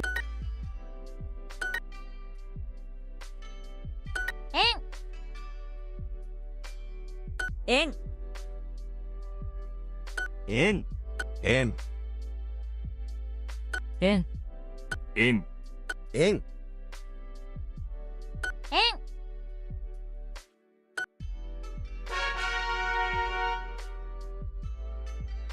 Okay.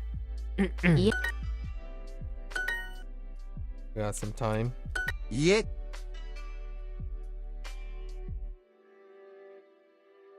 家、家、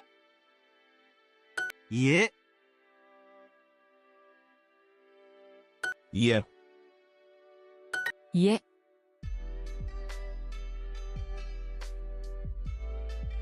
家、家、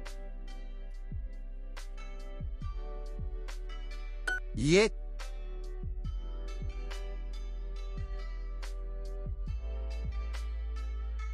家、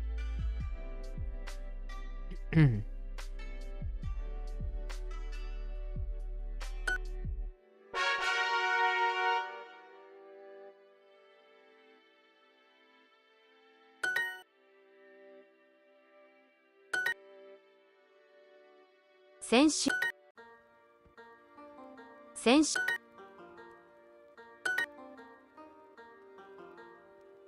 4 4時時3 3日日先月先週明日明日先週先週先週3 3日日時間時間明明日日先先週週10 10分分明日明日7 7分分時時間間明日3 3日日先週先週 I was thinking of something. Oops. 先週10分時間先月明日先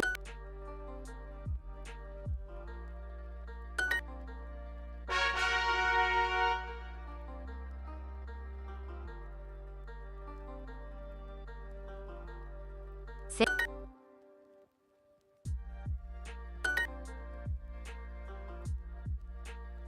先週、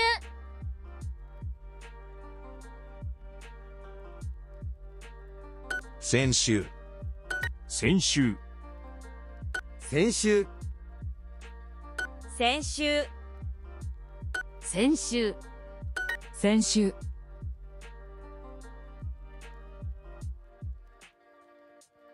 先週、先週、先週、 Oops. Control corner. 先週、先週、先週、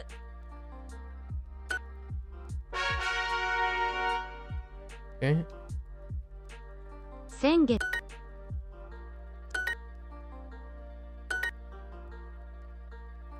7 7月月9 9月月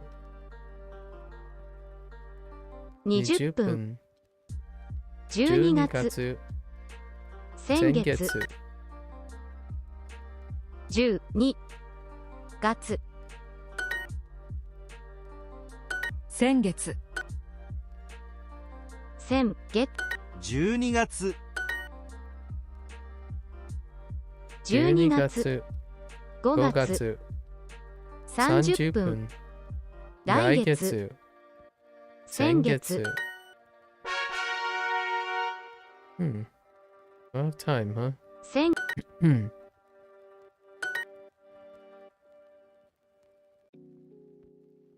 先月、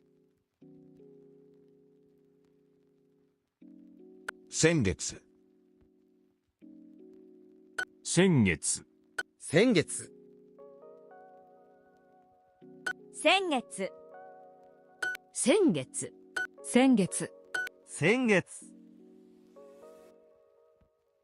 先月、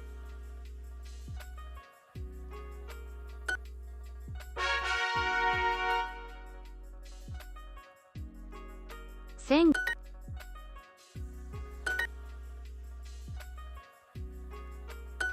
先月、先月、先月、先月、先月、先月、先月、先月、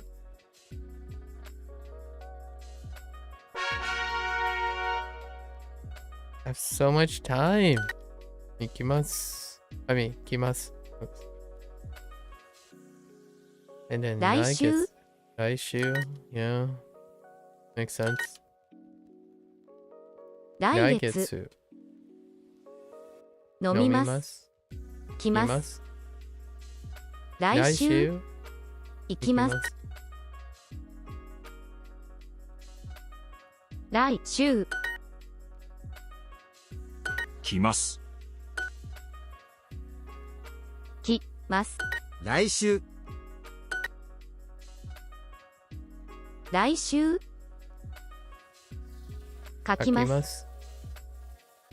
来月会います来ます Alright, back. So this is the review of N1 again. I kind of want to get to the review of N2. So let's try to be faster here. Sengetsu. 先月先月え先月歌舞伎はかっこいいですね。Kabuki wa kakkoi desu ne. 歌舞伎はかっこいいですね。会います一回三六つ先月去年も浅草に来ました。去年浅草に来ましたも Wait. も去年も浅草に来ましたも Wait. 去年も浅草に来ました。I also came. Yeah, that's right. Two. Yeah, I came to Asakusa last year too. Sure. 先月日本に来ました。日本の文化が好きです。Yeah, that makes sense. 浅草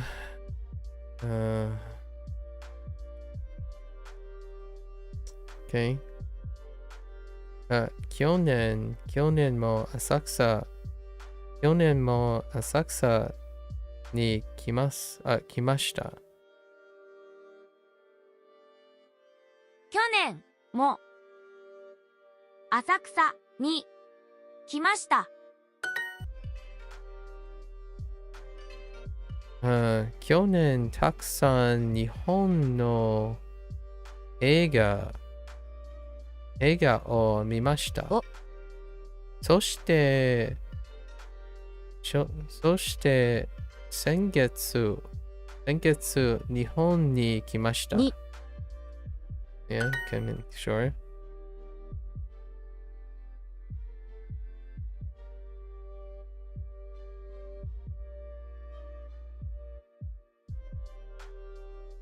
浅草で浅草って歌舞伎を見ましょう。去年東京で歌舞伎を見ました。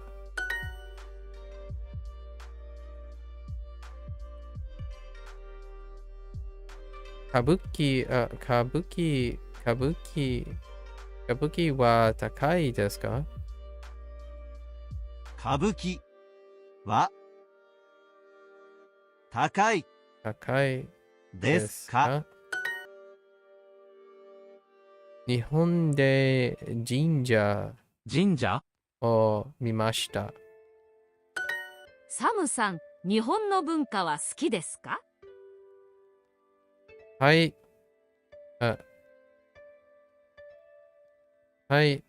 先月歌舞伎を見ました。去年日本に来ました。日本の文化は好きですか？日本の文化は好きですか？はい。Interesting. はい。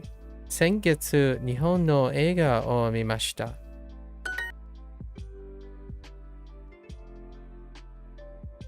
ダニエル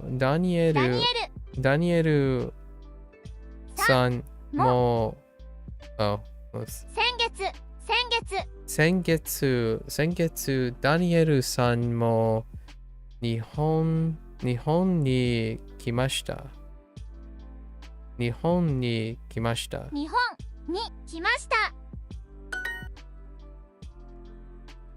古い文化。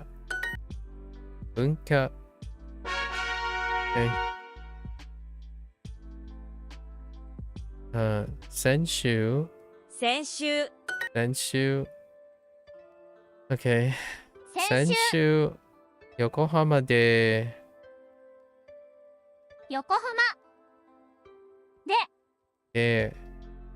ラーメンを食べました。先週飲みます。先週銀座の寿司は美味しいです。銀座の寿司は美味しいです。先週3000口私先月渋谷のピザ屋に行きました。銀座で服を買いましょう。Sure。先月浅草で昼ご飯を食べました。先月浅草で昼ご飯を食べました。先月浅草で昼ご飯を食べました。先月浅草で昼ご飯を食べました。先週銀座で高い寿司を食べました。寿司？先月も原宿でカップケーキを食べました。先月原宿でカップケーキを食べました。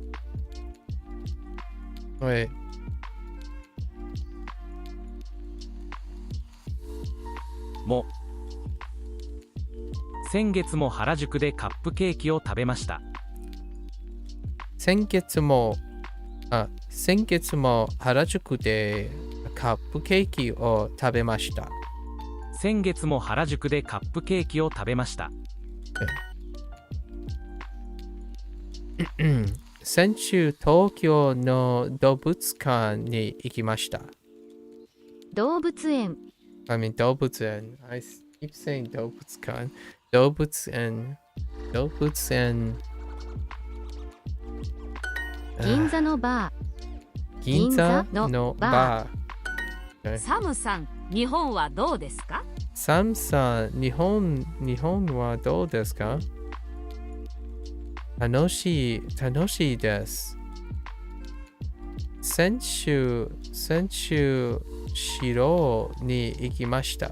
Ooh, that's cool. Maybe 大阪の城？先月友達と渋谷に行きました。It could just be Osaka Shiro because it's a proper noun to Osaka Castle.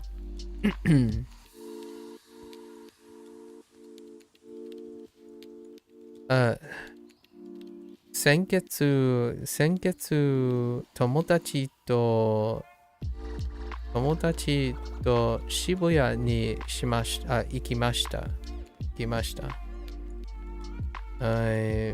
Went to Koya with friends last month. カイさん、日本はどうですか？楽しいです。先週お寺に行きました。Cool.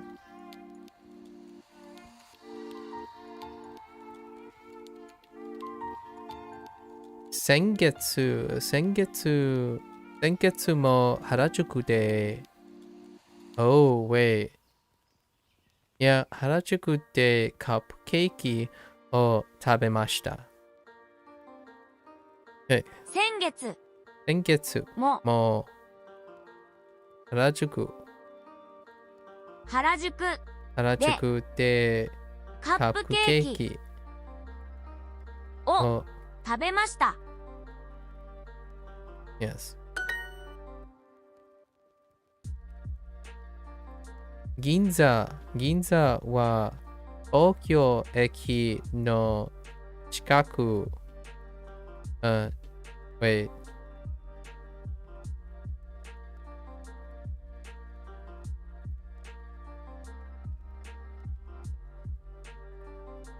Yeah. 東京駅の近くです。銀座は東京駅の近くです。Get more with Super Duolingo. Yeah. Reach your language goals fast with premium features that optimize your learning. With no limits to the mistakes you can make and no ads. Super learners are 4.2 times more likely to finish their course. Upgrade your learning with Super Duolingo. Not sponsored, by the way. Just kidding. Alright. 昨日原宿でクレープを食べました。昨日原宿でクレープを食べました。昨日原宿でクレープを食べました。昨日原宿でクレープを食べました。昨日は閉めてno. Oh my gosh, I did it again. 初めて昨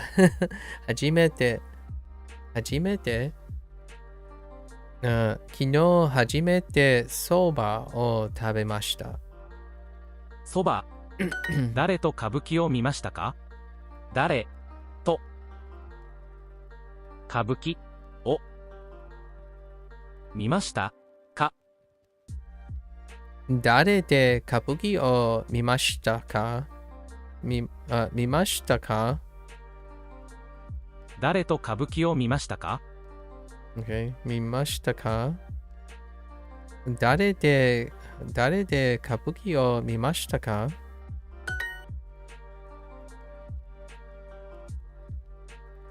原宿のクレープは美味しいです。美味しい。Sure. チョコレートのクレープが好きです。Interesting. チョコレートのドーナツクレープドーナツ Stop it. クレープが好きです。チョコレートのクレープが好きです。チョコレートのクレープが好きです。いちごのクレープ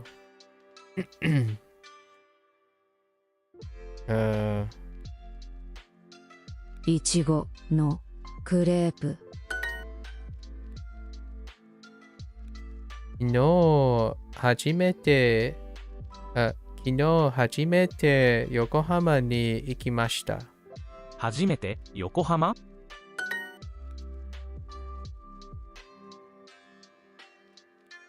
先週中華街でタピオカティーを飲みまして。Okay. 先週中華街でタピオカティーを飲みました。飲みました。Oh, I might have said 飲みまして。飲みました。先週、中華街でタピオカティーを飲みました。先月、初めてそばを食べました。初めてそば。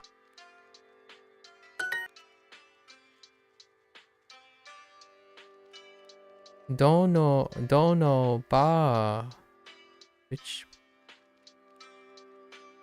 どのバーに行きましてか？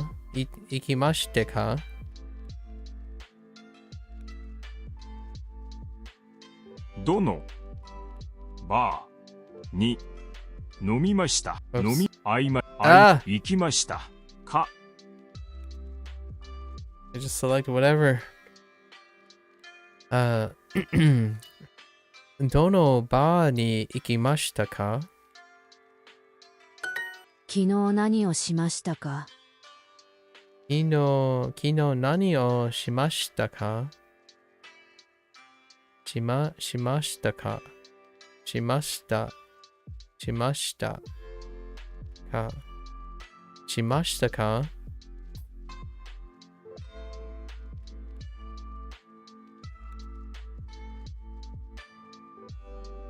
初めて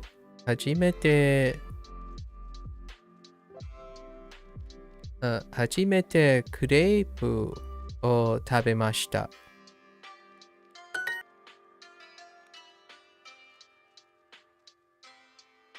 昨日横浜で服を買いました。昨日横浜で服を買いました。エリカさん、昨日何をしましたか？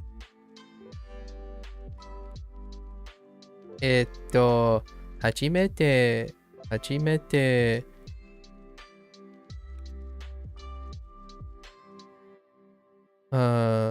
味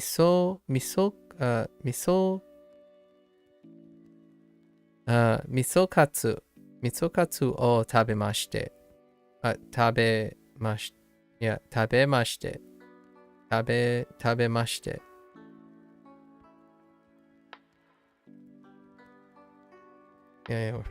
先週中華街でタピオカティーを飲みました。先週中華街、oh, okay. We're not gonna say all that again.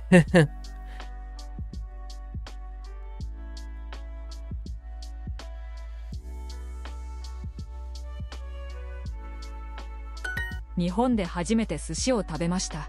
日本で初めて寿司を食べまして。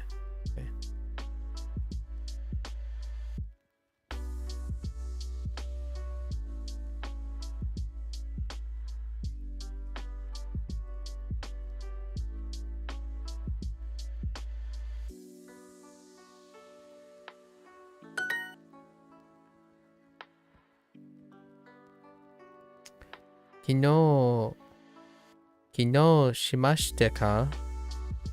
昨日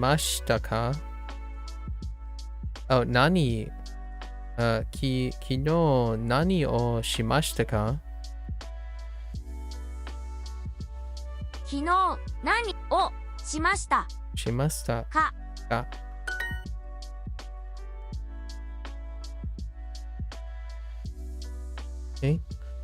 先週どこにいましたか？行きましたか？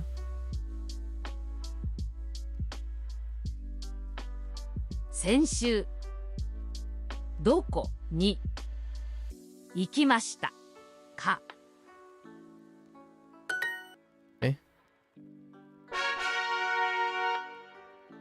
明日。明日。Sure.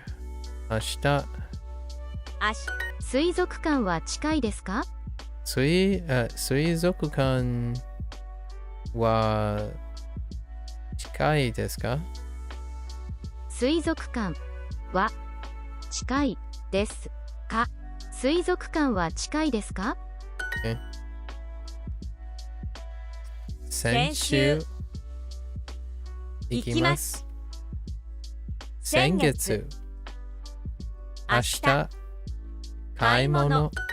千葉の魚はとても美味しいです。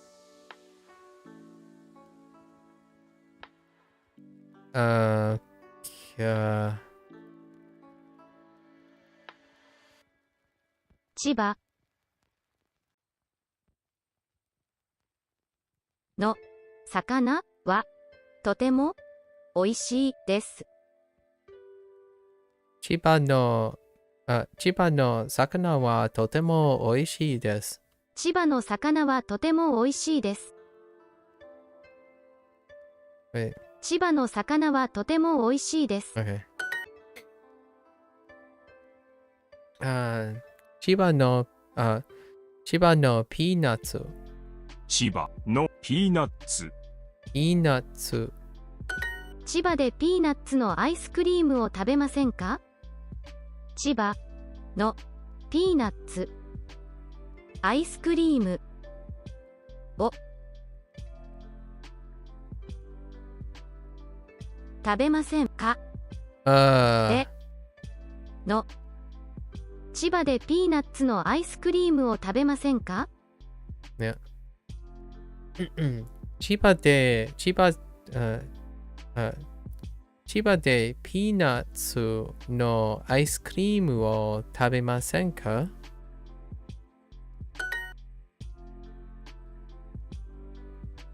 先週きれいなポストカードを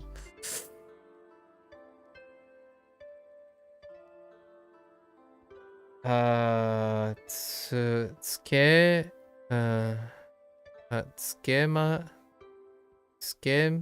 した見つけました。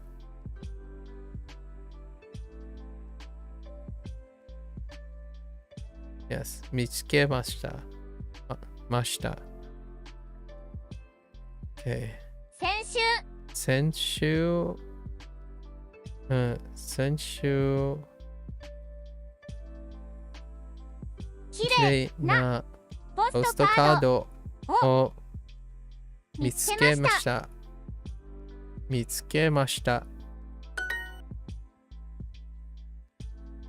去年千葉のいい夏を食べました。先週渋谷に行きました。明日浅草に行きます。What the heck is this picture? Okay, that's a really cool. That's a rad turtle.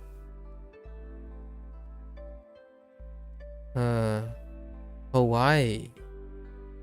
Wait.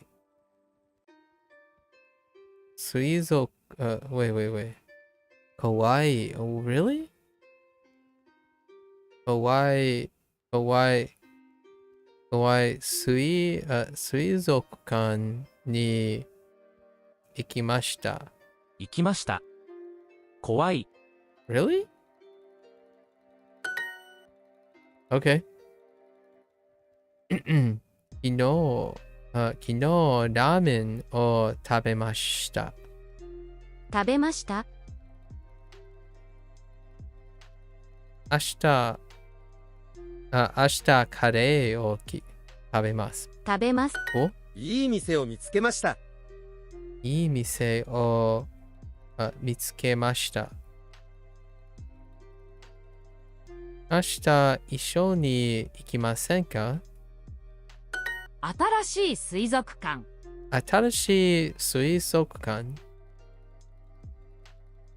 New aquarium, sure. 素敵な店を見つけました。素敵な店を見つけました。素敵な店を見つけました。店を見つけました。素敵な店を見つけました。いいですね。明日一緒に行きませんか？ Do you want to go tomorrow? Would you like to go together tomorrow? 千葉のピーナッツはとても有名です。千葉のピーナッツはとても有名です。新しい水族館。新しい仕事しました。 That's not it. 水族館。水族館。Okay. 来週。Okay. 来週タイで象と写真を撮ります。来週タイで写真を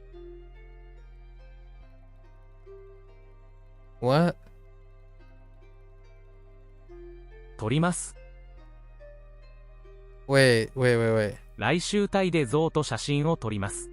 Oh. 象と来週タイって象と写真を撮ります。I'm going to take a picture with elephants in Thailand next week. Okay. 先月。来週。明日。水。先週。東京の動物園で初めて象を見ました。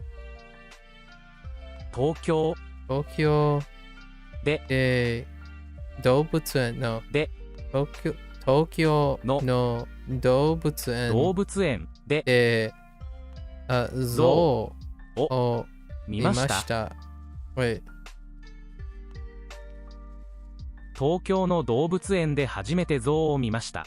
初めて象を見ました。東京の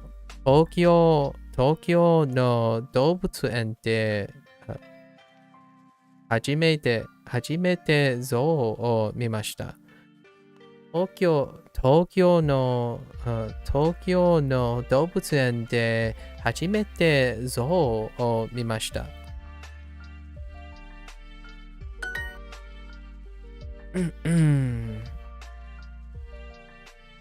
Okay.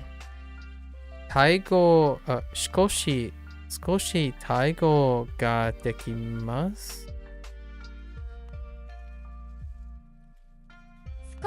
少しタイ語ができます。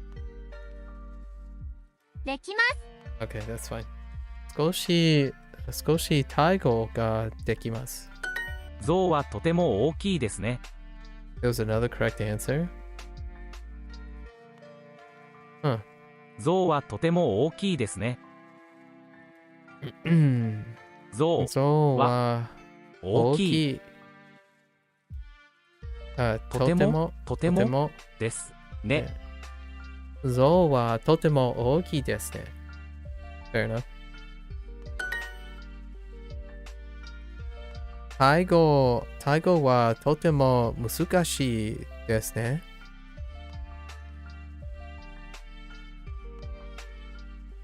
タイ語はとても難しいですね。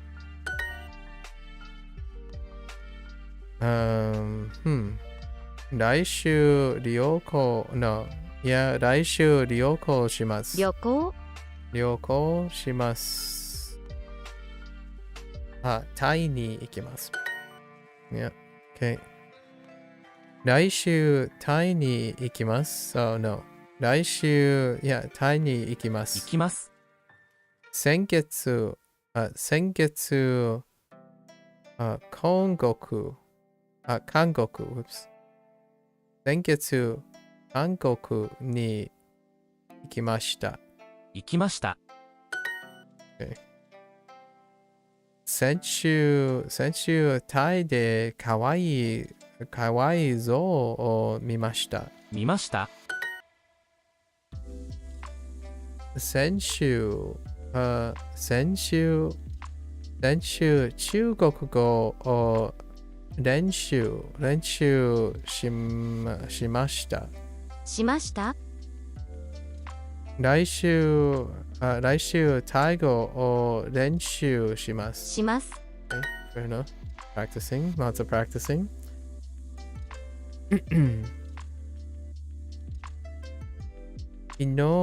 昨日少し英語を練習しました。明日アメリカに行きます。アメリカ？明日タイに行きますか？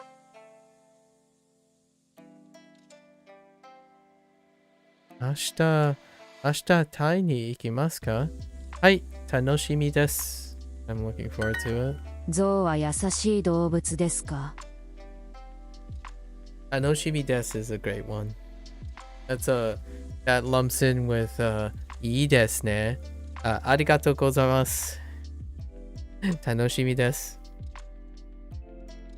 It used to be very difficult to say because it had like an extra syllable in it, but not so much anymore. 象は優しい動物ですか？ Yeah, sure. Are elephants nice animals? Good question.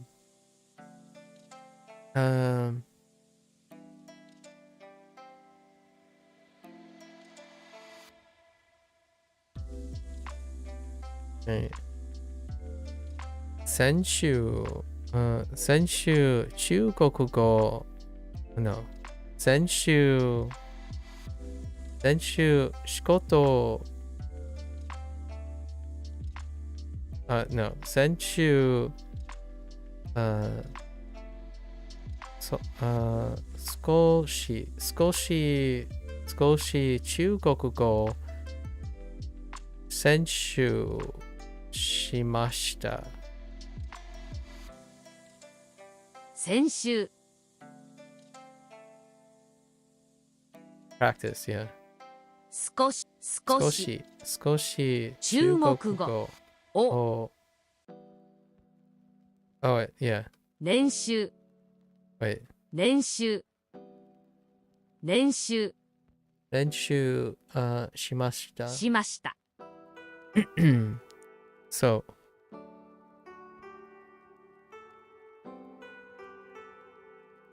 you've always seen it as 楽しみにしています。Oh, しています。I am looking forward to. Oh, interesting. So you think they shortened it by saying 楽しみです? Just like as a I see. しています。Like literally looking forward. Like looking. I see. Looking forward. Yeah, like literally looking forward to it. I see. Interesting. I'll have to look into that actually.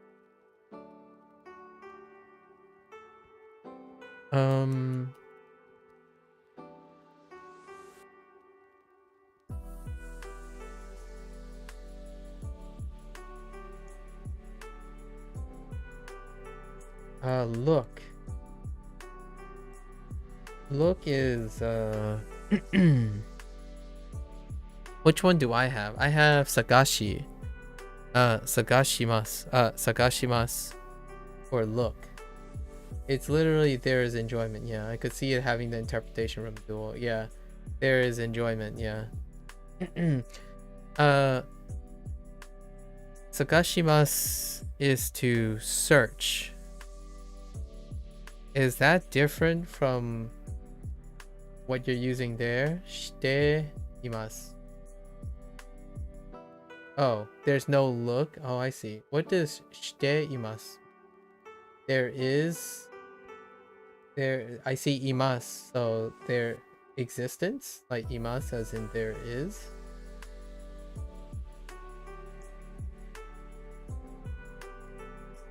I don't know. What is shite imasu?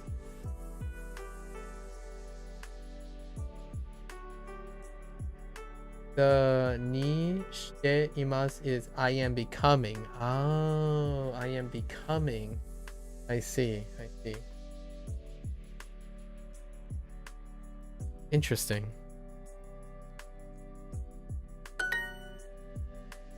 My dad speaks Thai and English. Chichi wa Taigo to Eigo o hanashimasu. 父はタイ語と英語を話します。 So with Tanoshimi, it looks like I'm becoming enjoyment, excitement. Yeah, I am excited. Yeah, I am becoming excited. That makes sense. Yeah.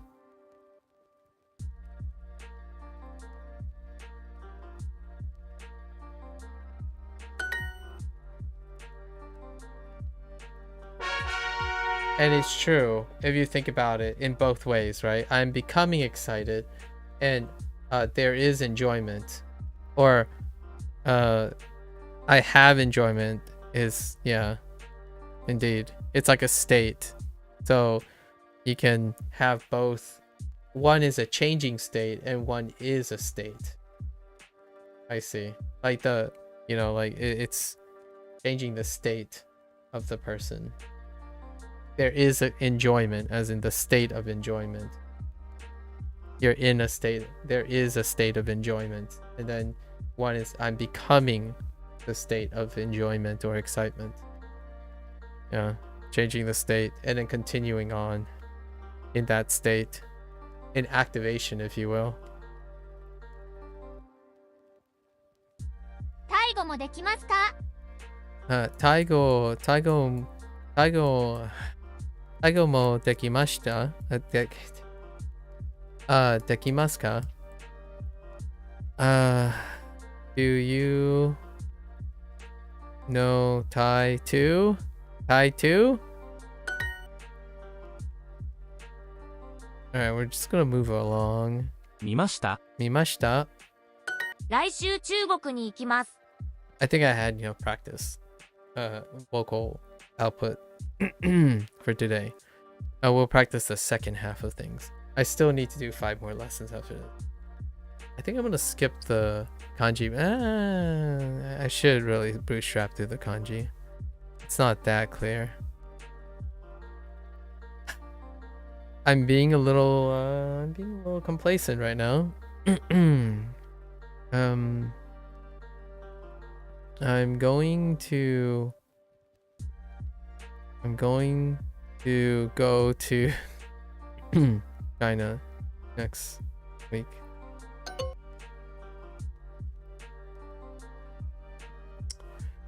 It's probably the to go to screwed up. Oh wait, it might have been Congo. No, I thought I saw Chugoku. Anyways. Senshu Chugoku go o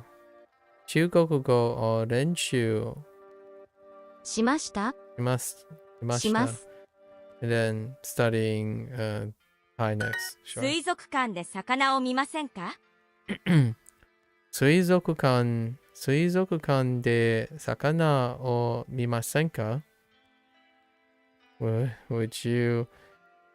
you like to see fish?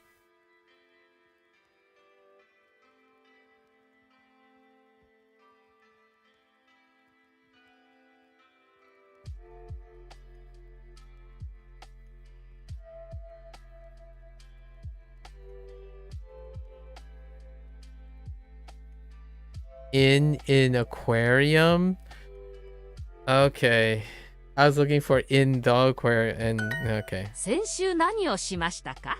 先週何をしましたか？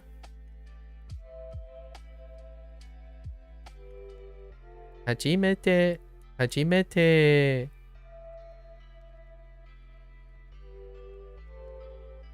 Hold up, I'm about to sneeze.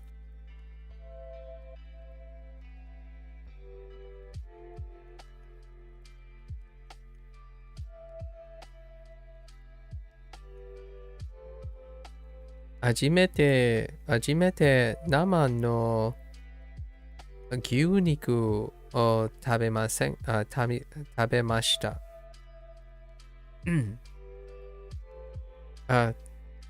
初めて生の牛肉を食べました。先週何時間スペイン語を練習しましたか？ What? Oh. 先週何時間スペイン語を練習しましたか？ Loaded question.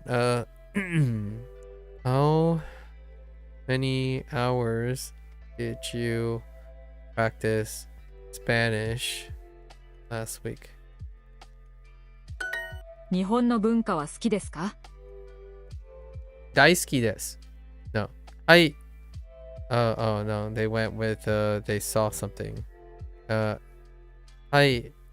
先月日本の映画を見ました。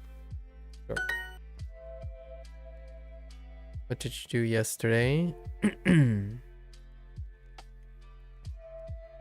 昨日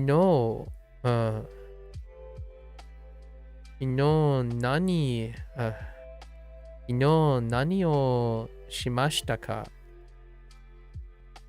昨日何をしましたか？カイさん、先月何をしましたか？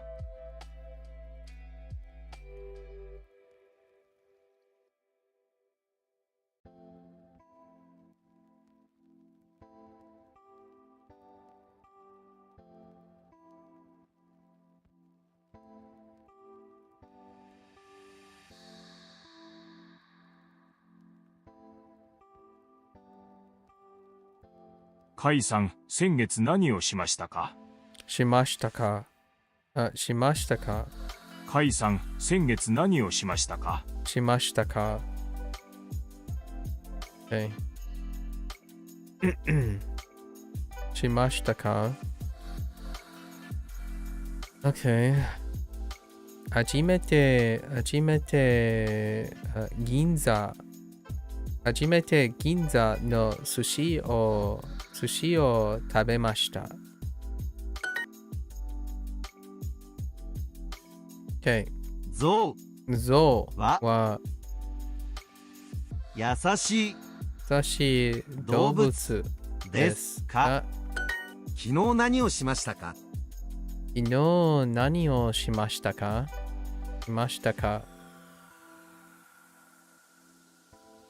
初めてクレープを食べました。来週中国に行きます。What did I do? 中国 It's probably like going to go to blah blah blah. I'm going to go to China next week.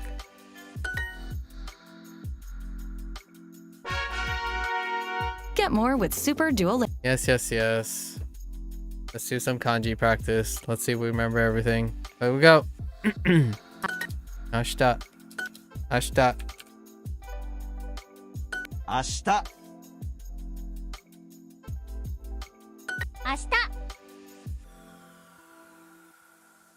明日明日明日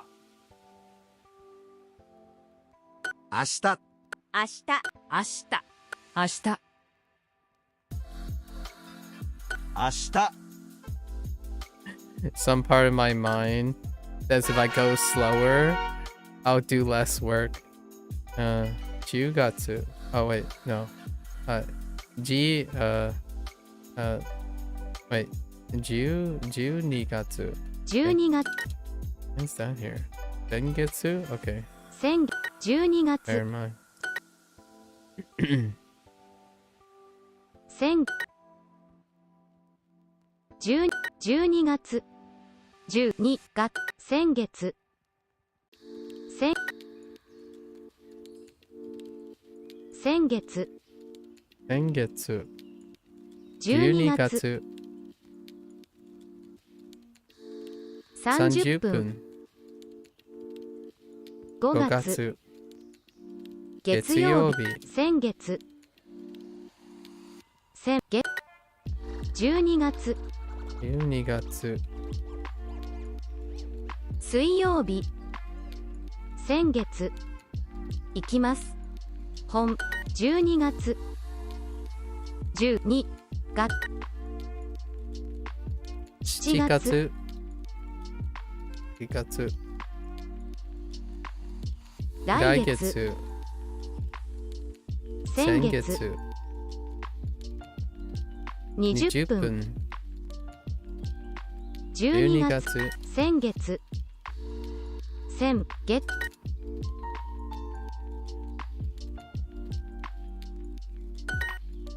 12月先月15分山新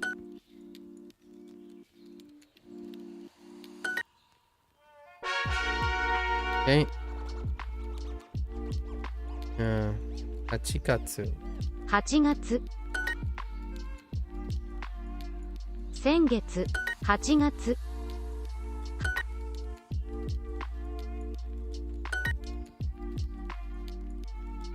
8月8月先月先10月10月 Whoops 7 7月月7月 What am I doing? 8月来月先月先月先月話します飲み物8月先月10 8月8月月曜日5月来月8月先月先月先月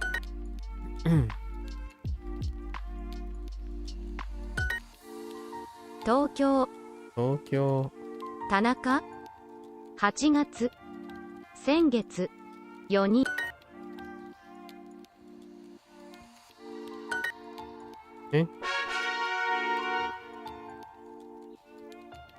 せ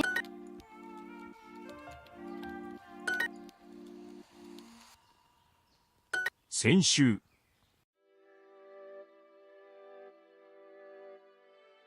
先週先週先週先週先週先週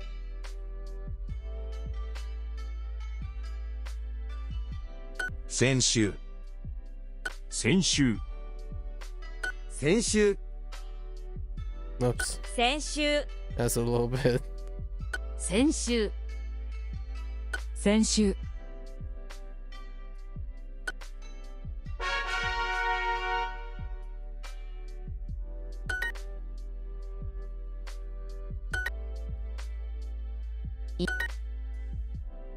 家家円線人と六六家家家母母六六私円円家家円 OK 円円円父父じじ家家ごご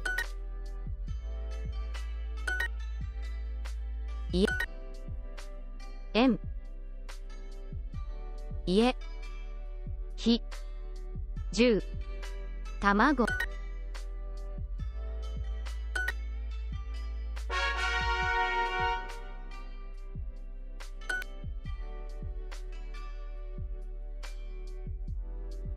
来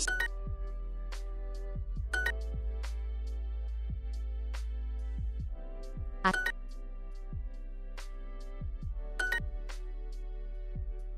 先先月月時間あ2 2日日来週明日明日明日1日うっ1日明日来週明日あ2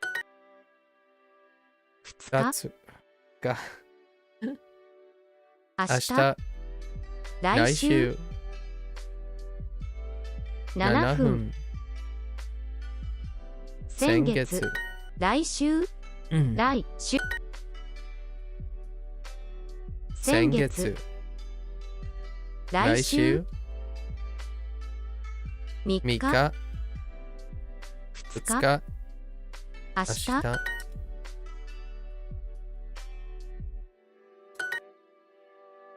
明日先週10分先月来週明日うん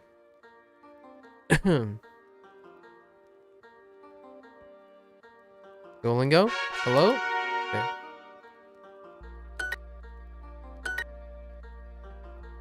家家家家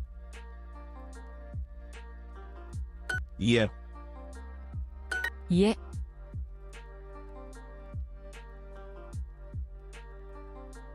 家家家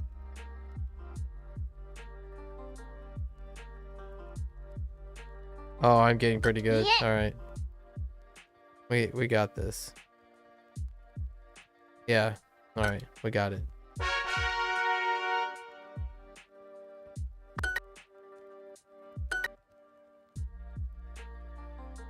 明日明日明日明日明日明日 Whoops. 明日 It's a little Ashita. wide. 明日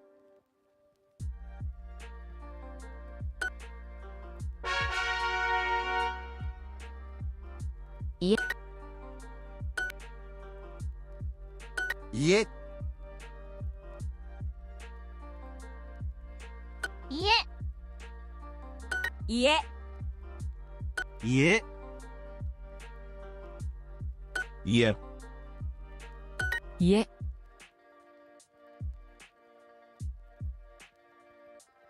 家家家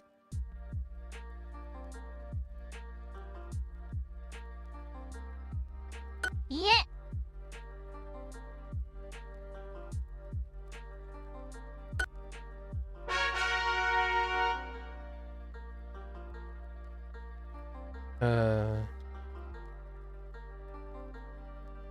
火曜日。火曜うん。明日火曜日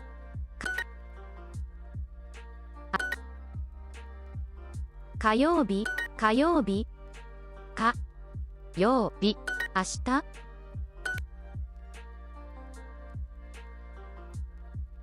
Ah, you're gonna ichi nichi me, aren't you? 一日、 I hate you.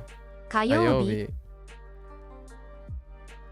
3日、 Mika, 明日、 ashita, 日曜日、日曜日、明日、明日、 Welcome back, Sub-Zero. 火曜日、 Ayobi, 明日、 ashita, ふん、 kun, 山田、 yamada. 3つ、 Wait, what did you eat? I just realized you've been gone for a 火曜 while. 日、 That must be a feast. I'm kidding. What did you eat? 火曜日、 Ayobi. 曜日、日、 3日、 Mika, 明日、 ashita, 1日、火曜日、火曜日、明日、明日、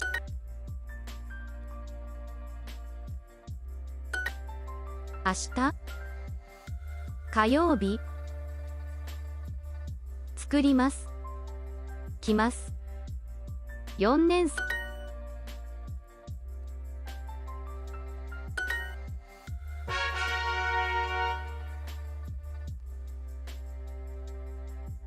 12月。うん。 10 12月、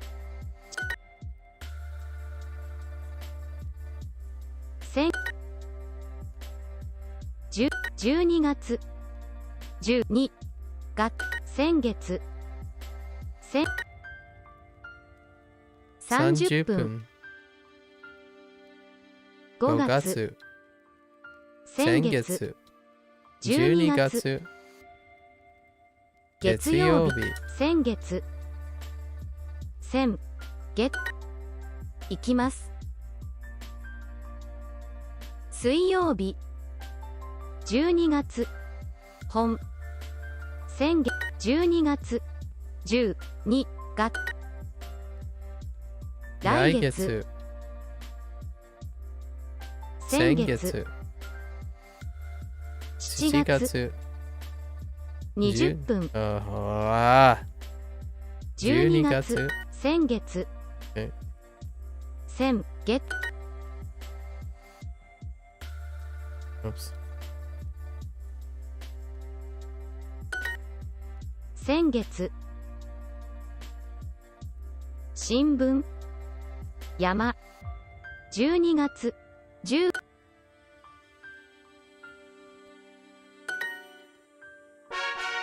Nah, I got done a while ago, but I went to a night open store as well, like 20 minutes away. Okay, you had mashed potatoes and sausage. Ah. Get more. 今日も勉強で Wait. Work? Wait, Or how am I doing? No, I don't. Alright. I'm gonna need some help on that. How's this? Wait. Yomo. I swear, this is gonna come to I'm gonna get used to this. Only the right kanji looks familiar every single time.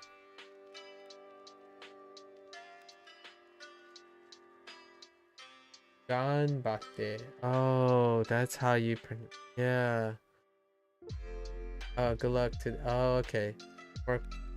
Oh, also work hard to. Oh, wait. What is the literal phrase of that? Also working hard today? Is that how that translates to? Good work today? Or work hard today? Or good work today also.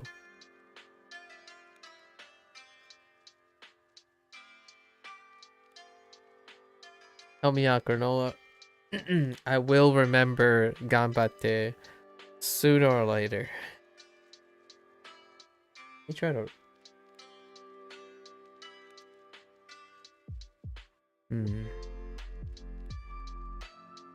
I will remember it Sooner or later. I'm gonna stare at it a little bit in the future. Give it your all today as well. Ah, give it your all today. Alright, I'm gonna have to stare at Ganbatte a couple more times and have to separate it from Benkyo.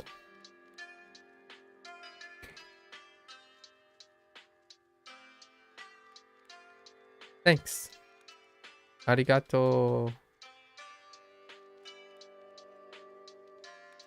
来週 Okay. 明日 Just mashed potatoes and sausage, huh? That sounds kind of basic, Sub-Zero. You spruce it up? Or you're just a mashed potato and sausage? What kind of sausage? What kind of mashed potatoes? What do you think this is?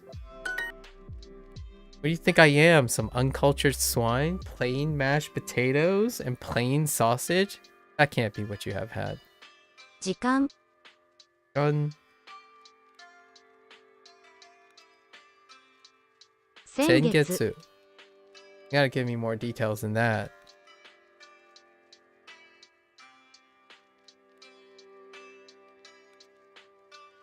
Tsuka. 2日 Tsuka. 明日 Shita. 来週 Yaishu. It was? You don't really like it all, but like it at all, but your girlfriend loves 明 it? 日 Oh. 明日 And, like, we're talking about just straight up mashed potatoes. No garlic, no butter, no seasoning, just straight up mashed potato. Not even like maybe some cream.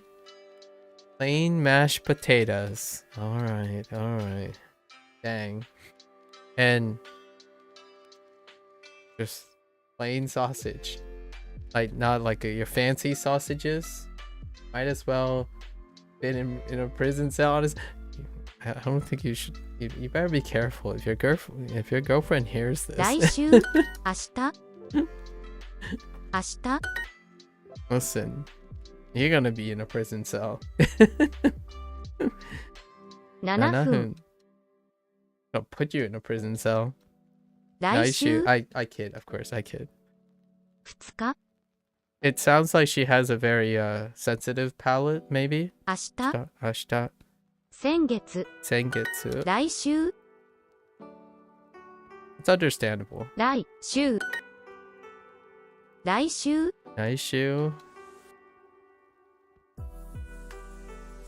My mashed potatoes would totally be dripping with hot oil. Naishu. Next. What am I doing next week? Sengetsu.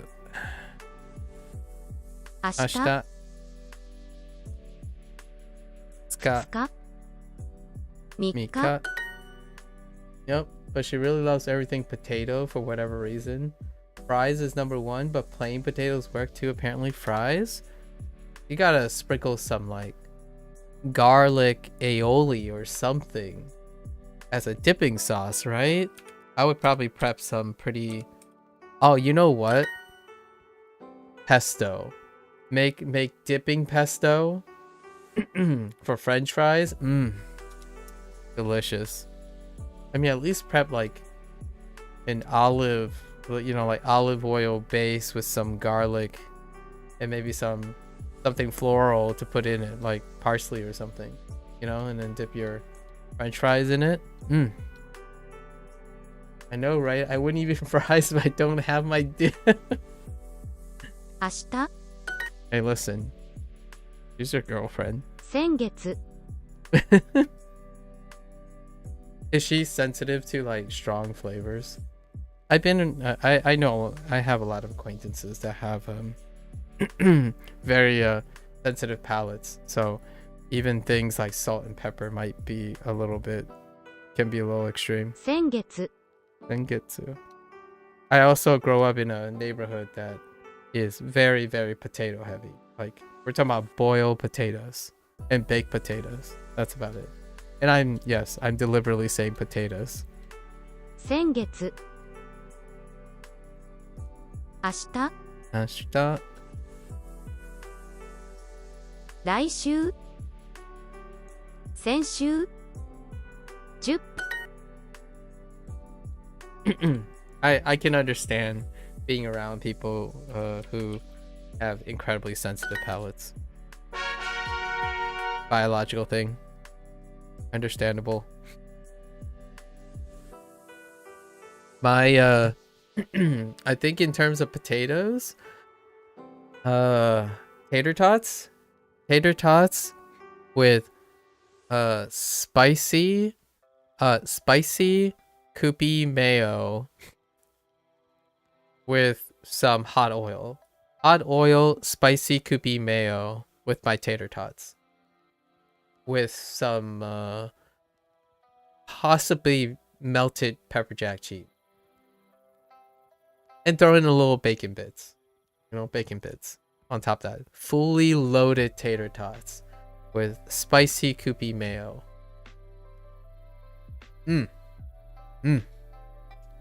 Hello there, Math Zayed.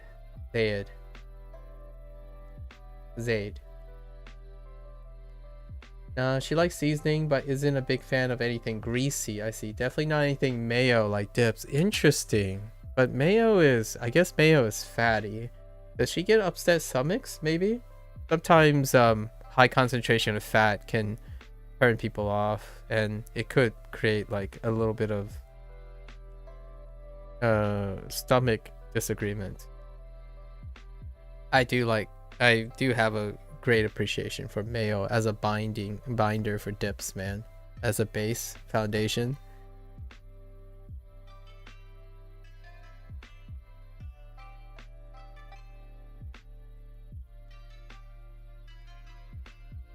And I don't know if you're familiar with Korean mayonnaise, but I think that's where the Koopy mayo trend came from. And Koopy mayo, or it might actually be, I don't know which one influenced more, Korean or Japanese, but Koopy mayo is richer, so it's probably even fattier, and it's a lot richer. Anything milk grosses her out. For me, it's cheese. I can't stand raw cheese. Warmed up is fine though. I see. Raw cheese. I'm not even sure what that means. Raw cheese. Like raw raw cheese.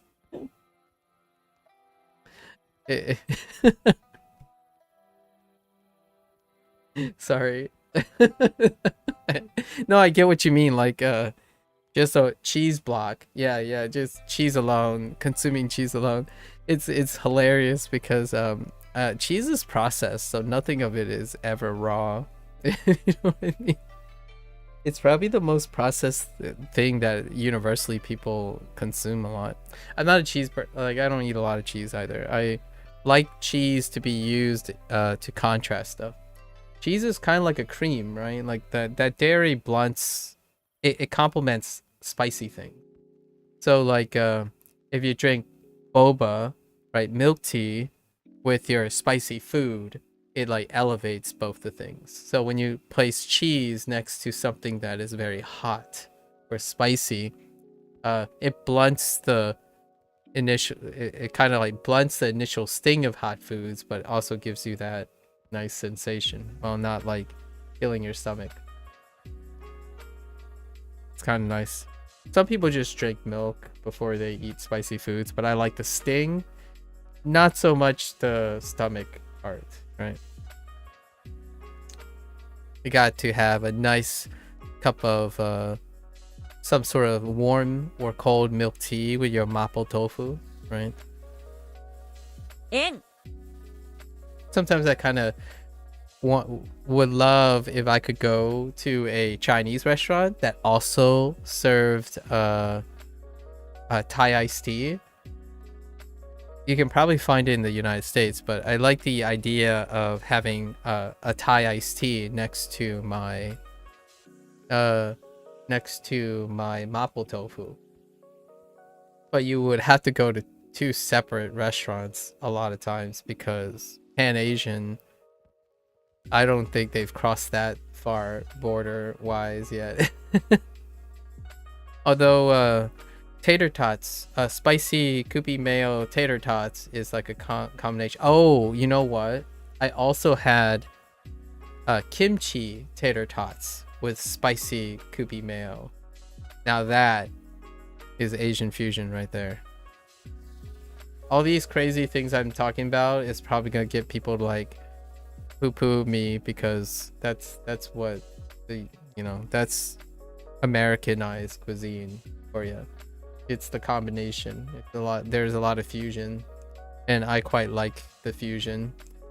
Kind of, you're taking a little from column A and a little from column B, and then topping it off with a little column C.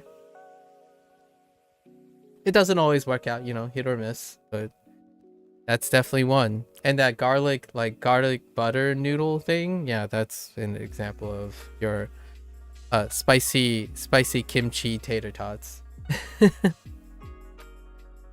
Like a change, a little twist, Americanized version of the banh sandwich from Vietnamese, right? Banh, Vietnamese banh.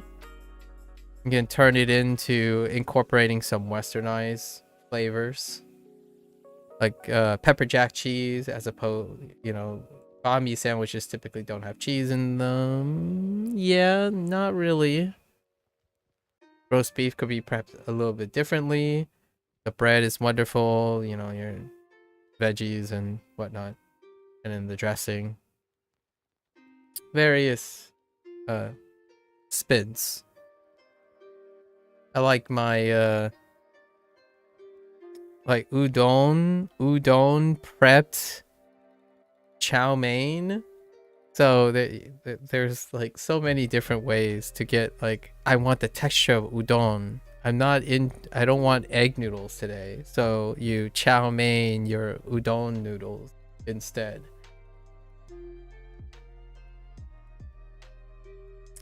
Yep. In. All right. So we got 5 more lessons. I think we can do this. I don't think we need to do all the lessons. We can do half of them. So 3 more lessons. Enough to get a review for tomorrow. In. Yeah. Yeah. Yeah. Yeah. Why are you saying it that long? Yeah.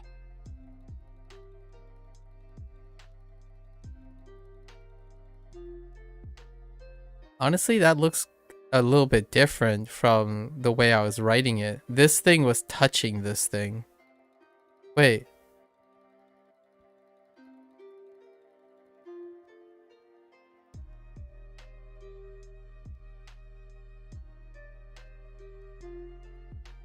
Hold up. That actually looks different than what I was writing. Yeah, where's this stroke coming from? Hold up. Wait.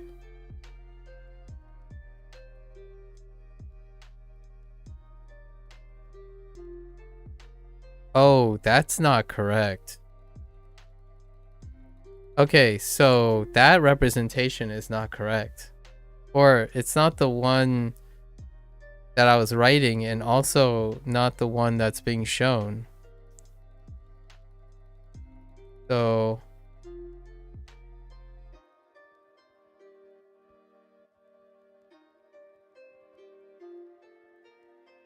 yeah, this is the one that I wrote.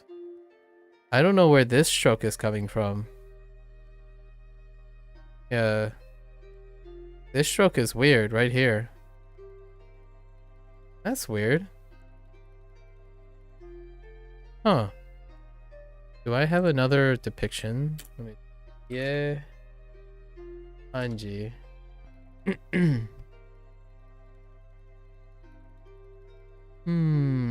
It does show it though. So is it both? Hmm.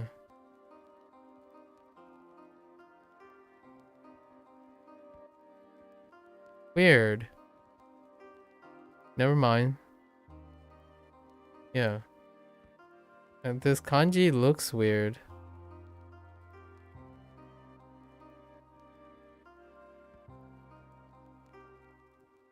Yeah, why is this flashcard represented like this way? I see two different kanji. Yeah, I see two different kanji for ie.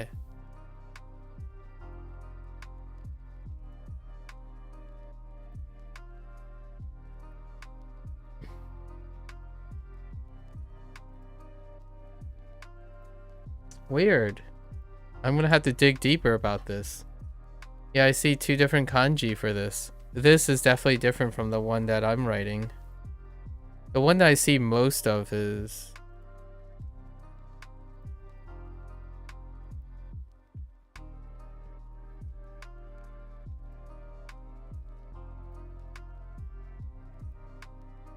like this.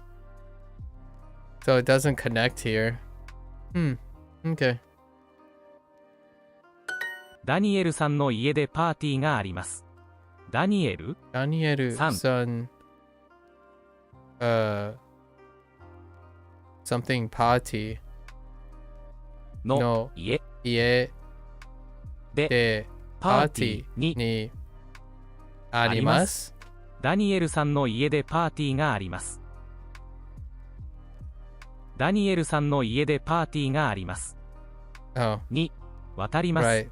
Whoops. 渡りまが Yeah. There is a party at Daniel's house. Daniel さんの家でパーティーがあります。二人 円家9お母さんバスも300円です。バスも300円です。バスも300です。です。円でです。バスも300円です。バスも300円です。家書きます。9月円古い。Okay. Oh, this is kind of cool. I forgot. This is our new vocabulary. So we're gonna do the 5 lessons because we need to review on what the new vocabulary said per day. So, Ken-san no ie de party no tanjo no party ga arimasu. Which order am I going with this one? Yeah, I think that's fine. So, where the heck are you? Doko desu ka, Ken-san? Ken-san no ie de tanjoubi party. Oh, no. Tanjoubi party ga arimasu. I don't know how I feel about this. パーティーは2時半からです。快速電車は3時に来ます。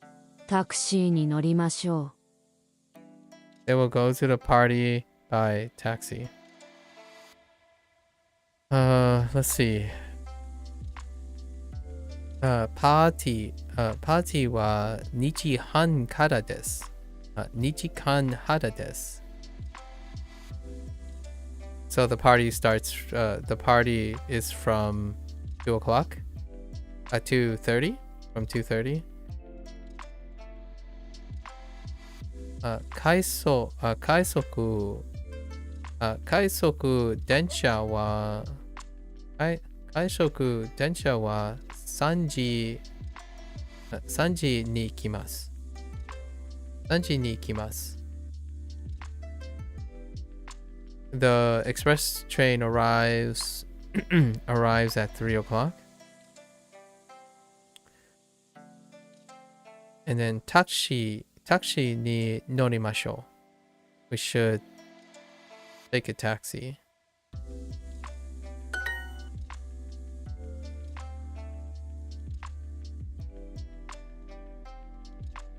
Taxi wa tabun. Oh, this is gopyaku and gopyaku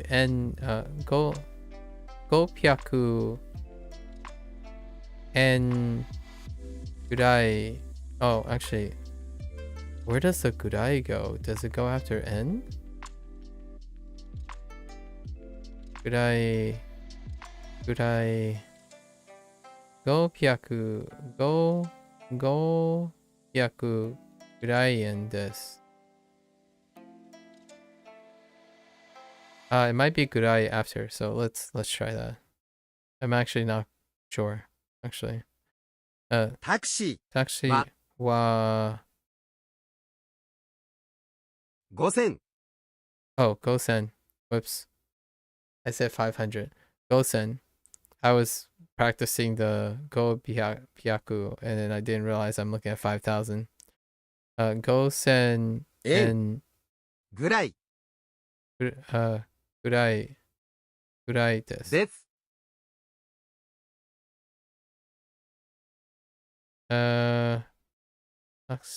Taxi tabun. I forgot tabun.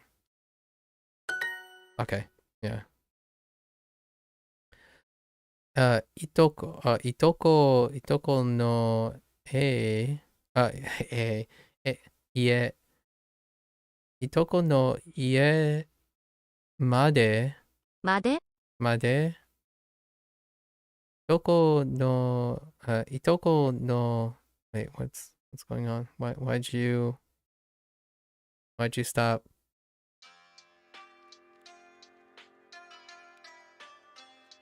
Okay. Itoko no ie made taxi ni norimashou ka? So we should take a taxi? Should we take a taxi to your cousin's house? Or to my cousin's house? My cousin. Eki made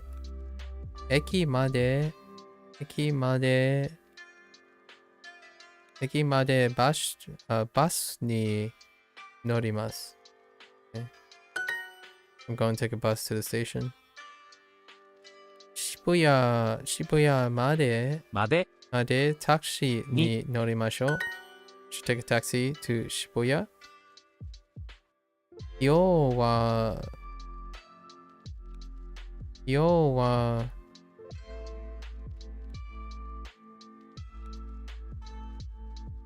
watashi no doko no tanjoubi desu. Ocha doesn't make sense. Bus doesn't make sense. That's kind of slightly redundant. Slightly. Which bus should we take? Dono basu ni norimashou ka?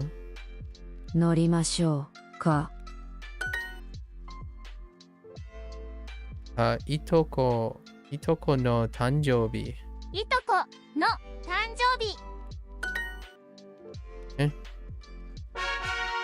Those heckin' bubble eyes. スーパーまでどうやって行きますか？スーパー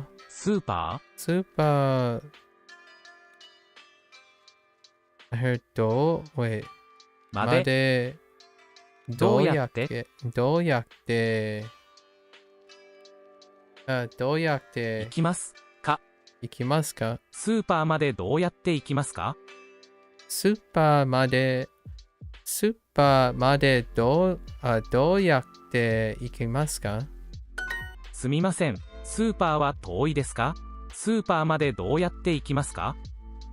This person is asking for directions. すみません、スーパーは遠いですか？ Is the supermarket close? スーパーまで、スーパーまでどうやって行きますか？ How do you get to the supermarket? Or how do you go to the supermarket? Or フライドチキンを買いましょうか？フライドチキン フライドチキン Imagine having fried chicken right now. It's been a long time since I had fried chicken. フライドチキンを買いましょうか？ Ooh, some Korean fried chicken right now though.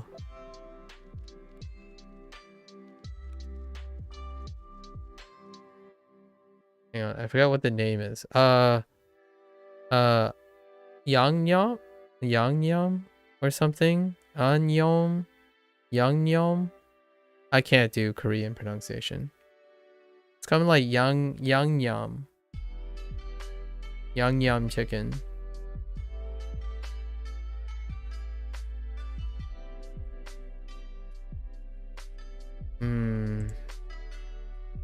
Karage works too. I don't have a great place to eat karage though. There's not a lot of place nearby that serves karage. フライドチキンを買いましょうか？買いましょう。買いますか？フライドチキンを買いましょうか？フライドチキンを買いましょうか？今日はナオミさんの誕生日パーティーに行きます。ナオミさんはフライドチキンが大好きです。Nice. 途中で買いましょう。Nice.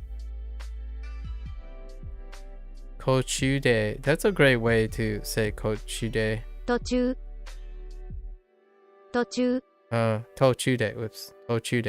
途中で買いましょう。Contextualize it. They're gonna buy fried chicken along the way because Naomi loves fried chicken and it's her birthday, right? And they're gonna go to Naomi's birthday party today. So more literally though, today they're going to Naomi's birthday party. Naomi really loves fried chicken. We should buy fried chicken on the way is that phrase. Wow, these ones are great and it's so easy to understand too. I already know all the sentences before. I was auto-completing the sentences before they finished the sentence. In my head. Anyways, I wasn't reading the prompt though. It's actually a lot harder for me to read this. So, Kyo Naomi-san no 誕生日パーティーに行きます。ナオミさんはフライド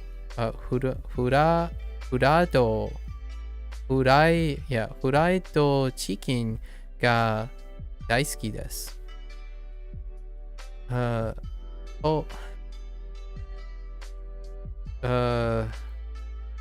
need to hear this again. 途中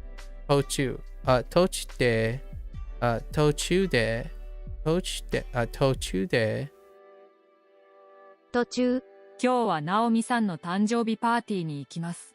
ナオミさんはフライドチキンが大好きです。途中で買いましょう。途中で買いましょう。Buying something for Naomi works. 途中でスーパーに行きませんか？途中でスーパーに行きませんか？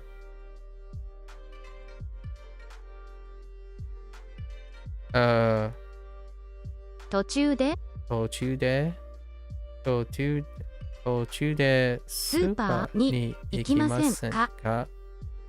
途中でスーパーに行きませんか?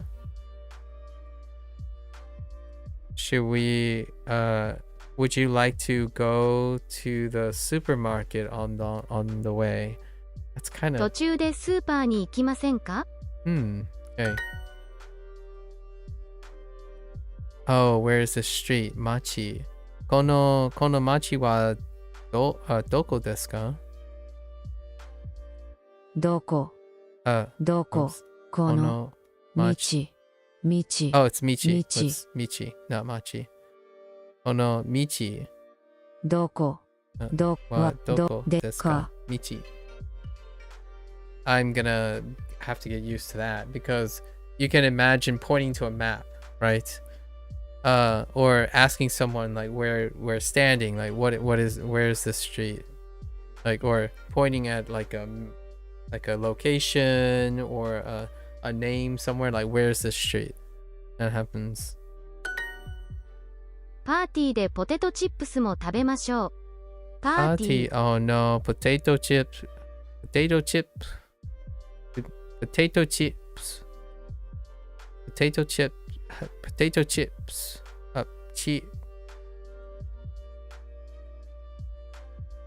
That's gonna be a problem. パーティーでポテトチップスも食べましょう。パーティーでポテトチップス。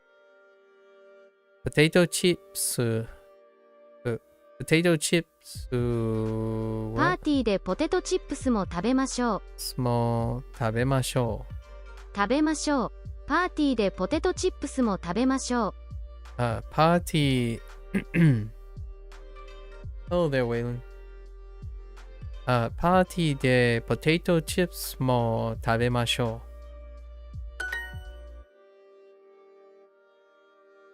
う。安い is it yes? 安い。安いポテトチップス。ポテトチップス。ポテトチップス。チップス。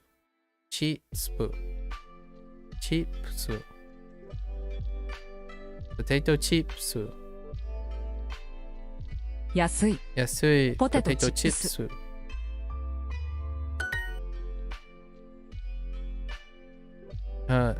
その道までどうやって行きますか? 行きますか? I say. 行きますか? その道までどうやって行きますか? 安いポテトチップス。安いポテトチップス。安いポテトチップス。ポテトチップス。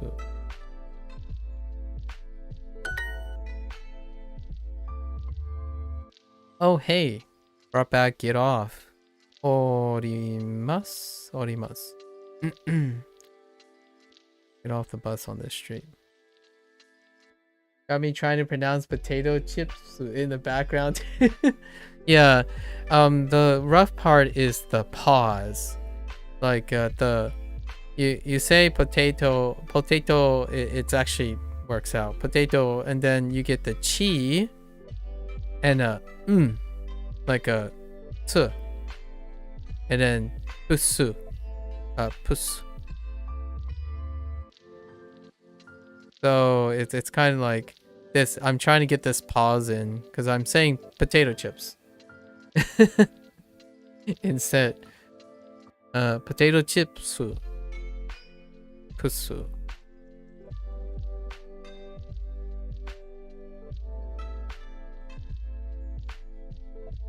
Okay.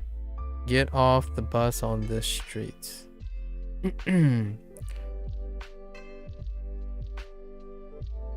So,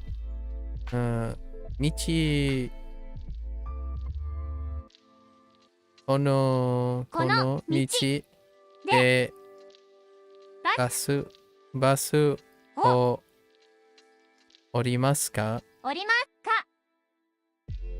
か?この道でバスを、dang it. The double O's. この道でバスを降りますか？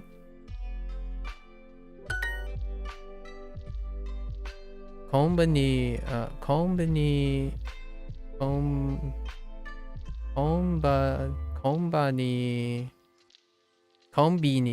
sorry、コンビニ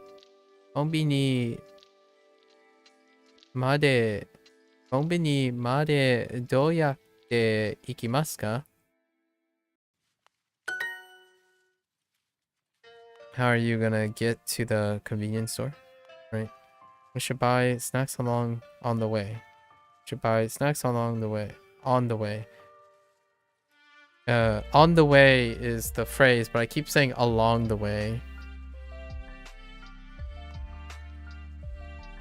That's usually the way I express that prepositional phrase. Along the way. We should buy snacks along the way.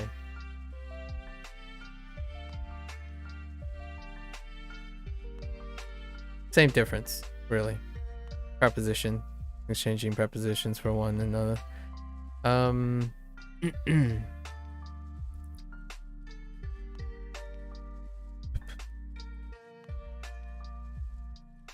Okashi.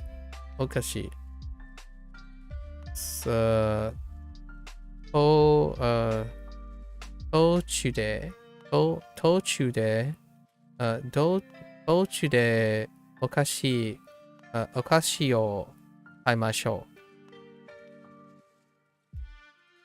う。途中で I'm not holding the u enough. 途中でお菓子を買いましょう。このスーパーのフライドチキンは美味しいです。Oh my gosh, my stomach just rumbled from the mention of fried chicken. このスーパーのフライドチキンは美味しいです。I bet this supermarket's fried chicken is amazing.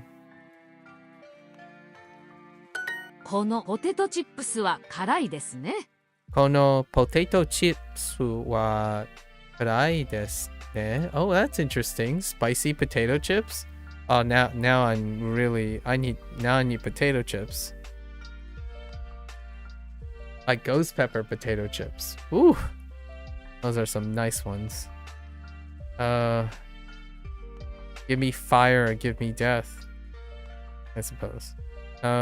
These potato chips are spicy, aren't they? このポテトチップスは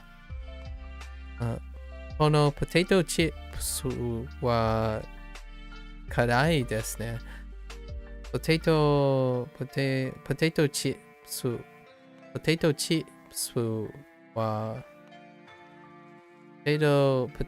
ップスは辛いですね。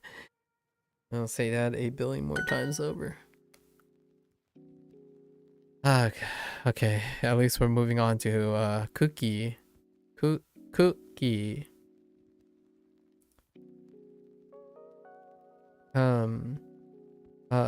途中でクッキーをしましょうか？クッキーをしましょうか？途中でクッ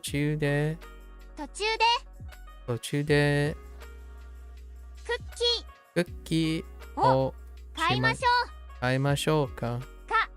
Oh, did I say something else? Dude, my stomach is grumbling so hard.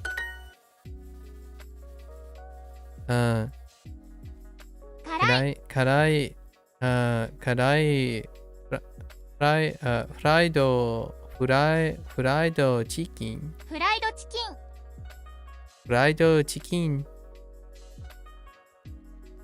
フライドチキン。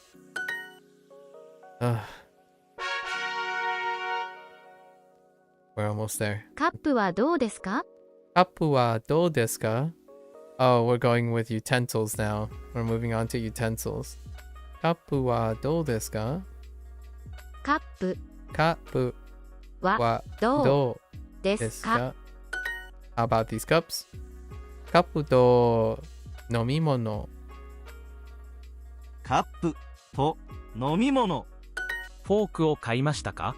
フォークはいや、フォークはフォークを買いましたか？フォークを歩きました。歩きました。フォークを買いましたか？切りました。買いましたか？ Be still my stomach. フォークを買いましたか？フォークを買いましたか？ Yep. フォークを買いましたか？ I'm trying to get used to the ka after ました。フォークを買いましたか？ What was across the street? 渡りましょう。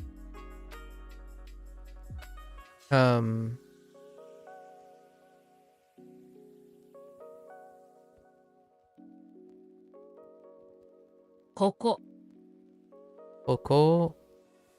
Wait.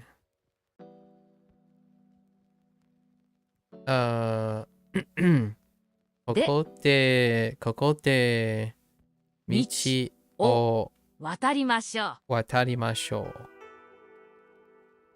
いや、ここで道を渡りましょう。100円ショップまでどうやって行きますか？100円。Oh, right. 100円ショップ。100円ショップ。What? 100円ショップまでどうやって行きますか？ 100円ショップまでどうやって行きますか？ 100円ショップまでどうやって行きますか？100円ショップまでど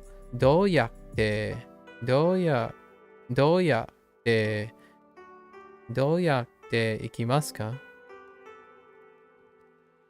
100円ショップまで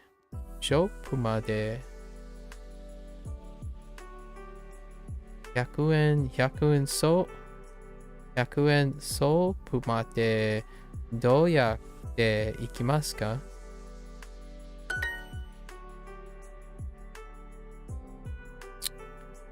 カップはどうですか？カップはどうですか？鍵。What is this? タオル。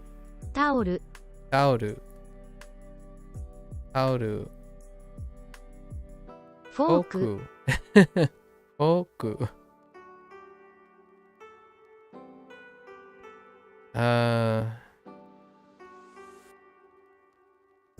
Yep. トースト。チェックイン。100円ショップはあそこです。この道を渡りましょうか。 The person is about to go shopping. 100円ショップはあそこです。Oh, okay. 100円ショップはショップ。100円ショップはあそこです。この道は渡りましょうか？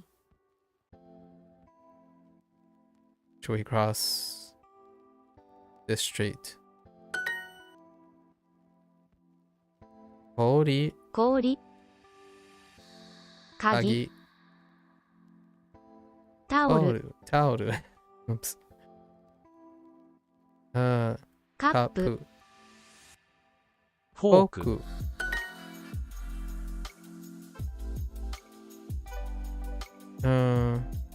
ここからバスに乗りましょう。からに We should take the bus from here. Yeah.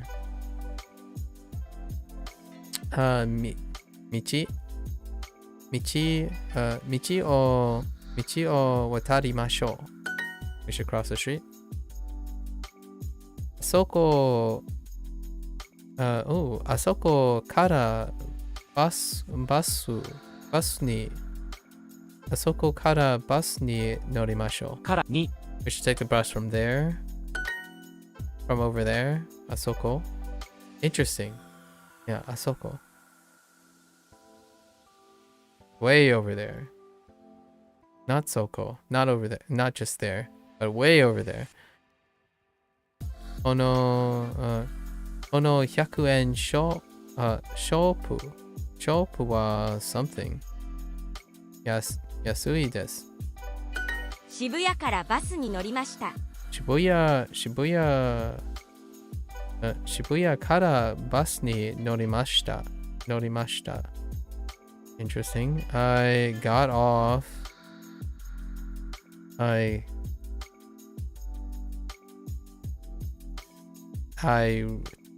took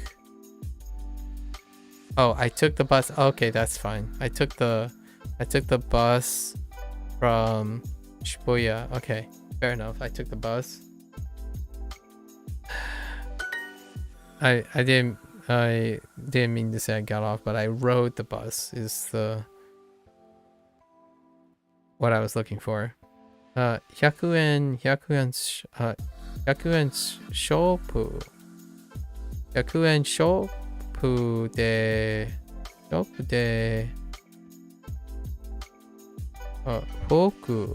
ークを使いましょう No.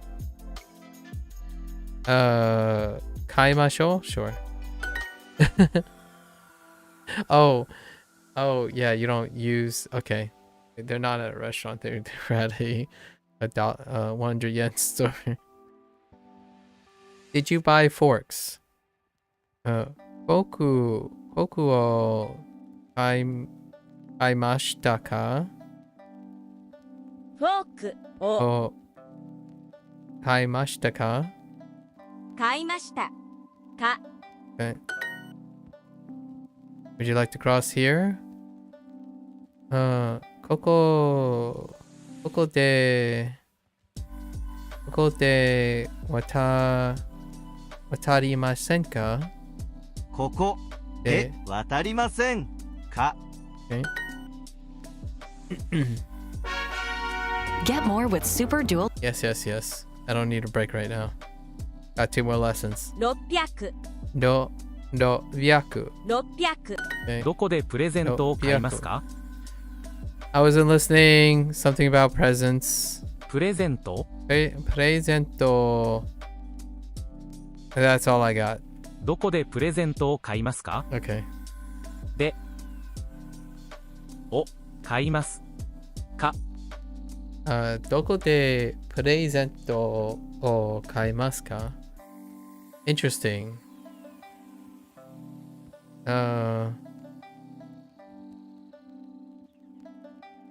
Did you buy presents here?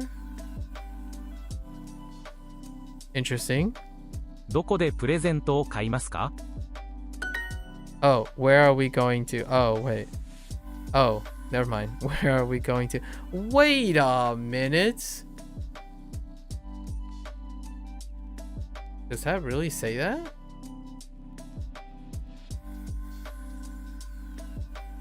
I don't know how I feel about this.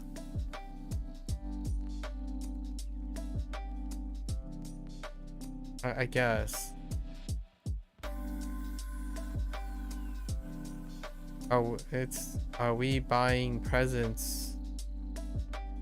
At where are we buying presents? I guess. That's fine, I suppose. Fair enough.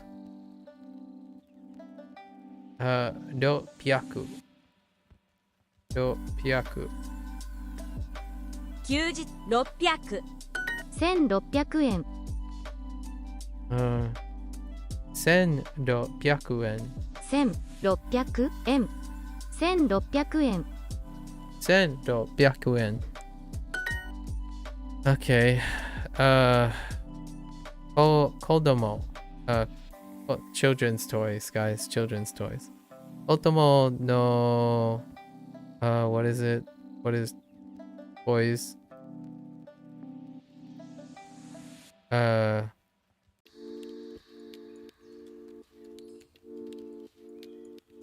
Oko-san?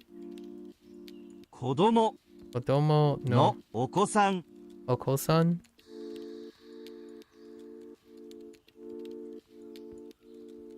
Yeah, Oko-san. Oh, we're about to get to cutting things soon. No, it's not. It's omocha. Omocha. Wait, what is Oko-san? Oh no, I don't even know what Oko-san is. Oh wait. Oh, Oko-san is kids. Or someone else's kids. No. What is Oko-san? Oh wait, yeah, it is someone else's kids. Or no, what? I think it's talking about kids in the third person. あのヘッドホンも素敵ですね。 Oh no, I don't think we're gonna make it to the end. See, it's already escaping me. What was it? Omocha? Omocha? Mocha? For toys? Okay, omocha. あのヘッドホンも素敵ですね。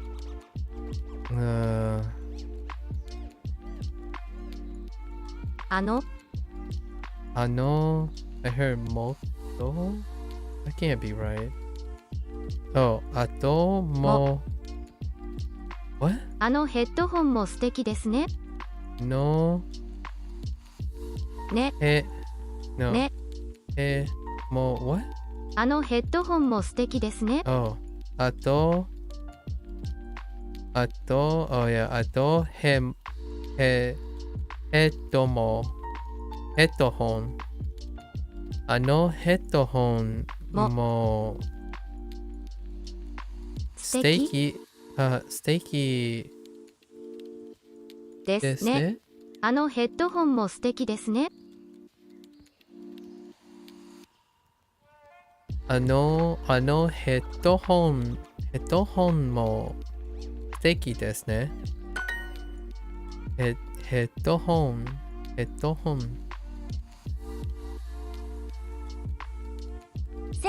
1600円。600円。600円。1600円。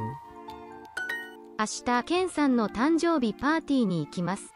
今日電気屋でプレゼントを買いましょう。 Okay, just go to the store to buy a during the birthday party, before the birthday party.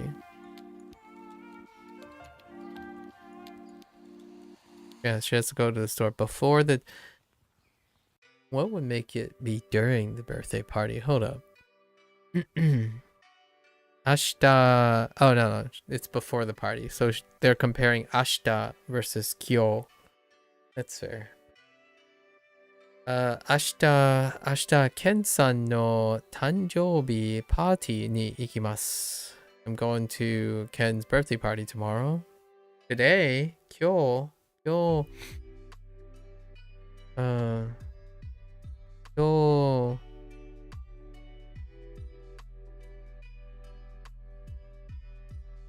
day. Wait.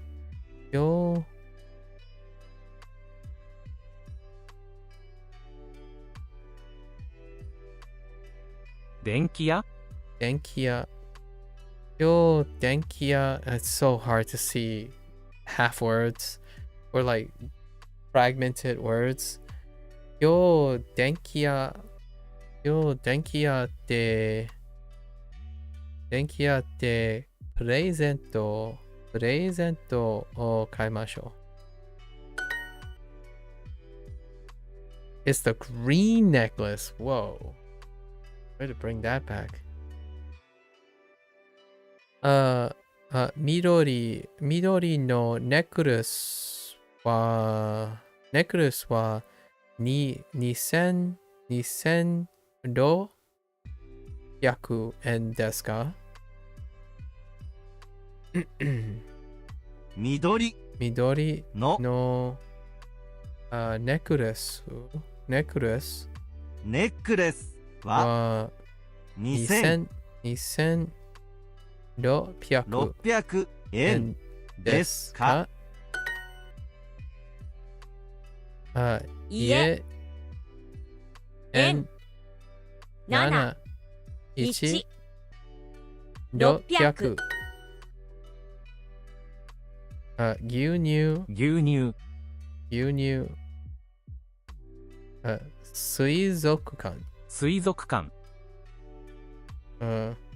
おもちゃ、おもちゃ、鍵、パスワード、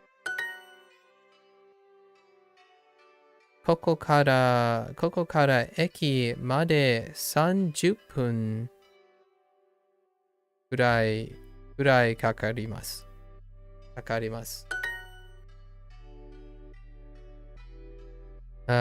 電気屋、あ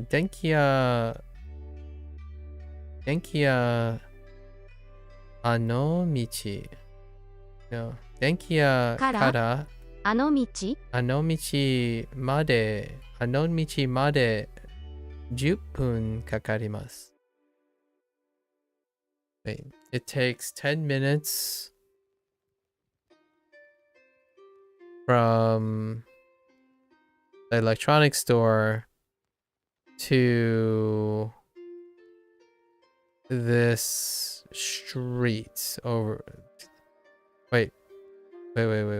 Yeah, from the electronics store to the street over to that street over there. It takes 10 minutes from the electronics store to that street over there. Yeah. Okay.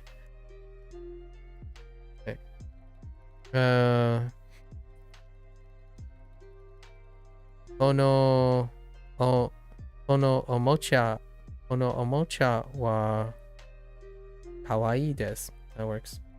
Cute toys. このヘッドホンはとてもかっこいいです。このヘッドホンはとてもかっこいいです。Okay. These headphones are awesome. Okay, are very awesome. Are very cool. ドイツのヘッドホン。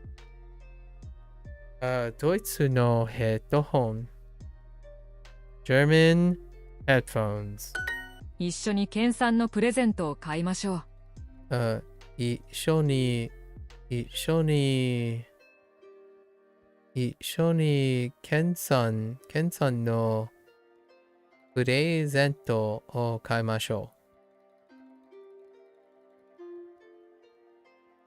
う。Okay.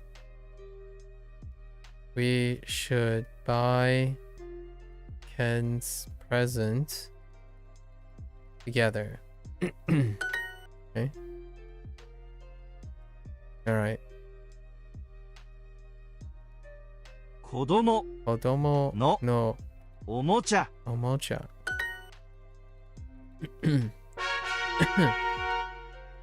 more lesson? I mean, if I miss it, it's fine. ナイフとフォーク。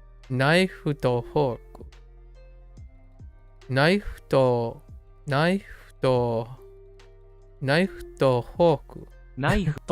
ォーク。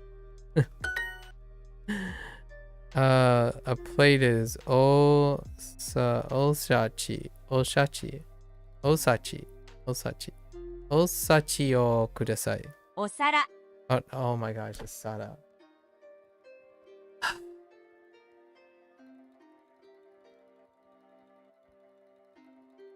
お皿。女をお皿をください。ください。どのお皿を使いましょうか？どのお皿を使いましょうか？ Is that what it said? どのおお皿を使いましょうか？どのお皿を使いましょうか？どのお皿を使いましょうか？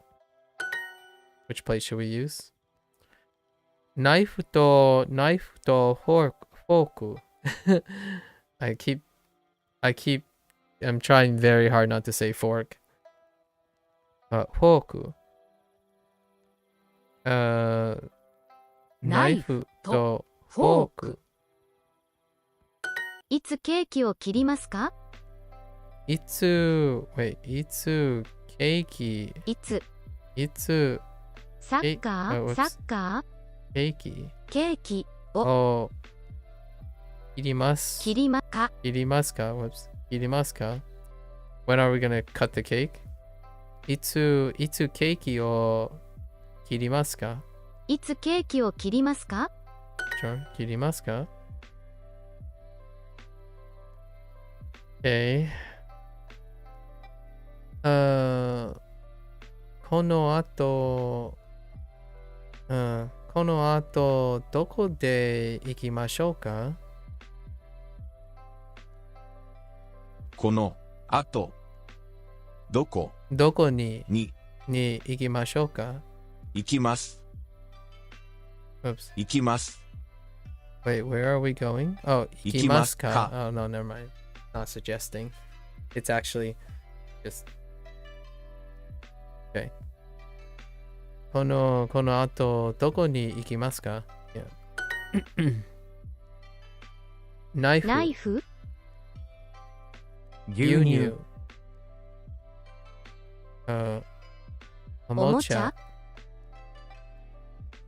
クレープチェックイン。いとこの家は駅の近くです。駅からいとこの家まで歩きます。5分ぐらいかかります。From the station, they will walk a little. It's very close.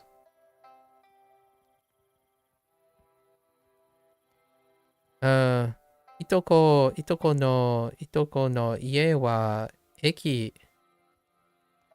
の近くです。It's close to the station. The cousin's house is close to the station. 駅から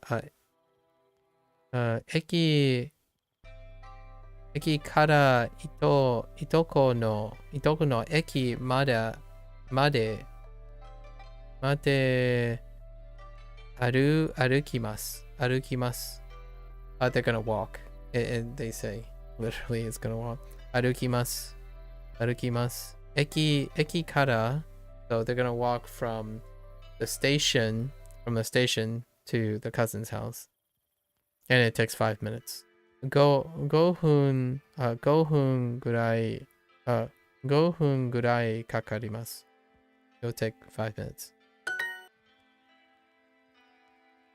象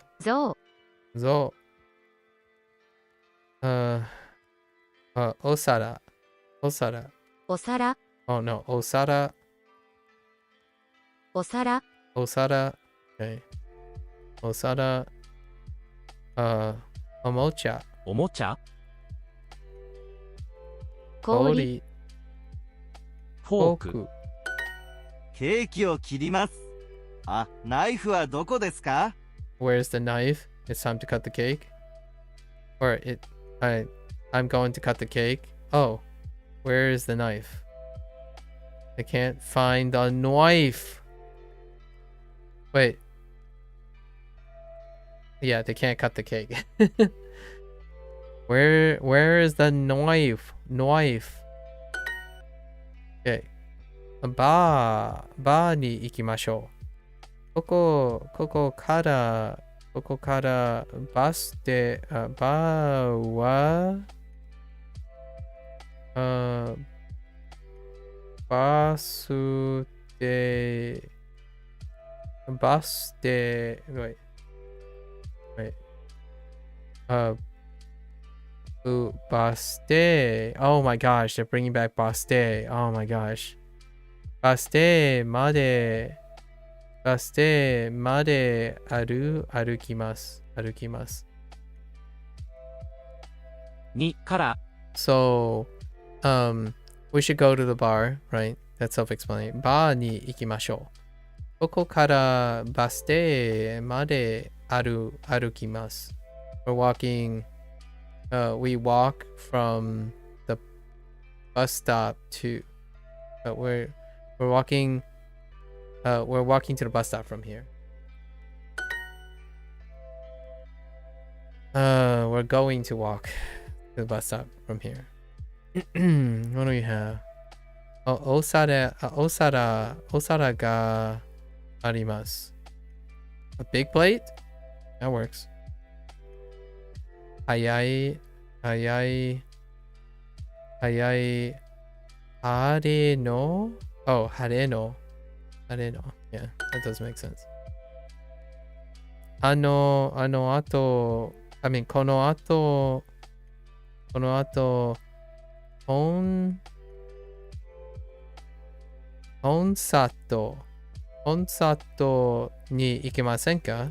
After this, would you like to go to a concert? 家から駅まで歩きましょう。We should walk from the house. Yeah, I guess my house technically. With context, we should walk from my house to the station? Or from the house, yeah. No, nondescript house. ここからケンさんの家まで歩きましょうか。ここからケンさんの駅まで歩きましょうか。歩きましょうか。ここからケンさんの駅までOh my gosh 歩きましょうか。ここからケンさんの駅まで歩きましょうか。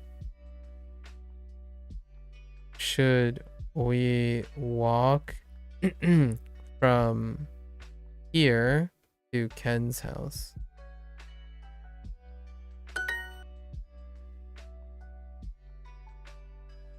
ここから駅まで歩きましょう。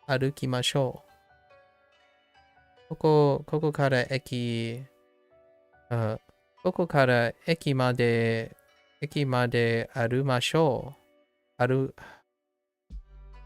きましょう。ここから駅まで歩きみし Oh my gosh. ここから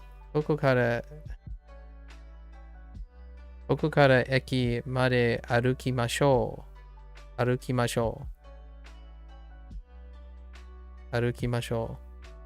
そしてコーヒーに行きましょう。からにましょ歩きましょう。ここから駅まで歩きましょう。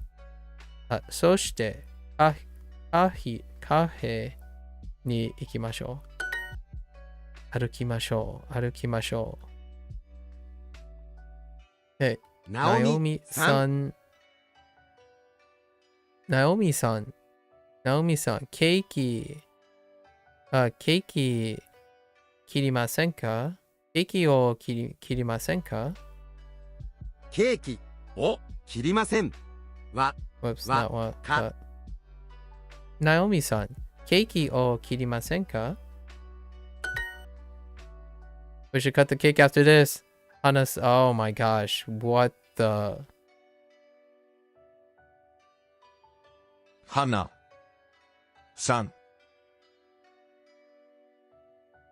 I'm still gonna put it front. Hana-san. この後。この後。Hana-san。この後。この後、ケーキ。ケーキ。ケーキ。切りましょう。切りましょう。切りましょう。を切りましょう。Okay. You just started Japanese, and Naomi-san and Keiki are my favorite things. Aww. Thank you for sharing what your favorite things are so far, Naomi-san. So you've been introduced to Naomi-san, probably Ken-san, and Hana-san. Yeah, those are the 3 first names. Hana, Ken, and Naomi. Did you get their last names yet? You probably... They all have... These fictional characters also have their last names too. These hypothetical people. And Keiki.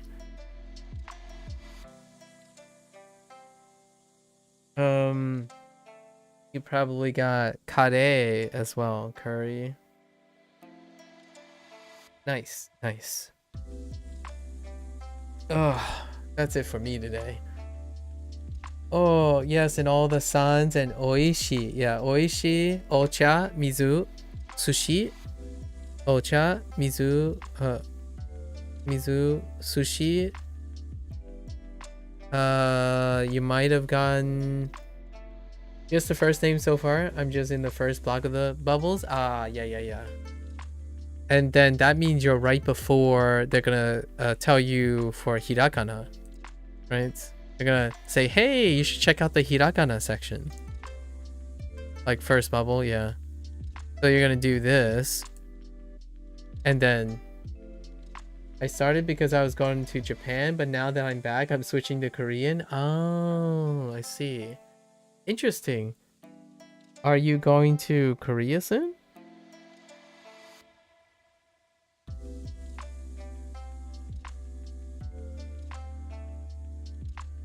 You're gonna deal with it later? They're gonna encourage you to do it. It's kind of fun. It's quite a lot of fun. Give it a try, you know? Give it a try. Hiragana. I didn't actually complete all the hiragana really though. Not the combos. They get a little wordy. It feels like tongue twisters all the time.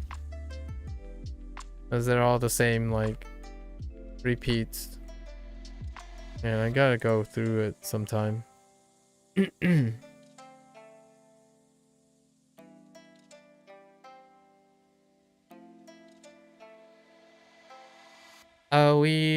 went as far as getting all of these completed. So we wanted to bootstrap through this, the whole, like this part, the base characters. And then we kind of exposed ourselves to all the dakuons. And then the combos, didn't really touch the combo. I did it in the first 2 weeks. Within the first 2 weeks.